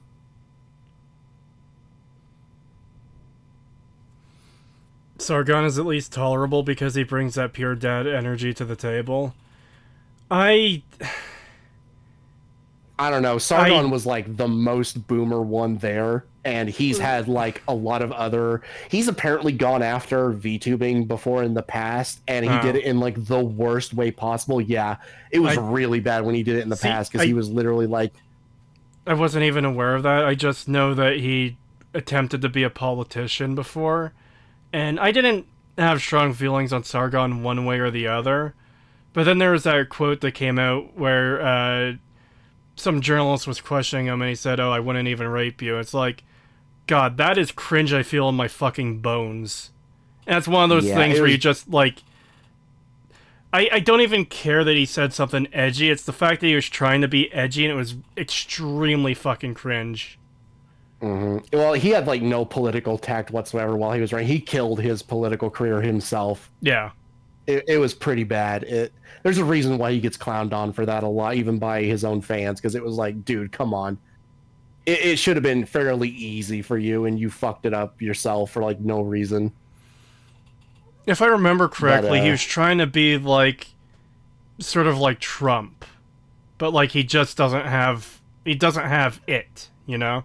Yeah. He charisma and intelligence, unfortunately. Yeah, no, it was pretty bad. Like, he just straight up, like, alienated basically everyone, like, who could have potentially voted for him, and just pushed them all away because he just had no tact whatsoever. It was really bad. He wanted the dogs... But yeah, apparently in the past, he's also had, like, he's gone against VTubers and stuff. There's actually a really funny clip of him shitting on... I forget who it is. It's a FaZe Connect VTuber. Oh. And one of his co-hosts, I forget his name. He's one of the guys that does, like, podcasts of the Lotus Eaters, and he just has this look on his face the whole time of like, oh my god, Carl, shut the fuck up. You're gonna fucking... like, you have no idea the fucking, like, hell you are unleashing upon us by talking about these people. And the shit he was saying was just, like, so blatantly insane. It was really bad. Like, one of them was like, full stop, there is not a single VTuber who isn't a man, even though there's, like, verifiable evidence that a lot of these are actually women, because a lot of them have had their actual photos and stuff leaked, and, like, at least 90% of them are all women, and people knew this at the time, and he still was like, no, they're all men, they have to be men. No woman could possibly be funny. And shit, like, which is funny that he would say that, and then later on V, like, in his argument with V, he was just straight up like, well, no, they're not funny. Like, there's no such thing as a funny VTuber. There are no funny women. People are only interested in watching VTubers because they're all simps. Anyone who watches a VTuber is a fucking simp. That's all there is to it. And it's all men. It's like, oh my god, you fucking idiot. Yeah, those are some pretty retarded takes. Yeah, it was cringe. It was really bad. And then, of course, there was the whole, like, well, we know that their entire fan base is nothing but simps because they had porn made of them before. Dude, it's like, I'm sorry. Rule 34 fucking exists. Yeah, Rule 34 exists. Like, everything has porn made of it. And I'm sorry, but this is what pissed me off so much, because fucking Rags agreed with that argument. He was like, yeah, they made porn of it. And it's like, Rags, my guy. You have an entire dedicated channel to it, you dumb fuck. Yeah, you have a dedicated channel to it. You have had suggestive and even cropped porn images in your videos. And you have a public Fur Affinity account full of porn in your favorites that you solicited. Yeah, and you paid for a lot of these. Like, holy shit. It was so bad. It was such a hypocritical move on his part, and I just couldn't believe it. And then also the whole thing where he was like, well, they would just show their face. Why wouldn't they show their face and everything? Oh, it's just an art piece. It's like, dude, you're a PNG tuber. You're a fucking talking dog. Yep. Like, come on. And then the whole thing of like, well, their whole fan base is nothing but simps. It's all simps because they're using a VTuber avatar. And it's like, Rags, do you really want to open that up? Because that is like... What's stopping people from literally just saying that your entire fan base are dog fuckers? Like, come on. Yeah, it feels like the stream would have fucking enraged me to listen to. It was really bad. It was so infuriating listening to that shit. Because V was actually presenting like good arguments and trying to explain to them. And then they would act like they knew better than he did, even though he's actually a part of that community. But then they would admit like multiple times, oh, well, I've never even watched them. I wouldn't even watch them. But then they would act like, oh, well, yeah, I know, obviously, that this is what their streams are like. It's like, you don't know what their streams are like. You just admitted you've never seen any of them. Yep. Oh, it's so annoying. I hated it so much. I lost so much respect for everyone in that call except for V, ironically.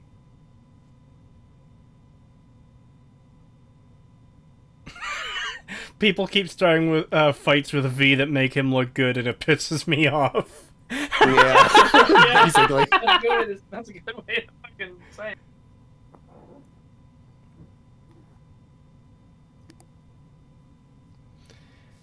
Well, that was quite the tangent. We're still not through this. I thought this would be a short stag. I didn't think we'd be I thought we've been wrapping it up about now, or even before now.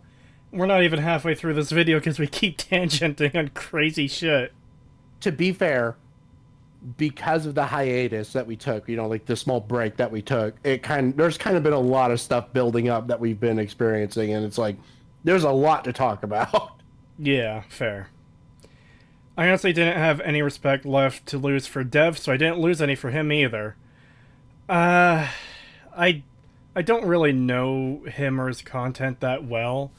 I just know that he was making some really fucking dumb arguments when Pikami got bullied off of Twitter, saying that, oh, she came back, so she wasn't bullied. Like, he thought the whole Hogwarts Legacy controversy was stupid, the boycott was stupid, I'm pretty sure.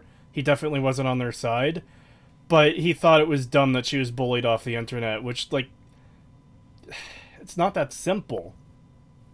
Yeah, I've been hearing some things about Dev. Apparently, he's had a lot of shit takes recently, especially when it comes to stuff like Trump and whatnot. Like, he's super anti-Trump now, and anytime something positive comes out, he has to try and counter it, even when there's nothing to counter it with.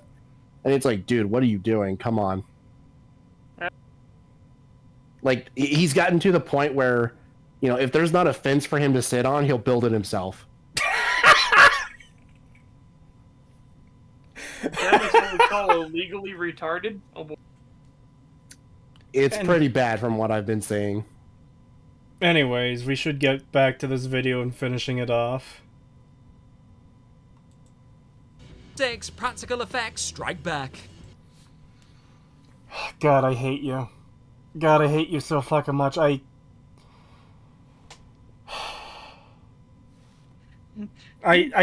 want you to experience... I don't necessarily want to wish pain upon this person, but I want him to experience something not good. I do. Stub your toe every day for a week. Okay, fair. And a different toe. So, like, the first one has a time to heal, then the second one gets stubbed, and then, testicular torsion. Oh, no. Unironically, I use that to great effect in a tabletop session. So, you might not know, well, you can cast Mage Hand as a sorcerer or wizard, anything like that, right? It's a free spell. The Mage Hand, it can't actually attack or do anything, but it can grab things, it can carry things. So, I just distract the giant hobgoblin that was going to whoop my fucking ass. I set my Mage Hand, I'm like, grab his fucking nuts and twist. It worked. Jesus. I managed to survive. Granted, I got downed, soon after, but I survived that first initial attack.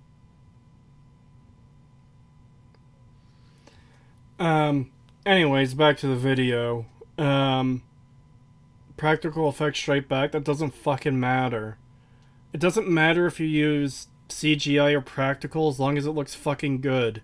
The sequel, the Disney trilogy, having practical effects isn't an inherent win because the movies are still shit. Again, there were dog shit movies back in the days when you only had practical effects. Practical effects don't automatically make things good. It's very much a situation of using a tool when it's needed. You don't use a wrench to fucking hammer in a nail. Like, there's useful applications for both CGI and practical effects, and you can make some really good shit if you mix the two properly. Yeah, and this also plays into the whole myth of, like, the prequels were nothing but CGI sludge. They weren't. There was a lot of practical effects in the prequels, too. I don't know how we're still at this point years later where, oh, the prequels were just endless CGI sludge with no practical effects, when there absolutely were practicals. A lot of them, honestly. Yeah.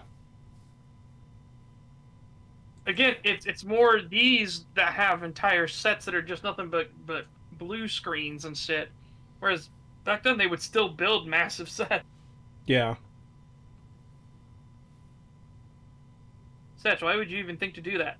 Whenever I play as a player in a pen and paper role playing session, I like to think outside of the box and get creative with everything. So I don't build like hyper meta characters or anything like that. I'll build characters that have more flavor and stuff like that, and find unique and interesting ways to work with that. Like using prestidigitation and the fact that I buy like beef jerky and we ran into a bullet, and I used the beef jerky and used prestidigitation to heat it so that it was more appealing, and we actually tamed a fucking bullet. I now have a bullet as a mount. I cast single white woman. Oh no! She twists your fucking nuts off. Jesus. 5 pounds from Threadnought, thank you.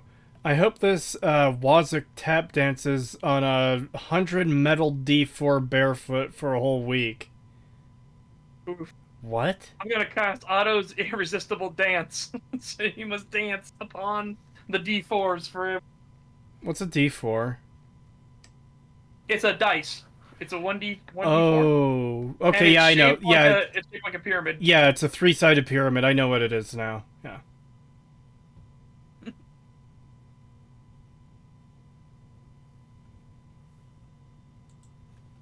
He said that many of the digital effects unleashed in episodes 1 to 3 have aged terrifically well in the years since, with the opening space battle in Revenge of the Sith still being a marvelous watch to this day. But there's no denying the fact that many longed for a return to the days when practical effects were relied on more than digital wizardry after taking in the prequels. Though it is There's a worth shit ton noting of practical.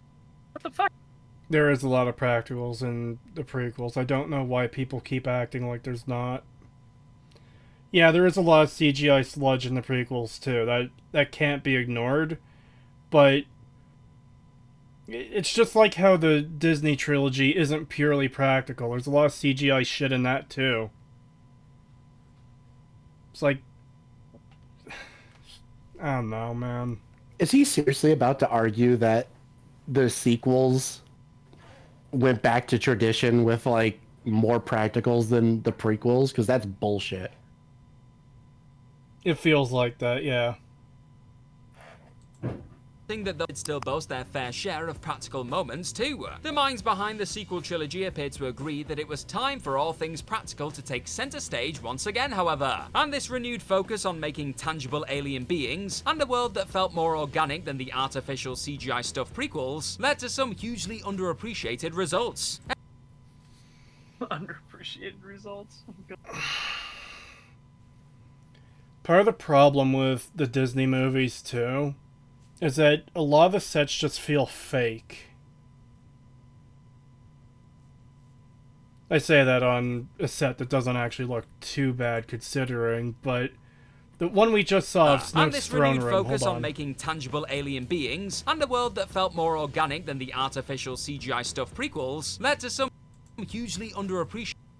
Why does he just have a massive, gigantic red wall? Like, this is probably one of the most fake-feeling places in the entire sequel trilogy to me. Well, he had to Show that he's evil? He had to channel his inner Brandon.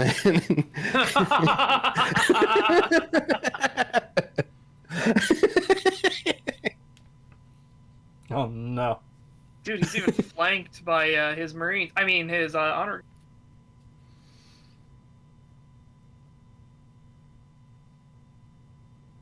God, he even looks like Snoke. Yeah, he really does. Oh my god. Oh. It just... looks like such a fake place. Everything from Unkar Plut and Maz Kanata being brilliantly brought to life via practical methods at various points, to the using of the real-life Skellig Michael as Arcto, regularly made the sequels a true feast for the eyes. But they weren't! Like, there's a lot of stupidity in it. It's like, oh, just because it's practical. It's like, yeah, but a lot of it's fucking dumb. Like, holy shit. Yeah, like, with movies, well, yeah, with a lot of forms of media, a lot of stuff like this, despite being, like, a lot of what you're seeing, it gets buried under everything else. Like, Last Jedi starts, Luke throws the lightsaber over his shoulder, so now I'm thinking, oh, this is a complete clown show. So, the scenery I'm seeing here doesn't matter to me one way or the other. It's just a place that's in a shit film. Like, I don't stop to say, oh man, doesn't this place look, like, really nice? No, I don't give a shit because I'm here to watch a movie. I'm here to have a story told to me. And that story is utter dog shit, so I don't care what the scenery is. Might as well be fucking painted styrofoam or actual CGI. Alright, busting out the cement, eating the pain away. Eating this fucking pain away. Yep. Yeah. These simpletons are blinded by colors like a toddler with keys. Yeah.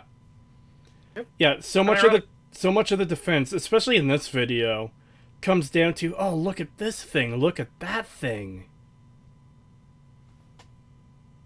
Well, remember, he had to do the fucking thing that every single defender of this movie does, where they bring up the Battle of Crete specifically because, oh man, it looks so cool because of the red fucking soil underneath that comes up, and it looks like the planet is bleeding. Well, I appreciate the sentiment. They weren't battling over me there. It was Crete. Not Crete. Whatever, as if I give a shit. I saw an opportunity to make a joke and I had to take it, okay? Hold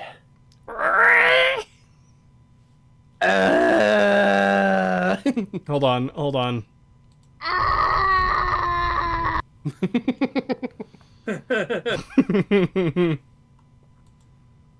5. The Last Jedi took some compelling narrative risks. What? I mean, They took I wouldn't narrative say risks, compelling. that's for sure. Narrative risk, yeah, definitely. Compelling? No. Like, Yeah, we took a narrative speaking of- risk of making Luke Skywalker die like a fucking bitch and drink titty milk directly from the tap of an alien. yeah. We took a narrative risk by saying that all of your Snoke predictions were fucking stupid and then did absolutely nothing with him and took him out like a bitch. We took a narrative risk by having our character named Kurt make out with a Mossberg barrel.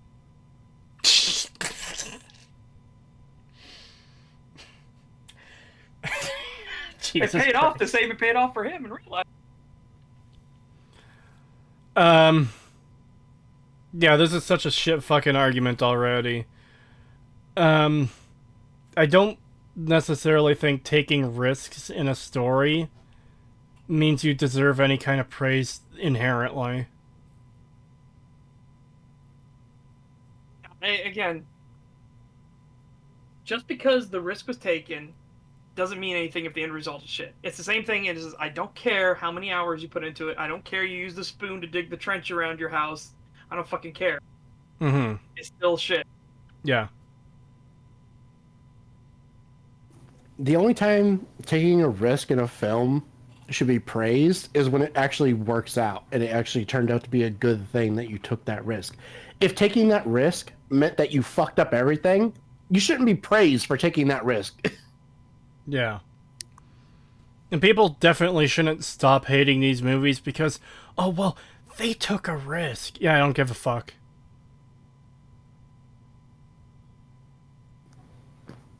God, we're gonna have to change the thing from you don't hate journalists enough to you don't hate fucking Hollywood writers enough.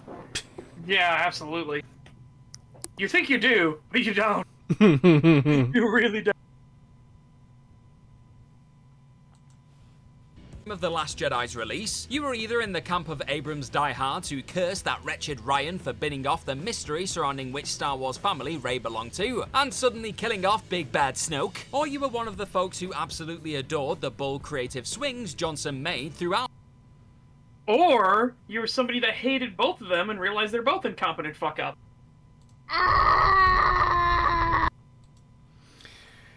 There's only two camps. The people who liked the first movie are people who love the second. There's no other group of people who feels anything about these movies. Those are the two. Those are your choices. What Yeah. the fuck? How are you this out? Like, I know it's a soulless fucking corporate pulp culture channel. How the fuck are you this out of touch? This is like... This feels like a video that's 5 years out of date. Like, this is something that makes sense to have come out maybe a year or two after The Last Jedi. We are long fucking past that. Rise of Skywalker will be 5 years old this year. It came out in 2019. December 2019. So, December of this year, it'll be 5 years old. And that's Rise of Skywalker I'm talking about.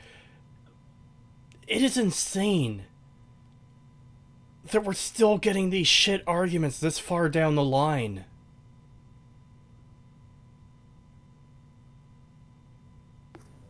WhatCulture has always been very basic bitch content.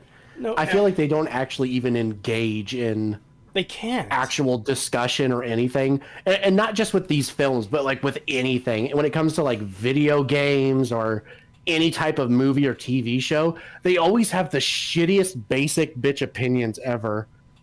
And yeah, it just seems like they don't actually interact with anyone on the internet whatsoever. They don't have their pulse on the community at all, because like most people have come, I shouldn't say most, but like it seems like more people hate these movies than like them now. Rise of Skywalker was a total wash. Pretty much everyone hated that. It is legitimately difficult to find anyone who liked that movie. The Last Jedi was very much split in terms of audience ratings, but like sentiment seems to have gotten worse to it over time. And the only people left seem to be the diehards that were always gonna fucking praise this shit-ass movie. People like Patrick Willems and stuff. Yep. Yeah, from what I can tell, in terms of like the normie or the people who are fans of these, are their opinion seems to be that The Force Awakens was good, TLJ was flawed but decent, and The Rise of Skywalker was complete dog shit. Yeah. And even then... And keep in mind, the TLJ one seems to be like the minority. I don't even see most people who defend The Force Awakens defend TLJ. Yeah, and keep in mind too that sentiment has gotten worse towards these movies over the year. A lot of people see the entire trilogy as a big fucking joke now. Yep. So, like, I'm talking normies too. My brother liked Force Awakens, and there's some stuff he didn't mind about TLJ. I'm pretty sure he thinks the entire trilogy is just garbage now. Pretty sure. But he also has a lot of shit takes, so I don't know. Well, hopefully he's not. Months have gone by I was though. gonna say, hopefully he's not a contrarian. Somebody who like He would normally hate the thing as well, but now so many people hate it that he feels obligated mentally to defend. He seems partially like a contrarian to me. I don't want to talk too much shit about him, though I will a little, because he annoys me a bit. Don't get me wrong, I love my family, but fucking hell, he's got some shit takes. He wanted to check out the Walking Dead comics because I was reading them, and I lent him, I had the big omnibuses, and he gave them back to me after a little bit, said, oh yeah, they're in black and white, so I lost interest. It's like, the fuck is wrong with you? Okay. Yeah, he has a lot of shit takes, trust me. Jesus. Unfortunately, I kind of know how that is. I have a couple of family members who have really bad taste, and I'm like, God, I hate that you guys fucking consume this shit Mm-hmm. and believe these things. Like, I don't want to get into politics, but man, they have some shit political opinions. I don't like your brother, Cree. I mean, again, not to talk too much shit about him, but he does seem contrarian in a lot of ways. He liked The Last of Us too. He likes a lot of the Disney slop that's been coming out for Star Wars. I don't know. It's been a while since I've talked to him. He's been busy with life and work and stuff. He's got 2 kids now, but he liked The Mandalorian way back. Don't know what he thinks of Obi-Wan and all that shit. Yeah, he's got some takes for sure. Well, you know whose brother I don't have any problem with shitting on and saying they're a terrible person? Gadgets. I hope that fucker Yeah. experiences genuine fucking pain. I fucking hate Gadget's brother. I can't fucking stand him. He is such a piece of shit. Just hearing Gadget talk about that fucker, like, is enough to enrage me. I can't stand it. And the fact that he has a YouTube channel that is like the absolute it's one of those things that you can point to as like this is what's killing the platform. I don't even know if that's... I'm not sure you can say that's what's killing the platform, but the best way to describe his channel is just by explaining, you know those low-effort gaming channels who only seek to fucking make money and nothing else? There's no passion in it, they just want it to be their job. So they take They every only shilling do sponsor opportunity... streams. Yes. And it's always the like Scummiest the really games. shitty. Yeah, the scummiest, This like, is someone- fucking pay to win. This is someone who won't play a real game because he would prefer to play gacha games like Genshin Impact. That's not to say they're not real games either. Obviously, they're a video game, but there's a distinction between Genshin Impact and fucking Baldur's Gate 3. Mm-hmm. Yes. And also all those like really god awful like Clash of Clan clones that he plays. Oh my god, it's just the worst. I love that he banned me from his fucking streams permanently because I went in there and I was just like, what is this shit game? And he immediately banned me forever. Isn't he Christian too? Yes, extremely Christian. Good, He used to make because those really cringy. I wish I could see the day that he gets sent up to the pearly gates and they open the trapdoor to send him straight to fucking hell where he belongs. Yeah.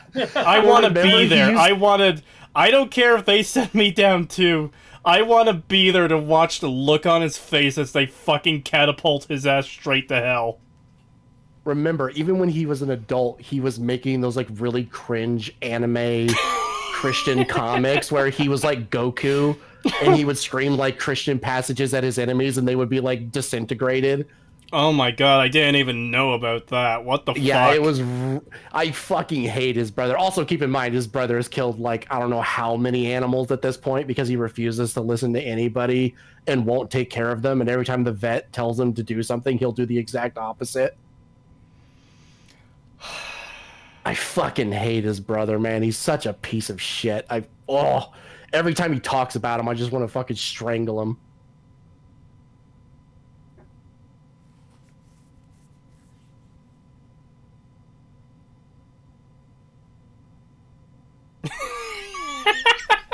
Not a tangent I expected to go on today. No, but anytime I think of his brother, I just get like fucking Yeah. violent rage build up inside of me because I fucking can't stand him.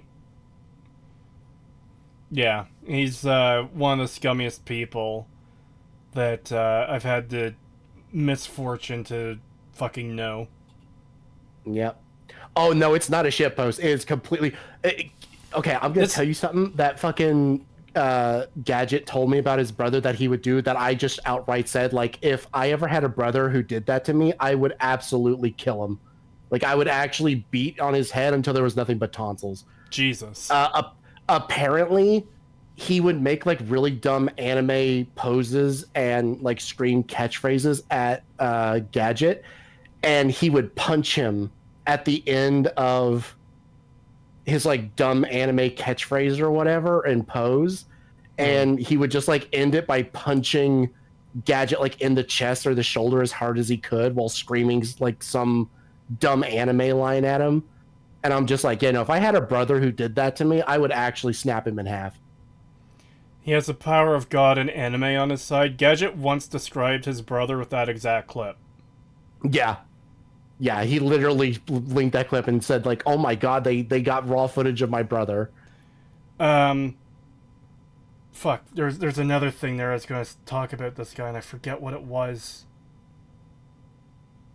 Did it? Fuck, I got it! Right, that's what it was. Anytime there's a conflict between him and Gadget in their family, he would play the victim and make it seem like Gadget is the one in the wrong, so he'd get in fucking trouble, too. Yep, like every single time. For example, and then after he would Christmas, do this, I want to give an example. At Christmas, they'd get each other gifts, and Gadget would legitimately try to get him something decent, but because it wasn't like anything he wanted, he'd like kind of throw a bitch fit about it.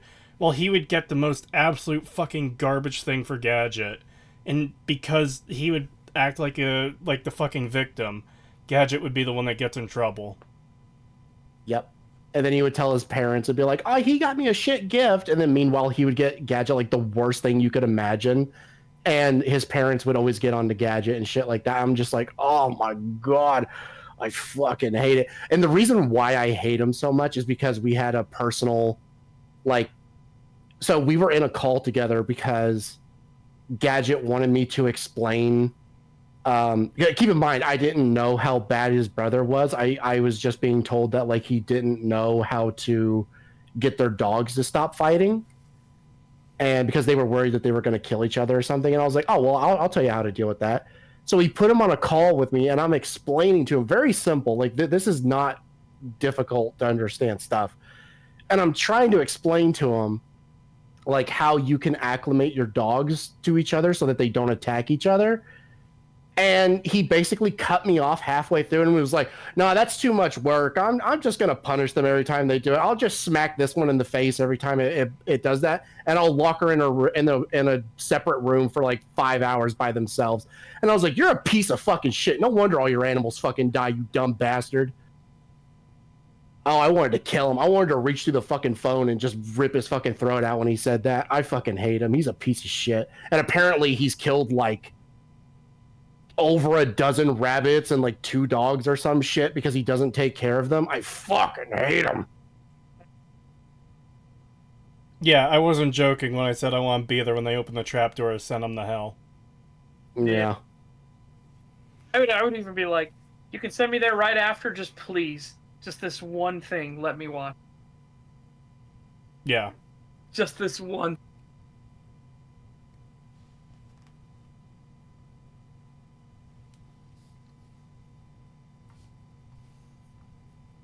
Yeah, I want this guy to go into the SCP femur breaker, please.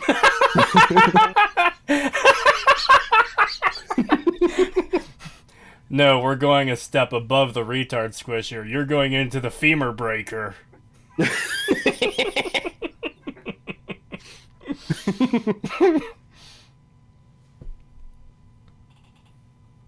What a fucking wild ride the stream has turned into. I know. This is one of the more fun ones we've had just because we get to talk about other shit besides the god-awful video we're watching.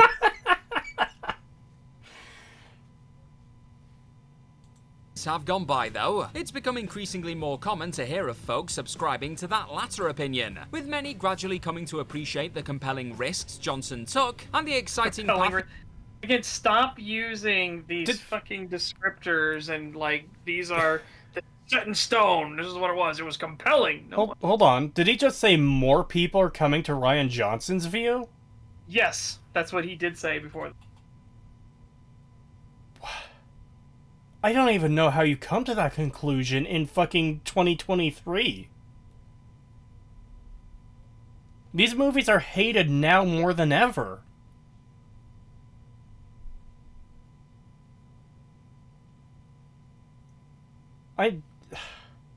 I'm actually kind of at a loss for words. Mental delusion is how? Being a fucking soulless corporate shill is how, I guess. Well, I mean, remember, what is their channel called? WhatCulture Star Wars. All right? Yeah. Their entire identity is wrapped into a singular brand. Let me Like, just oops. double check that quickly. Yeah, What Culture Star Wars. This is a side What Culture channel dedicated to Star Wars. Yep. That's even less of an excuse, though. Like, yeah, corporate slop, whatever. If your channel is dedicated to Star Wars, you should have your fucking finger on the pulse of, like, the community.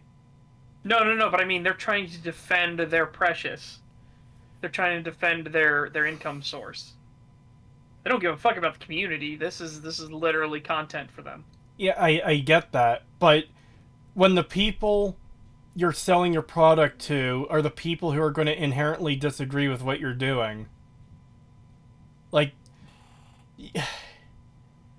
the people who are going to watch What Culture Star Wars videos are going to be Star Wars fans. You're not going to get someone who has zero interest in Star Wars going to watch What Culture Star Wars videos.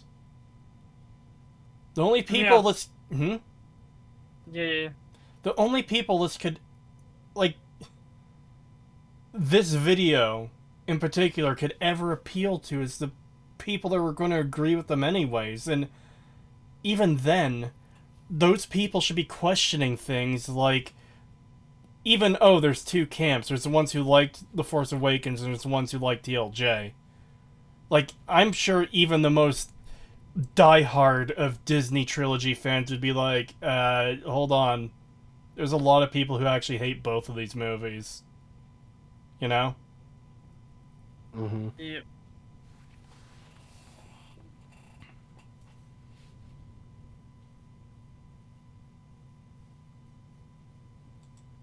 He was trying to saga down heading into what was once Colin Trevorrow's finale. In isolation, The Last Jedi sits as one of the most visually stunning, beautifully acted, and fresh pieces of Star Wars action of all time. Go fuck yourself. Said a complete retard who has never seen any other Star Wars ever.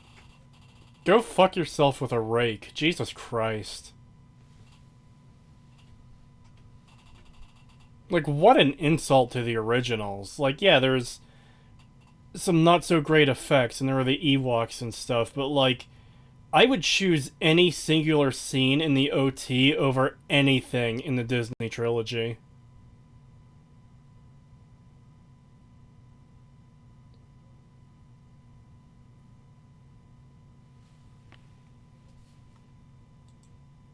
And the sequel trilogy alone is enough of a reason to justify returning to this inconsistent portion of the Skywalker saga in the years to come. Number 4, absolutely spectacular action sequences. Again, Didn't we get something similar to this already? Yeah, we did. He tied it in with the weapons and things and designs. Yeah. And he's talking about this, but again, the normies are the ones that are also complaining. Like, this thing has transcended the actual fans to the normies now are like, no, this is shit. These action scenes are awful. They're terrible. Yeah. They don't make any sense. They're stupid. The bomber sequence gets called out, rightfully so, as some of the most retarded thing I've ever seen. The horses in space sequence for The Rise of Skywalker is called out as one of the most retarded things people have ever seen. The throne fight scene is called out as one of the most retarded, lazy combat sequences anyone's ever seen. Like, holy shit, dude. Also, pretty much this entire video boils down to is everything is great except for the story, because he keeps making these, like, little jabs at it being inconsistent or whatever, but he's still, like, almost exclusively praising superficial stuff or using excuses like, oh, well, they weren't prepared for doing a trilogy, so that's why you shouldn't hate it. Yeah. And what's crazy is I get the feeling he's going to mention the story was incredible or something, was way better than the prequels. I bet you that's going to be one of the top ones. Also, for this one right here, number 4, I feel like he's going to show a shot of Starkiller Base firing its laser at those planets and destroying them. Yeah. That's almost certainly going to be in here. Might even be the first clip. Sequels as a whole I'm routinely left shocked. minds absolutely blown thanks to the beautiful chaos unfolding on screen. For all of the questionable narrative choices and Oh my mishandling, god. Oh, he said questionable narrative choices. Yeah, and he mishandling keeps- is something. He keeps throwing in little jabs at that while praising every other aspect that also has issues. Yeah. That's what's kind of weird about this video is, like... it would almost be like saying, Starfield's story is utter dog shit, but the ship designs are really beautiful, and the landscape is engaged, or whatever, you know? It's like, okay, first of all, those things are dog shit too, but also it's just weird to be throwing, like, all this praise with, like, faint criticism.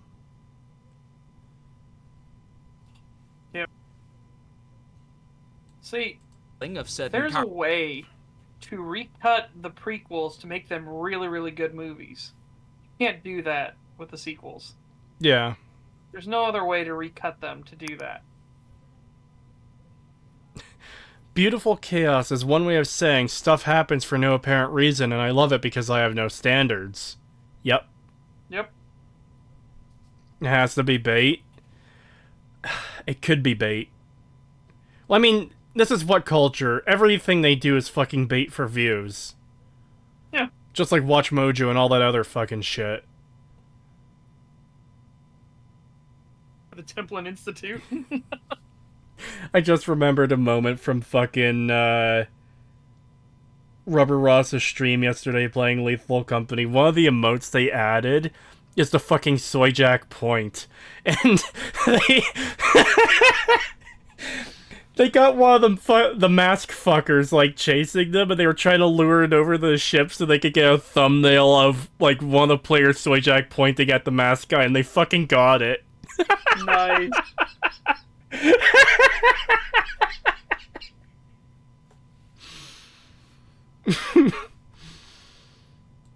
of certain characters, every single one of the flicks contained at least a few genuinely awe-inspiring moments of gorgeously filmed action.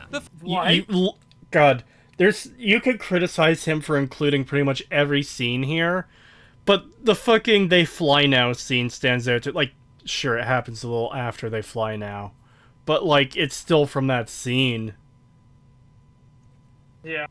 Ugh. Force away the Millennium Falcon back into the mix with a gripping clash with some First Order TIE fighters above Jakku, and also possessed a captivating forest lightsaber I just hate his accent as well. Yeah, this narration is awful. battle between Kylo Ren, Finn, and Rey. The Last Jedi boasted that awesome Ren-Rey team up. Again, I would like to point out, watch carefully, chat, the people and how they miss their marks and shit like that to the point where one of the other guards has to grab one to move him out of the way. Where is that so people know where to look, first of all? It's going to be on the left side. It's Kylo's going to push. The guy's going to fumble and not go the right way, and the other guy's going to grab him and spin him around. Above Jakku, and also possessed a captivating forest lightsaber battle between Kylo Ren, Finn, and Rey. Okay, so these guys over here on the left, watch this clump. Last Jedi boasted that awesome Ren. Did you notice the guy who fucked up and had to run past and quickly duck in? Possessed a captivating forest lightsaber battle between Kylo Ren, Finn, and Rey. The Last Jedi boasted that awesome Ren. Can we slow it down? Sure. Hold on. Playback speed. Let's do 0.25. Let's slow it down as much as we can. Oh, God. With some First Order TIE fighters above Jakku.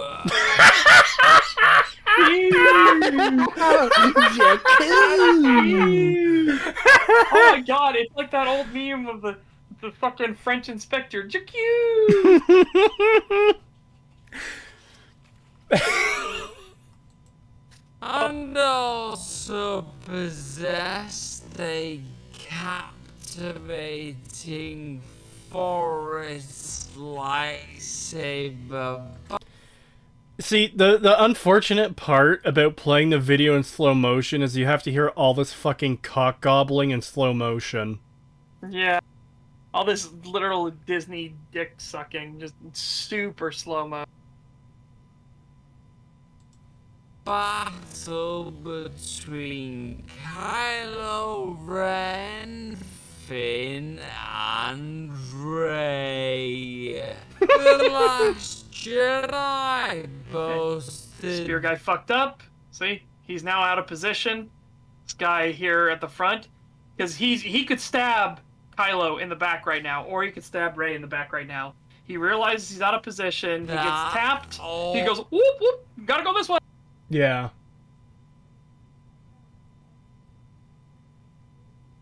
Again, Kylo and Rey didn't do anything to this guy. He just realized that, oh shit, I'm in a position I could actually have killed them. I need to go back.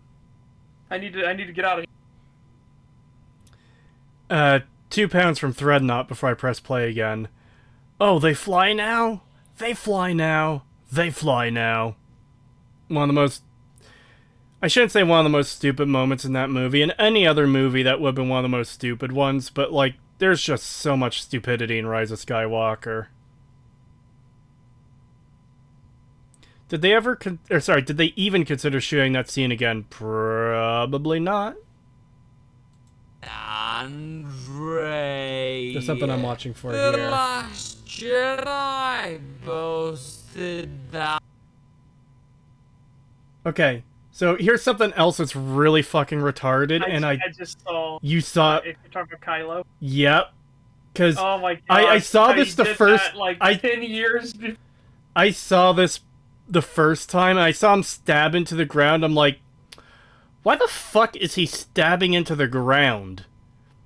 And I was trying to keep an eye out for what you were saying all the other times, but I wanted to come back to that, and I just saw it. That's why I played it there. Yeah. So watch what Kylo does here. And watch what the guy who's attacking him does. Yeah, in the throne room, of course. The Last Jedi So he brings his sword up and stabs it down, and then the other guy aims at the blade to hit it. Yep. This is great choreography, by the way. This is an amazingly well done, awesome fight scene that people love, apparently. Yep. You don't even have to cite the fucking disappearing dagger. Just show, like, super obvious shit like this. Why does he randomly, like, bring his blade up over his head and stab into the ground when there's fucking nothing there? There's not even a dude on the ground he's executing. This is into the floor. Beautifully made fight scenes. Yeah, fucking... God, this movie's such dog shit. Bro, I had better fight choreography while playing with Legos when I was young? Yeah. Literally, yes.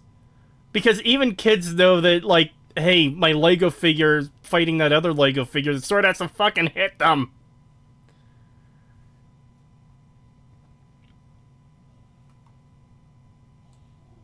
I'm rewinding it one more time. I'm putting it back on normal speed. Captivating forest lightsaber battle between Kylo Ren. Just keep Finn, an eye on and Rey. Kylo. The Last Jedi boasted that awesome Ren. That is so fucking dog shit. Yeah, that was weird. For a second, I thought maybe he was like parrying the guard's weapon, and it just happens to go into like he slams his sword down to like pull the guy down with him, or like pull his weapon down. But no, he hits the floor first, and He just the stabs guard, it for no instead of- reason. Instead of targeting where, you know, the middle, like the torso or his head, where it would make more sense for him to be doing, he, for some reason, intentionally goes to hit his sword that is now on the floor.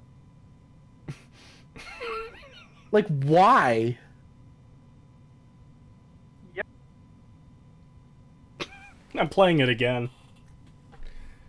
It's just such a supremely fucking stupid moment. Between Kylo Ren, Finn, and Rey. The Last Jedi boasted that awesome Ren.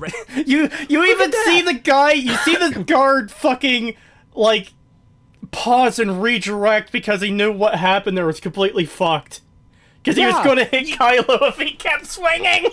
He had his weapon above his head, coming down, ready to hit him from above, and then Kylo just throws his weapon into the floor, and the fucking guard has to be like, oh shit, and like spins it around like mid-swing so that it comes down and goes for his legs.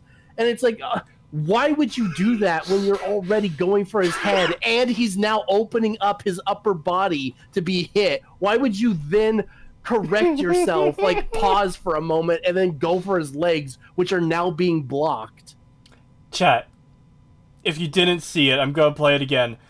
Look at the guy that's pretty much in front of Kylo, swinging at him when he stabs his sword into the floor. Watch as he has to fucking, like, pause for a second and redirect, like, oh man, this is fucked, I gotta do something! Between Kylo Ren, Finn, and Rey. The Last Jedi boasted that awesome Ren-Rey Oh my god, yeah. That is such a blatant pause, because he's coming in, like, from the side, and it's just like, oh fuck, I am actually gonna hit him.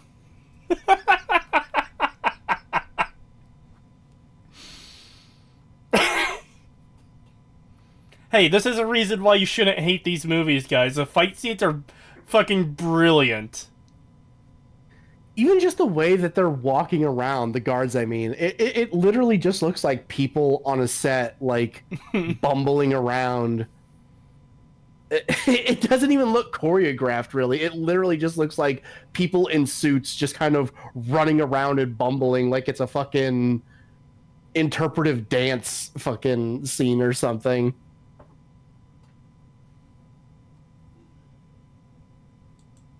Duke Elite Praetorian Guard, not to mention a Holdo Guard! Can't even say guard right. I don't know what it is. Like, okay. I shouldn't say most. A lot of people probably dealt with this when they were kids, but there's that one kid who adds to the things, the end of their words sometimes when they're mad. Like, stop!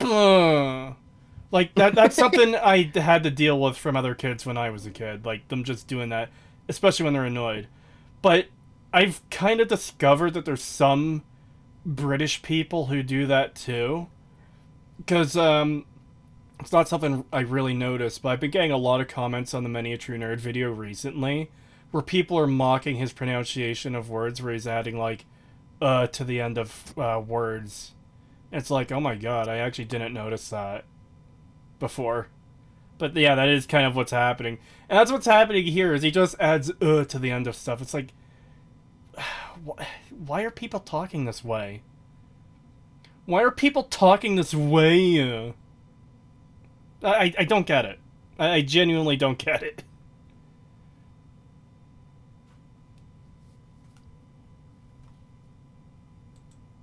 Blast a cruiser and our little brains to pieces. I mean, yeah, the people that thought that was good. Like, visually, sure, stunning. But then the moment you get past that, it's immediately like, God, that destroys the entire universe, though. Yeah. Yeah. That's how you destroy an entire universe with, like, 5 seconds of footage.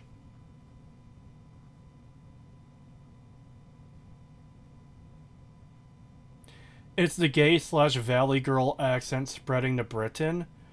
Yeah, now that I think of it, it is kind of the stereotypical valley girl thing where, like, you see it in TV shows where they just go, oh my god. Like, oh my god, her heart. Yeah. I can't. I'm too good at doing. I can't. I'm glad I can't. Jesus Christ. In a perfect world, we would all talk like chills. You are a true visionary, sir. You are the prophet of a new religion. You know what's funny? Speaking of chills, I was just randomly on YouTube, and I got recommended a video about War Thunder. It's like, okay, I'll watch this War Thunder video, and it's from a pretty big guy. He does, like, he gets requests made of him, and he'll play, like, certain vehicles and do an entire video about that vehicle, explain some things about it, and show gameplay footage. and he edits all of his stuff to be like, when he kills somebody in like a funny way, you'll hear like the wet newspaper slap and stuff like that, or a pipe fall when like a bomber drops a bomb on it, things like that. And he'll have ones where he'll come up over the corner and he'll turn and look at some of the like Russian or Japanese abomination tanks that have like fucking shit tons of like turrets and stuff and machine guns sticking all over the place. And suddenly you'll hear Chills go, "If I saw that in my living room, I would stomp it until it stopped moving." I would stomp on it until it's just a small brown stain. Yeah, he actually has that clip in when he comes up over the hill and his binoculars pop and he's like, "Oh," like, "Oh." Yeah, spook stomp. Nice. There you go. Or Spookston or Spookston, whatever. Hold on. I'm gonna grab the fucking clip. I need to now. I would stomp on that thing till it was a small brown stain. Gonna make sure the tab is unmuted. Yeah, okay. It is unmuted. Hold on, the video's muted though. There we go. Honestly, if I saw that damn thing in my living room, I'd stomp on it until it was a small brown stain.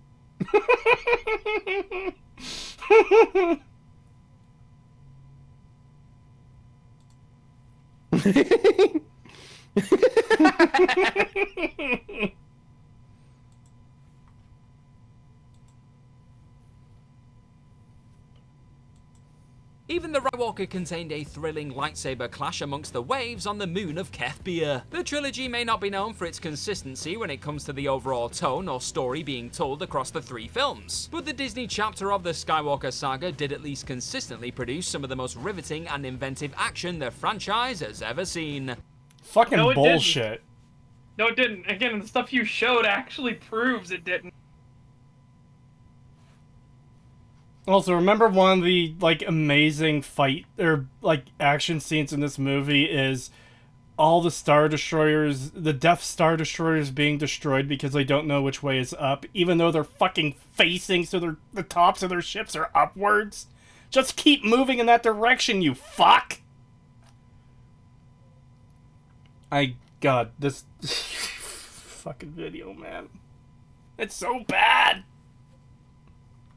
And again, he's doing the thing where he's like, oh yeah, the story is complete shit. I know that. But look at all these superficial things. You should like the film because of these superficial things.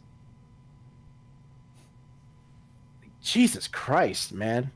Just take the fucking L. You know, if this was any other channel, I'd be asking, like, how fucking simplistic and vapid are you? But I know it's a corporate pop culture hello fellow children channel. And it's literally just here to farm ad revenue.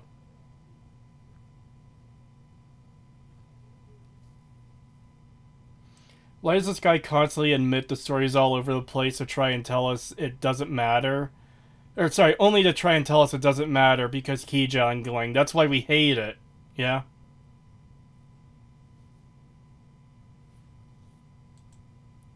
Three, John Williams smashed it with Rey's theme. Music good. Wow. Next number. God, I don't even remember Rey's theme. To be fair, I've never, like, really listened to it. But, I mean, Luke's theme is a theme I'm kind of never going to forget. Because of how, like, exceptionally distinct it is. You know? Mighty John Williams back in the composer chair for the sequels was a bit of a no-brainer, really. And it was that call that ultimately set the stage for yet another instantly iconic theme to be born, in the form of the magical Rey's theme. It's that terrifically built tune, one that makes you feel like you can single-handedly take down a Star Destroyer, that pretty much acts as the musical core of the sequels. Fucking what? What? Like, no offense to John Williams, I do not remember a single fucking unique track from the sequel trilogy. Or the Disney trilogy, sorry. Because, like, none of it just stood out to me. The only time the music would stand out was literally when they would play the old Star Wars themes, and that was it. Like when those popped up, it was noticeable, but everything else just felt like generic. I've seen music critics talk about Ray's theme. They say it sounds good, but it ultimately sounds aimless and generic. It's probably why I don't remember it.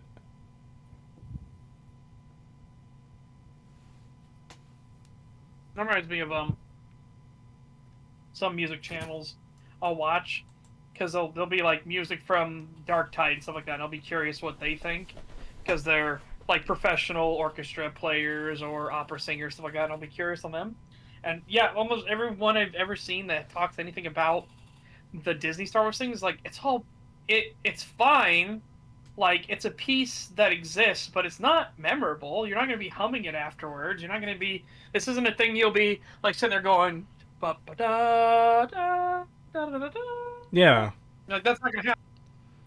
I mean, even just sitting here thinking of it, different Lord of the Rings themes are coming to my mind if I just, like...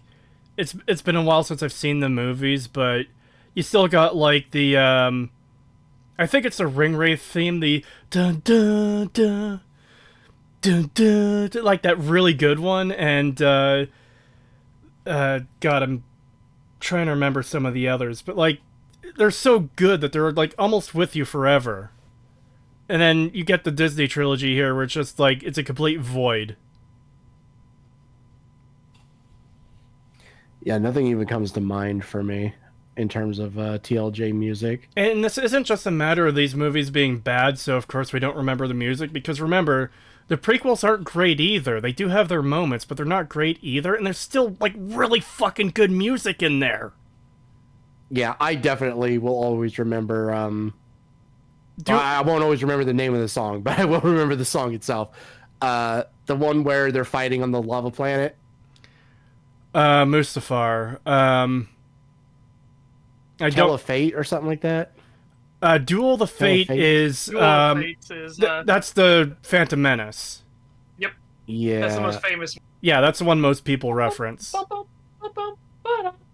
Yeah, and it's genuinely like really fucking good. Battle of Heroes. Yeah, that's what it is. Droid March, my beloved. Seriously though, Duel of Fates has become like the iconic Star Wars song. It's just that fucking good. Yeah. Yeah. Like, Holy it is so good that it transcends the fucking crap of the prequel trilogies to, like, stand on its own as... Yeah, those movies weren't great, but this song is absolutely a Star Wars song. I say song. Songs usually have lyrics. This piece of music is absolutely Score. Star Wars.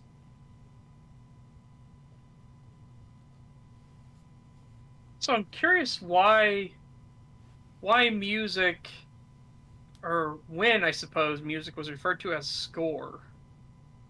Might be an interesting to look into the etymology of that.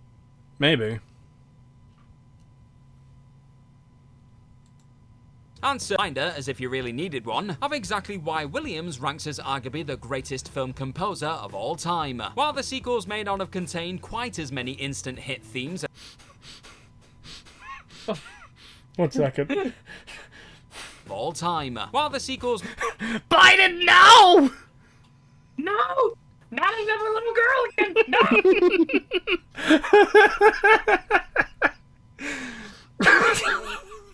Sorry, it popped into my mind seeing this.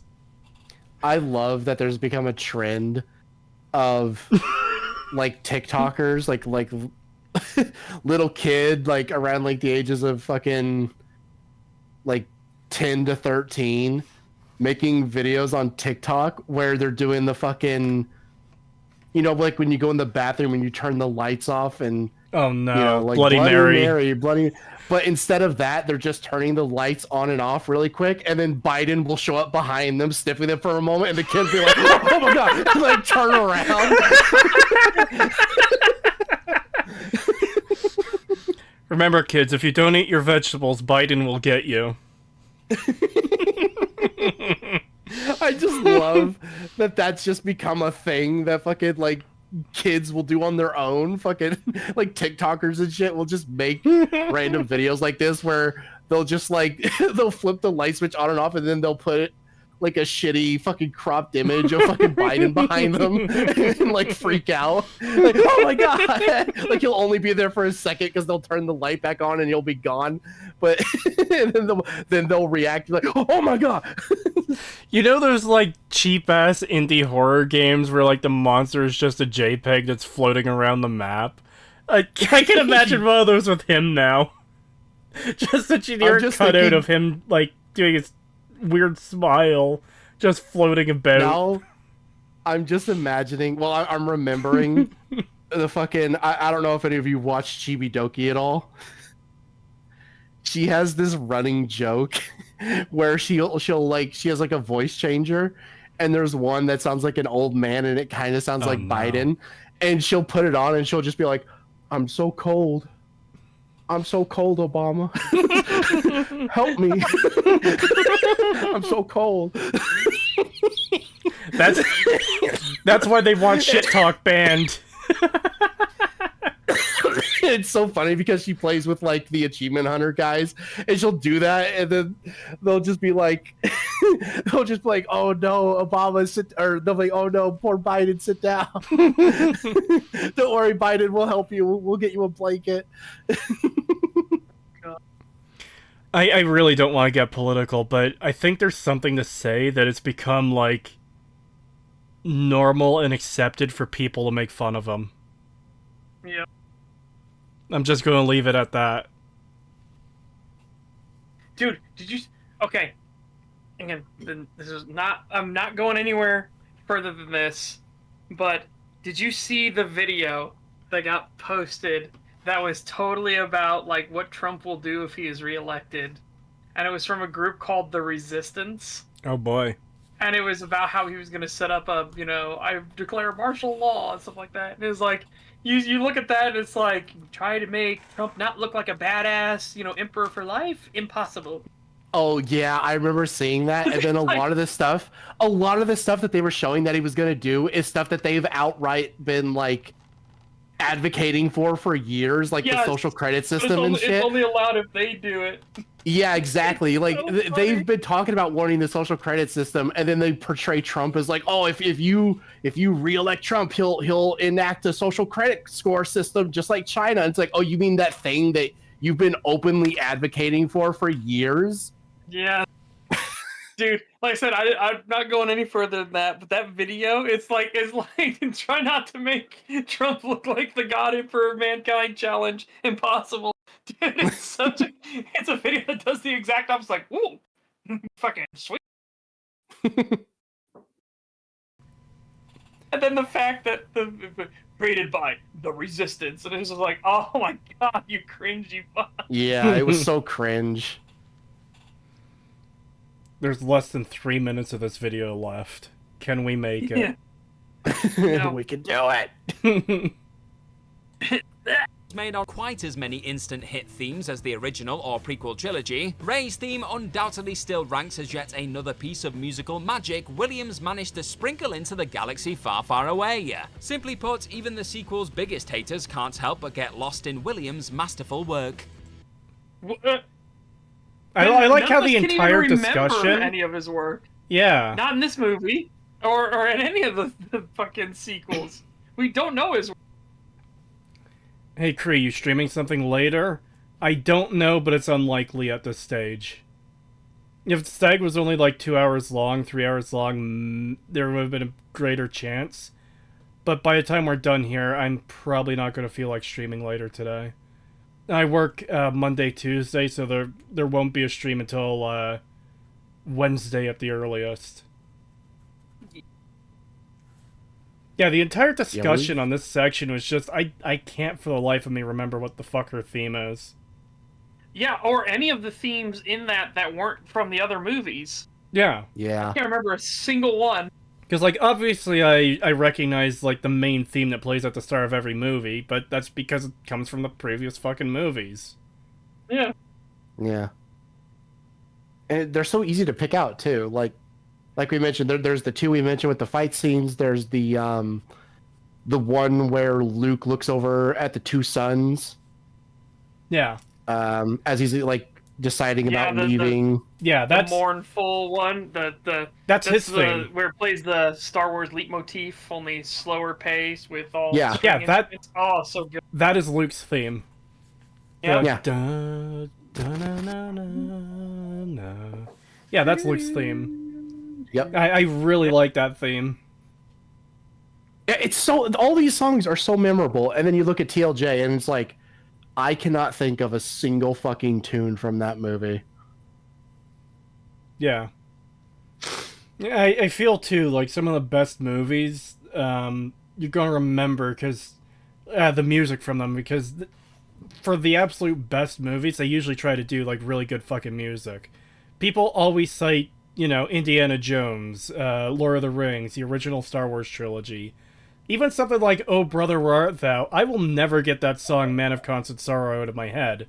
Yeah, It that is is such a good a one. good fucking song. It's like, yeah, it's the core song around the movie, but there's a bunch of others that are just so memorable in that movie, and yeah, a lot of them are like actual songs.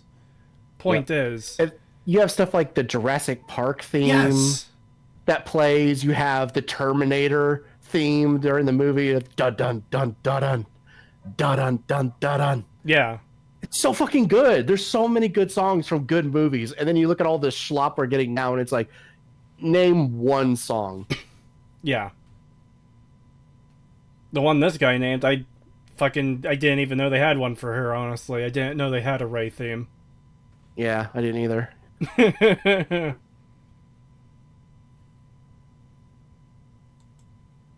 Kylo Ren is one of the great Star Wars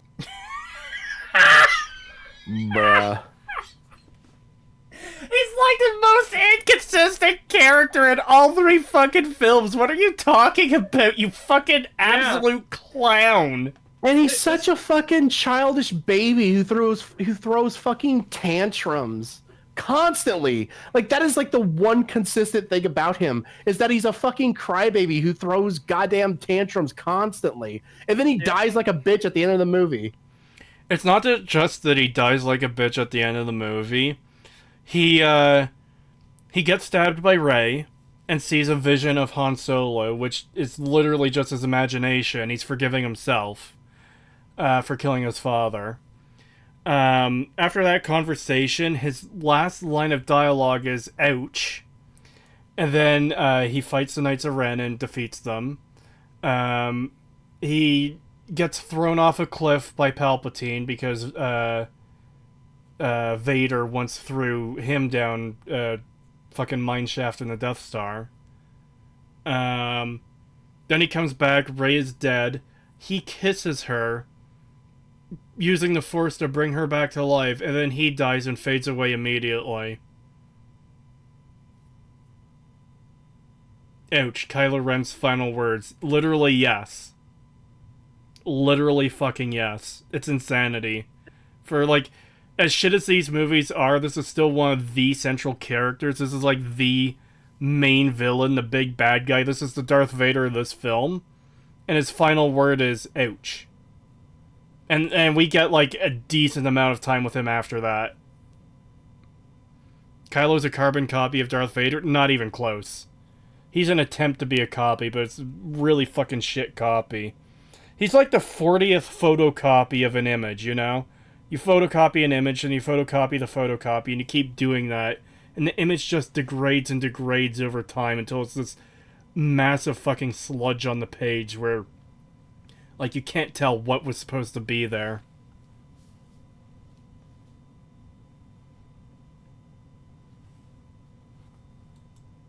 character. The fact the intriguing Kylo Ren / Ben Solo was being brought to life by the magnetic Adam Driver meant that a memorable new figure in the Star Wars sphere was all but guaranteed. Memorable for all the wrong reasons. Yeah, exactly. He's remembered, like, as a whiny bitch boy who went out like a fucking pathetic simp. It sucks too, because Adam Driver, as far as I could tell, is a legitimately good actor, and he got saddled with this dog shit role that, like, his face is attached to forever now. Yep. Imagine how much better it would have been if he didn't take the mask off ever. Like, Yeah. just for his career, too. Yeah. Like, oh man. I mean, it still seems like he has a decent career in terms of getting. He was just in the movie where he's allowed to say the epic gamer word, so his career can't be that bad off.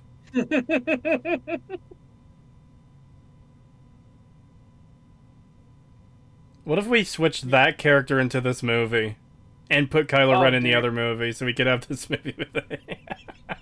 Oh God. How does a former Marine come to act in a shit trilogy?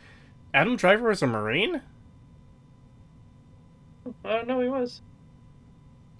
That's the first time I've heard of that.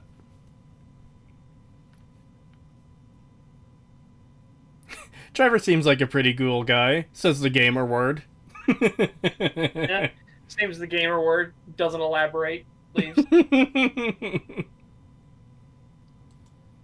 And Trevor absolutely nailed the role across the entirety of the series. Oh, I mean, good God. I'll give him credit in that he didn't phone it in. He was a YouTuber. Oh, Chocolate Esmodai says, yeah, he was a mortar man. Oh my God, he's a YouTuber. Oh. He fired the Yeetus Deletus.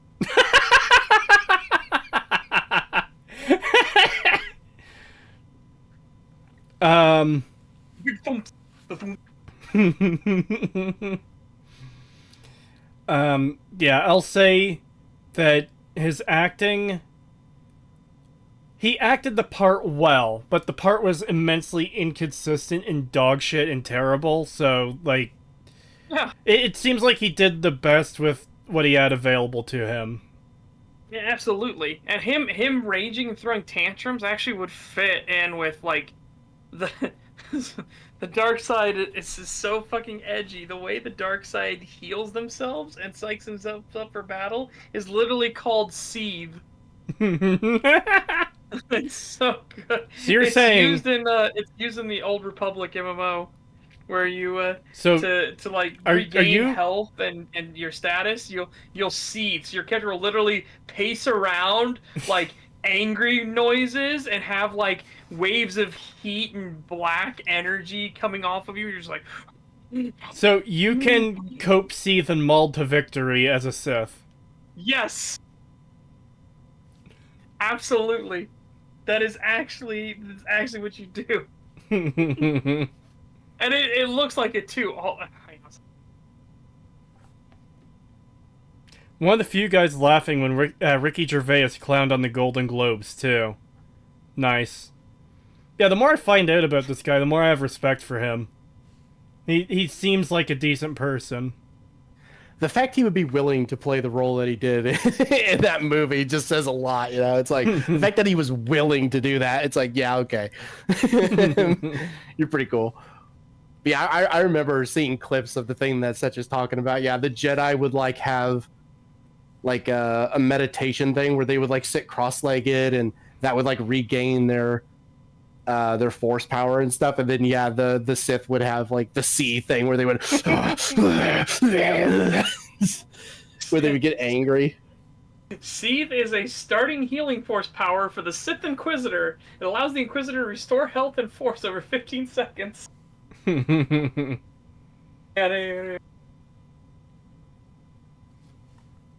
Come on. Please tell me you do it in the fucking thing here. We should move on, though. I do want to start wrapping this up. I'm just gonna link this for our chat.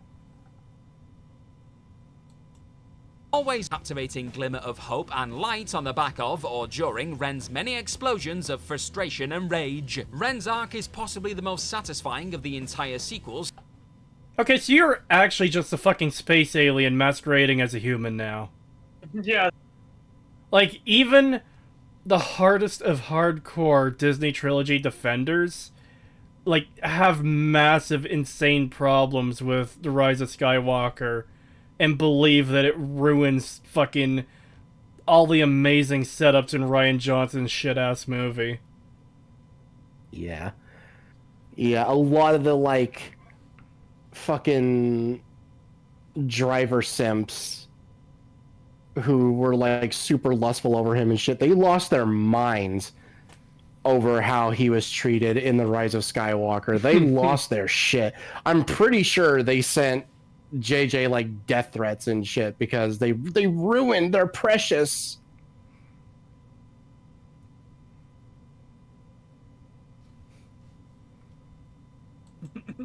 Too. Petulant son of Han and Leia going from disenchanted fallen Jedi to a person who gives their life to save Rey's over the course of the episodes. It's a last second fucking change. So, okay, the first movie, he's conflicted. He's straying back towards the light a little bit, but he's obviously on the bad guy team. And by the time he kills Han Solo, it's like, yeah, there's no redemption for you now. You are straight bad. There's nothing. I'm sorry. It's over. The second movie, he's somehow, like, conflicted again. And, like, he by the end of The Last Jedi, he wants to do something else. Not the Jedi or the Sith. He wants to do his own thing, whatever the fuck that even means. And Rey declines, so he just becomes evil bad Sith guy again. Okay. I guess. Whatever. Then in the third movie, he's still trying to get her to team up with him to beat Palpatine. And, like, he reveals to her that she's a Palpatine. They fight over the Wayfinder thing. She stabs him, then heals him, and she's like, no, I didn't want to take... Or no, I did want to take your hand. Ben's hand. And that and fucking him forgiving himself through a hallucination of his own father that he murdered. He's suddenly a good guy now. He's completely redeemed. Like, it's absolute fucking dog shit. Part of what makes the Vader redemption so good in Return of the Jedi is that you can see the conflict in Vader the entire time, because Empire Strikes Back, obviously. Vader defeated Luke, and there's... I think... I know Luke contacts Leia with the Force, but I think there's a moment there where he talks to Vader too, like Vader realizes he's still alive. But you can see all through Return of the Jedi, these are some of the best moments in Return of the Jedi, where Luke is pleading with Vader to, you know, come back to the light, it's not too late. And, like, that's one of the great moments in that movie is Luke pleading with him, I can feel the light within you, and he's like, no, it is too late for me, son. And then, like, you get to that final fight, and Luke wins, but then he sees what he's becoming by, like, having unleashed his rage, and he throws the lightsaber away. Which, just in case there's any retarded Last Jedi defenders in chat, which there probably isn't, throwing the lightsaber there is entirely fucking different than what happens at the start of The Last Jedi. What matters is the meaning behind it. The Last Jedi treats it like a fucking joke. But Luke turns around, says he's not going to join the Emperor. The Emperor starts torturing him. And Luke is pleading for his father to save him. And then he fucking does. He comes through. And that final moment with Vader, take the mask off. Take the mask off. No, you'll die.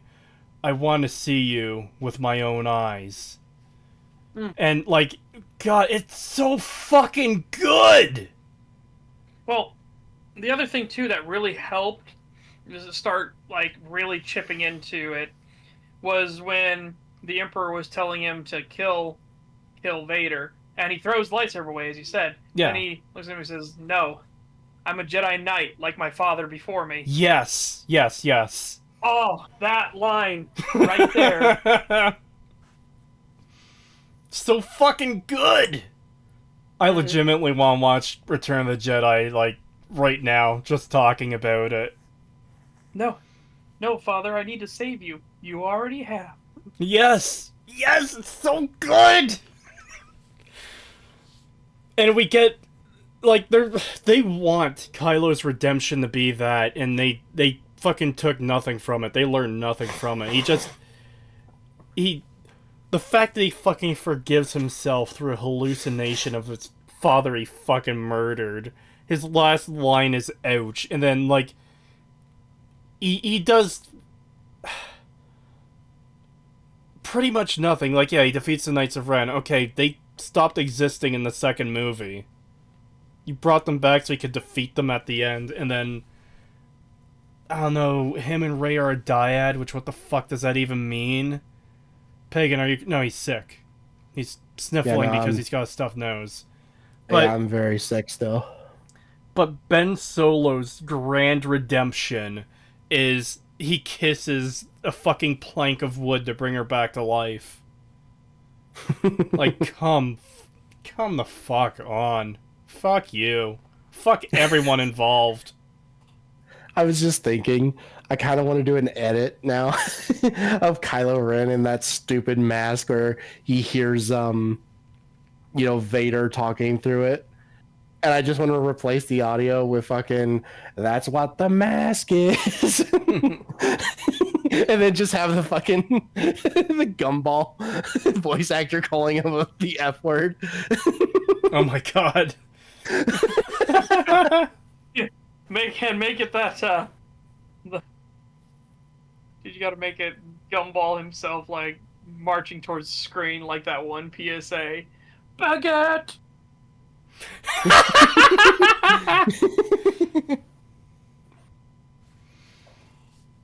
Kylo died because he cringed so hard when Rey Palpatine kissed him. He kissed her. He felt up a corpse. She should have stayed that way. By the way, Mary Sue's dying and leaving like a perfectly intact body, or being vaporized so as to not leave an ugly corpse, or coming back to life, is one of the profile points of being a Mary Sue. Yep. Kurt, remember the joke Oh no. from the video we watched the other day? Oh god, you're gonna have to remind me. I don't. What's the best part about a hooker dying on you? Oh god. That's fun. What fucking video was that in? That was the Pong Sifu Lethal Company video. Yes. You mentioned him like feeling up a corpse. It just reminded me of that joke he said where he said the joke was, "What's the best part of a hooker dying on you?" And it was the second hour is free. God. Jesus Christ. That is so fucked.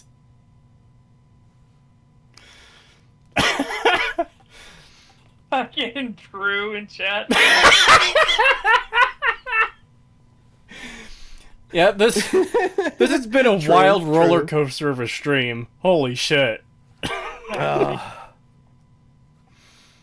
think I saw someone asking what number we're on. I believe this is number 2. We're almost done. Yeah, we're at the final one.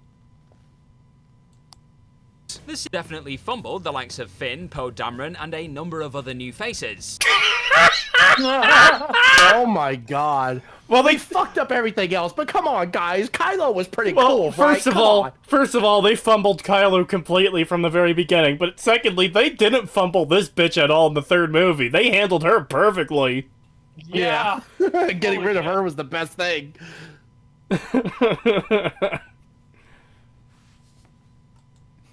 With the sting of brilliant actors like John Boyega and Oscar Isaac pissing off just about everyone who initially connected with their characters during The Force Awakens. But at least Driver was given the platform to produce a performance that shined even in the trilogy's darkest hours. Fuck off.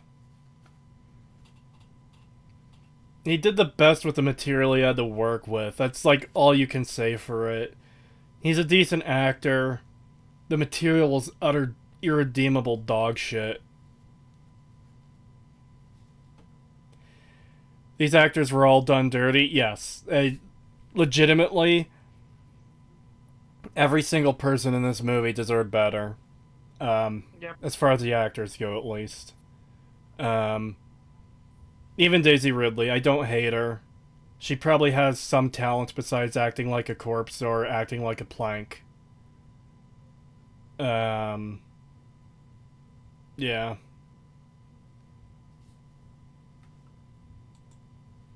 Go on, some of the nostalgia really lands.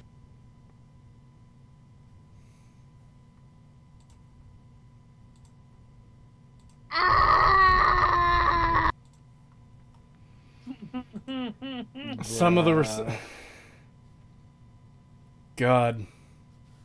He's literally just saying, like, oh, but some of the member berries were really well done. Come on, guys. Remember the OT? The story was absolute, utter fucking irredeemable dog shit, but hey, look, there's an AT-AT looking thing here.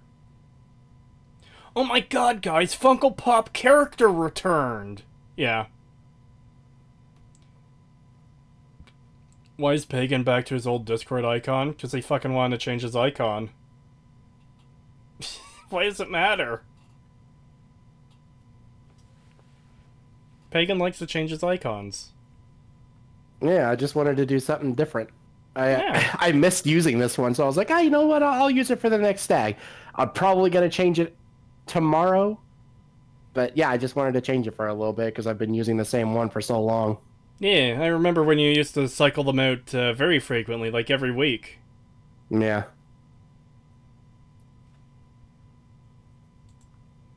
The time the Rise of Skywalker blasted off into hyperspace, the Skywalker saga had turned into little more than a greatest hits compilation, with a few new artists playing covers of your old favourites.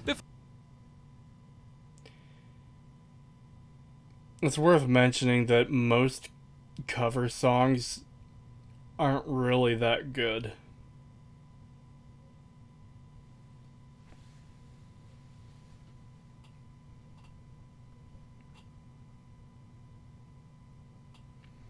What the heck is he talking about? It feels like he's just jerking off over the nostalgia. Literally, Red Letter Media's mocking ATSTs, ATSTs, I'm gonna come! It seems like that's exactly what this part is. Like, oh, there's Luke, there's Palpatine, there's, like, things we remember, there's stuff that... I recognize that! That's in the thing I like! Yeah, I like that thing. Before Death Star somehow returned, Lando was largely wasted, and Han Solo stopping by for one last appearance despite Harrison Ford finally getting his murderous wish though. Both The Force Awakens and The Last Jedi proved that nostalgia could be a brilliantly effective tool when used properly. I like how he's showing the dice scene when the dice weren't a part of the fucking OT. There's something invented for this movie, then added into the fucking Solo movie. Luke, Yeah. the way the Solo movie works, which is fucking stupid, retcons those dice to be a memento of Han Solo's ex-girlfriend that Luke is giving to his fucking widow, who is not his ex-girlfriend.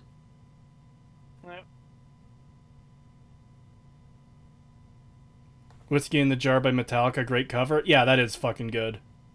I'm not saying all covers are bad. There are good covers out there. There's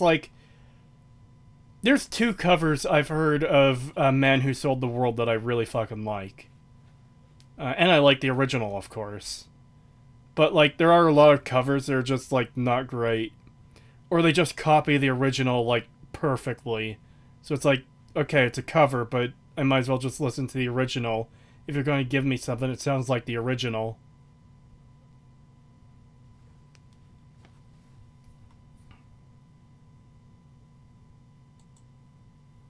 Rey's mentor before being cut down by his own flesh and blood in episode 7 gave the trilogy some serious emotional weight. Leia acting as the wise and charming resistance leader was a perfect use of the late Carrie Fisher. I mean, to go back to, like, everyone in this movie got wasted and was done dirty.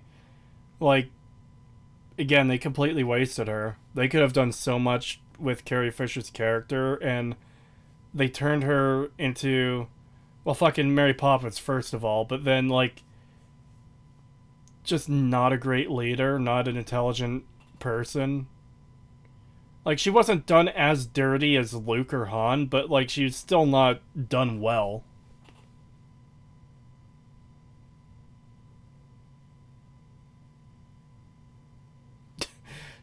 And to ruin Stag's day even further, this guy's vote matters as much as one of your votes. Well, to be fair, again, this isn't an issue of someone just being a complete idiot. This is literally a shill channel. Yep. Like a corporate, we're doing this purely for views channel. As opposed to, like, a real person who actually believes this shit. Yeah. They're content farming. They're farming for views. Yeah. Luke's journey from bitter and broken master to the Resistance's projected savior. He's still Projected savior. He's still a bitter fucking loser at the end. The only thing... He didn't show up in person to do anything. He showed up as a fucking hologram to waste Kylo's time for 5 fucking minutes. Like, literally, this is how fucking dumb it is. The delay didn't even, like, delay them long enough for help to arrive. There was a back exit to the caves that they didn't know about, and because the stupid crystal foxes could sense that they were there somehow, that's how they discovered there was an exit that was filled with rubble that Rey was able to lift because she's a fucking Mary Sue who can lift 1,000 rocks. 1,000 boulders.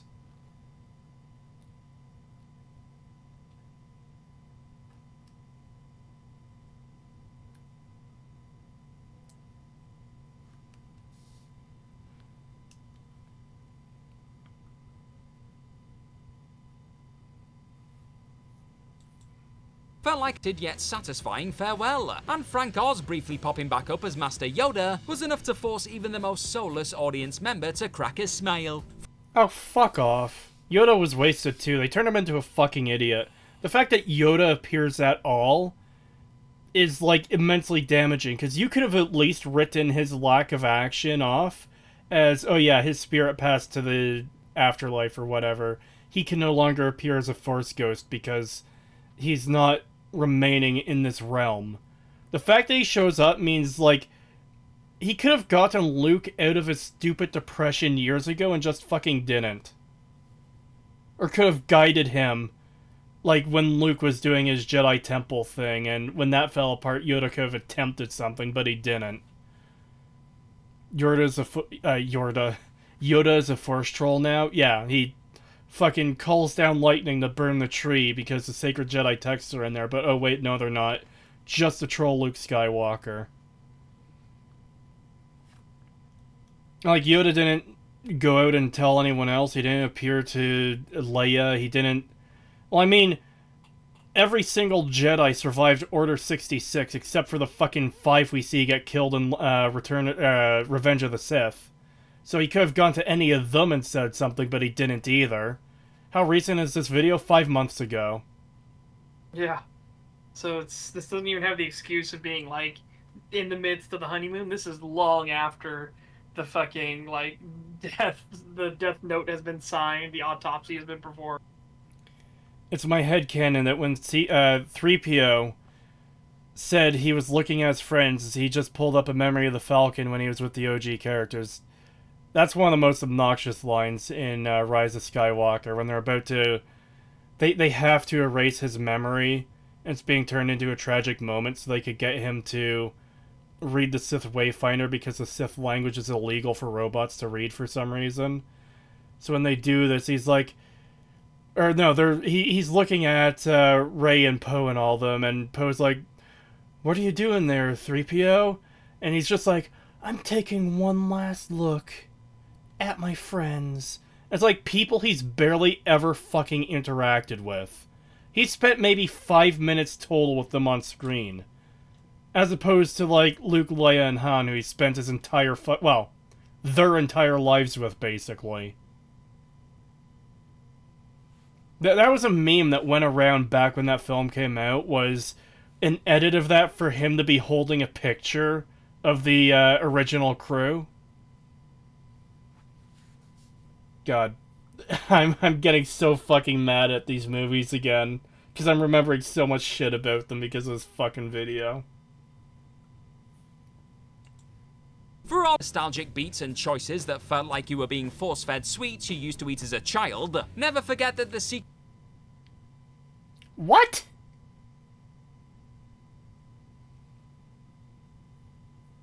That's just a shit line. still regularly delivered the odd nod to the past that didn't make you want to throw up in your seat. You say that while showing stuff that makes me want to throw up in my seat. Fuck you.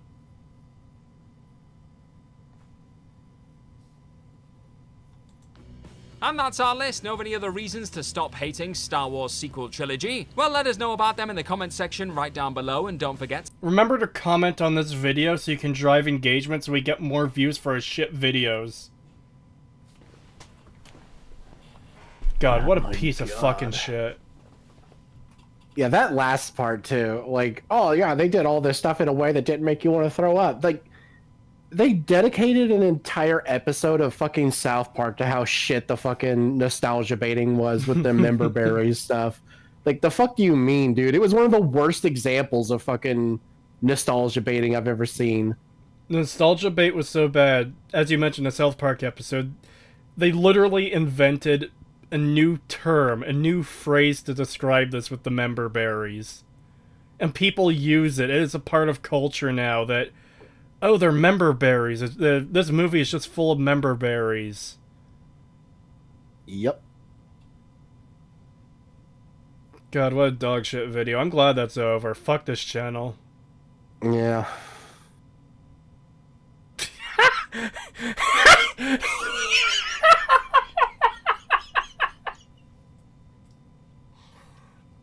I just saw that fucking meme you posted. Oh my god. Tuesday. Oh my. I've always hated when people said it that way. It's Tuesday, innit? Tuesday, innit? Oh, scrumptious. Scrumptious. Yeah, splendid. Oh, heavens. I'm arriving. I love the I'm arriving part. That one's good, but the fucking Tuesday one gets me because of like what it fucking is. Hold on, chat. I know people want to see it. Show us the funny in the fucking eyes. Ugh.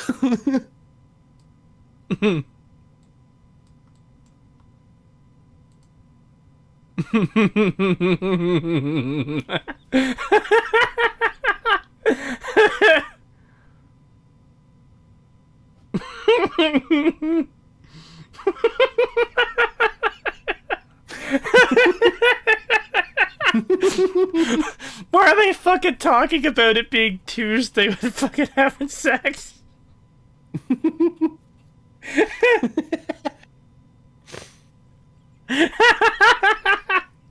Is this real? Yes, obviously.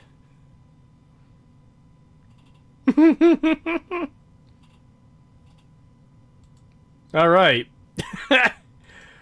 That, I suppose, is a stream for today. I was not expecting this fucking video to take almost 6 hours to get through. To be fair, we did tangent a lot. But my god. They were great tangents, though. Oh, yeah. They were fantastic teams. Well, I know what you're going to say already, but Pagan, show your shit.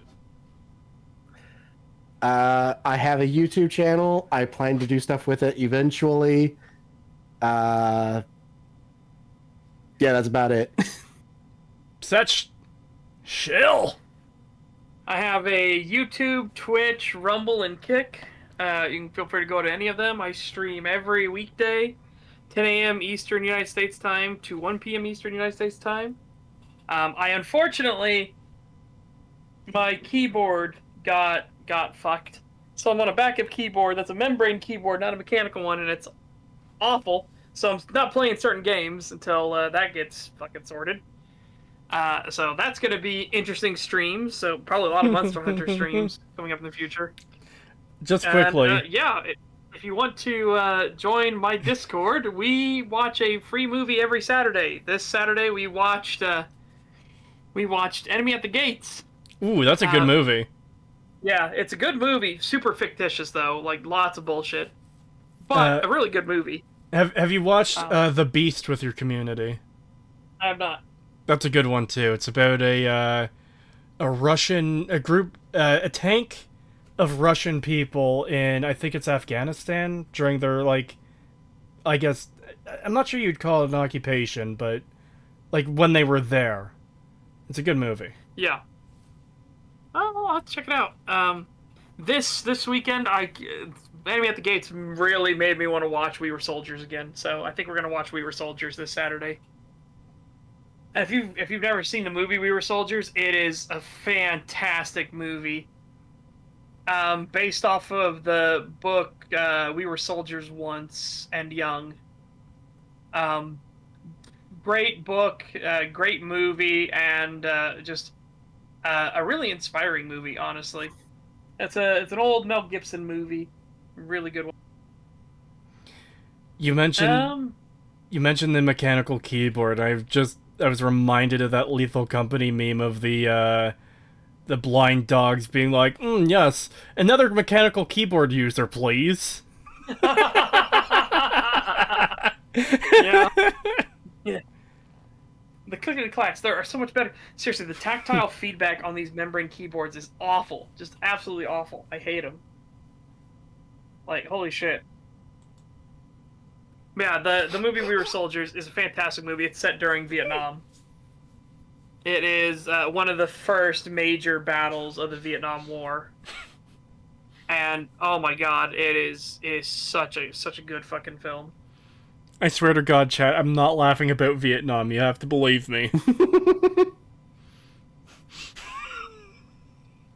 So, I can't show this image on screen for obvious reasons, but Pagan found a food product from the UK that was discussed for a good 20 minutes to a half hour of a Friday Night Tights episode a few months ago, where they said the word like fucking 100 times and didn't get demonetized somehow. Yeah.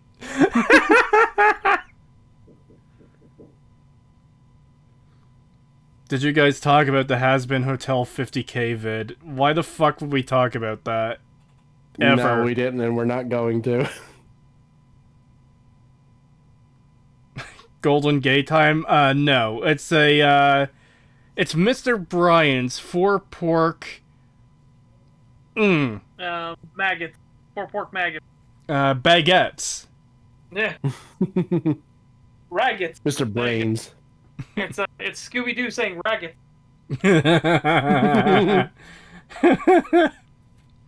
I saw that clip recently. I'm pretty sure I mentioned this on stream, where he's there's a sign that's written as like in a way that it would sound like Scooby if Scooby read it. So he reads it and he says, "Third level, lots of luck." And Shaggy's just like, what did you say? Because it's the only time he's ever sounded fucking normal when speaking. Because the sign said something like, "Word revel, rots of ruck."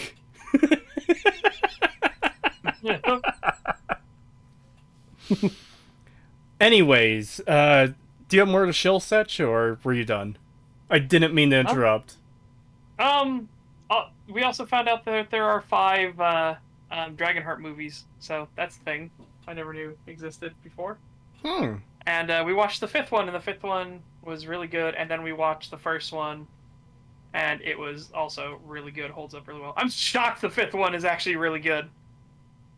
Because it came out in 2020...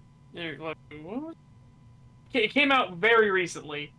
And, you know, it's a modern-day Dragonheart movie, the direct-to-DVD thing, and it was actually really good. It's like, what the... yeah, it came out in 2020. It's Like, how is this possible? I wouldn't have expected it either. I thought it was the third movie to begin with. Like, because you had Dragonheart, then you had Dragonheart: A New Beginning, which was 2000 CGI as fuck with little baby dragon. And then you had this movie. I thought, nope, there are two other movies. But yeah, there you go. I am done. Feel free to stop by the streams. I think chat. We're likely to be playing lots of Monster Hunter for a while because the keyboard. I can't. This keyboard. I cannot. I released a couple of videos in December on ML Pagliarillo. The first was a segment from my Fallout 4 analysis. The second was a standalone video that I scripted talking about how incompetent he is as a writer. As it stands, that's my best performing video for like the amount of time it's been released. Check those out if you're interested. I recently did a quick Doctor Who video, which is about an hour long, talking about the abysmal 60th anniversary specials. That's the word I was looking for, was specials. I am working on the November roundup of the VTuber clips for my streams, and I'll be working on the December ones soonish. I'm also working on the Starfield review, which is... I don't know how long it's going to be exactly, but I think it's going to be in around 2 hours long. Maybe a little less. Maybe a little more, I'm not sure. I want to get that done this month. So I'm going to be trying to focus on that a bit more. And I'm working on the Starfield analysis, which I'm close to the end of the main story for scripting.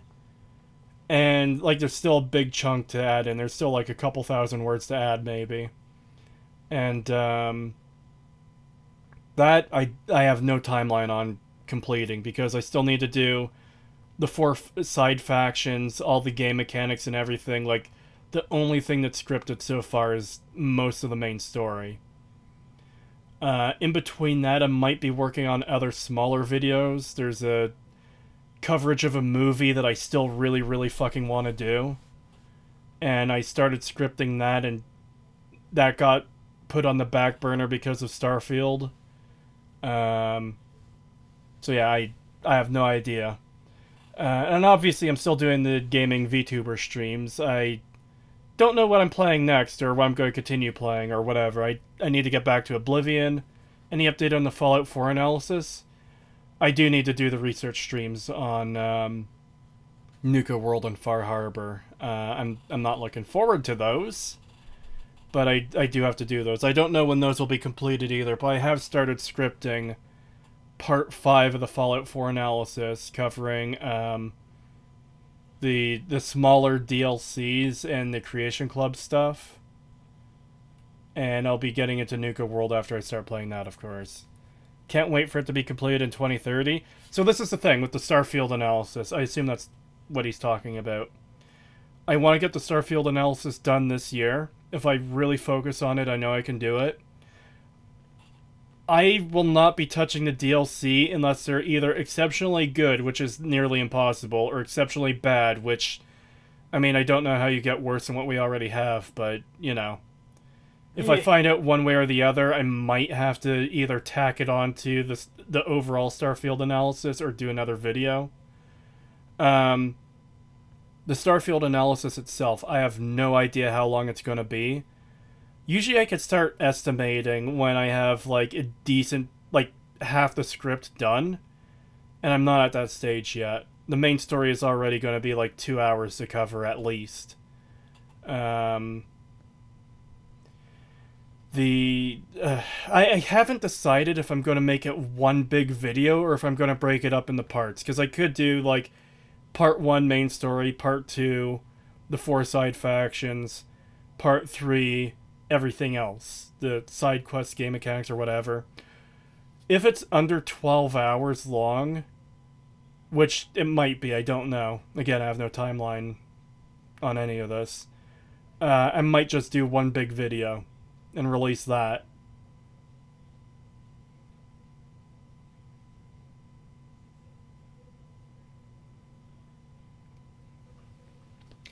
I can't wait to be voiced by Chills when I post something cursed that I can draw later. Yeah. Anyways, yeah, that's it for today. Have a good night, everyone. Thank you for coming out. We'll see you next time, whenever that may be. As mentioned at the start of the stream, Stags are officially going to be unscheduled going forward. We're only going to do a stream when we have something really good to cover. Otherwise, the three of us will be around. I'll be streaming and doing videos. Setch will be streaming and doing stuff. Pagan's getting his model, and he'll be streaming when he gets that. And he said he has video projects of his own he wants to do at some point. So yeah. See you around. Stay safe. Be good. Yeah. Yeah. Goodbye. Good night, everyone.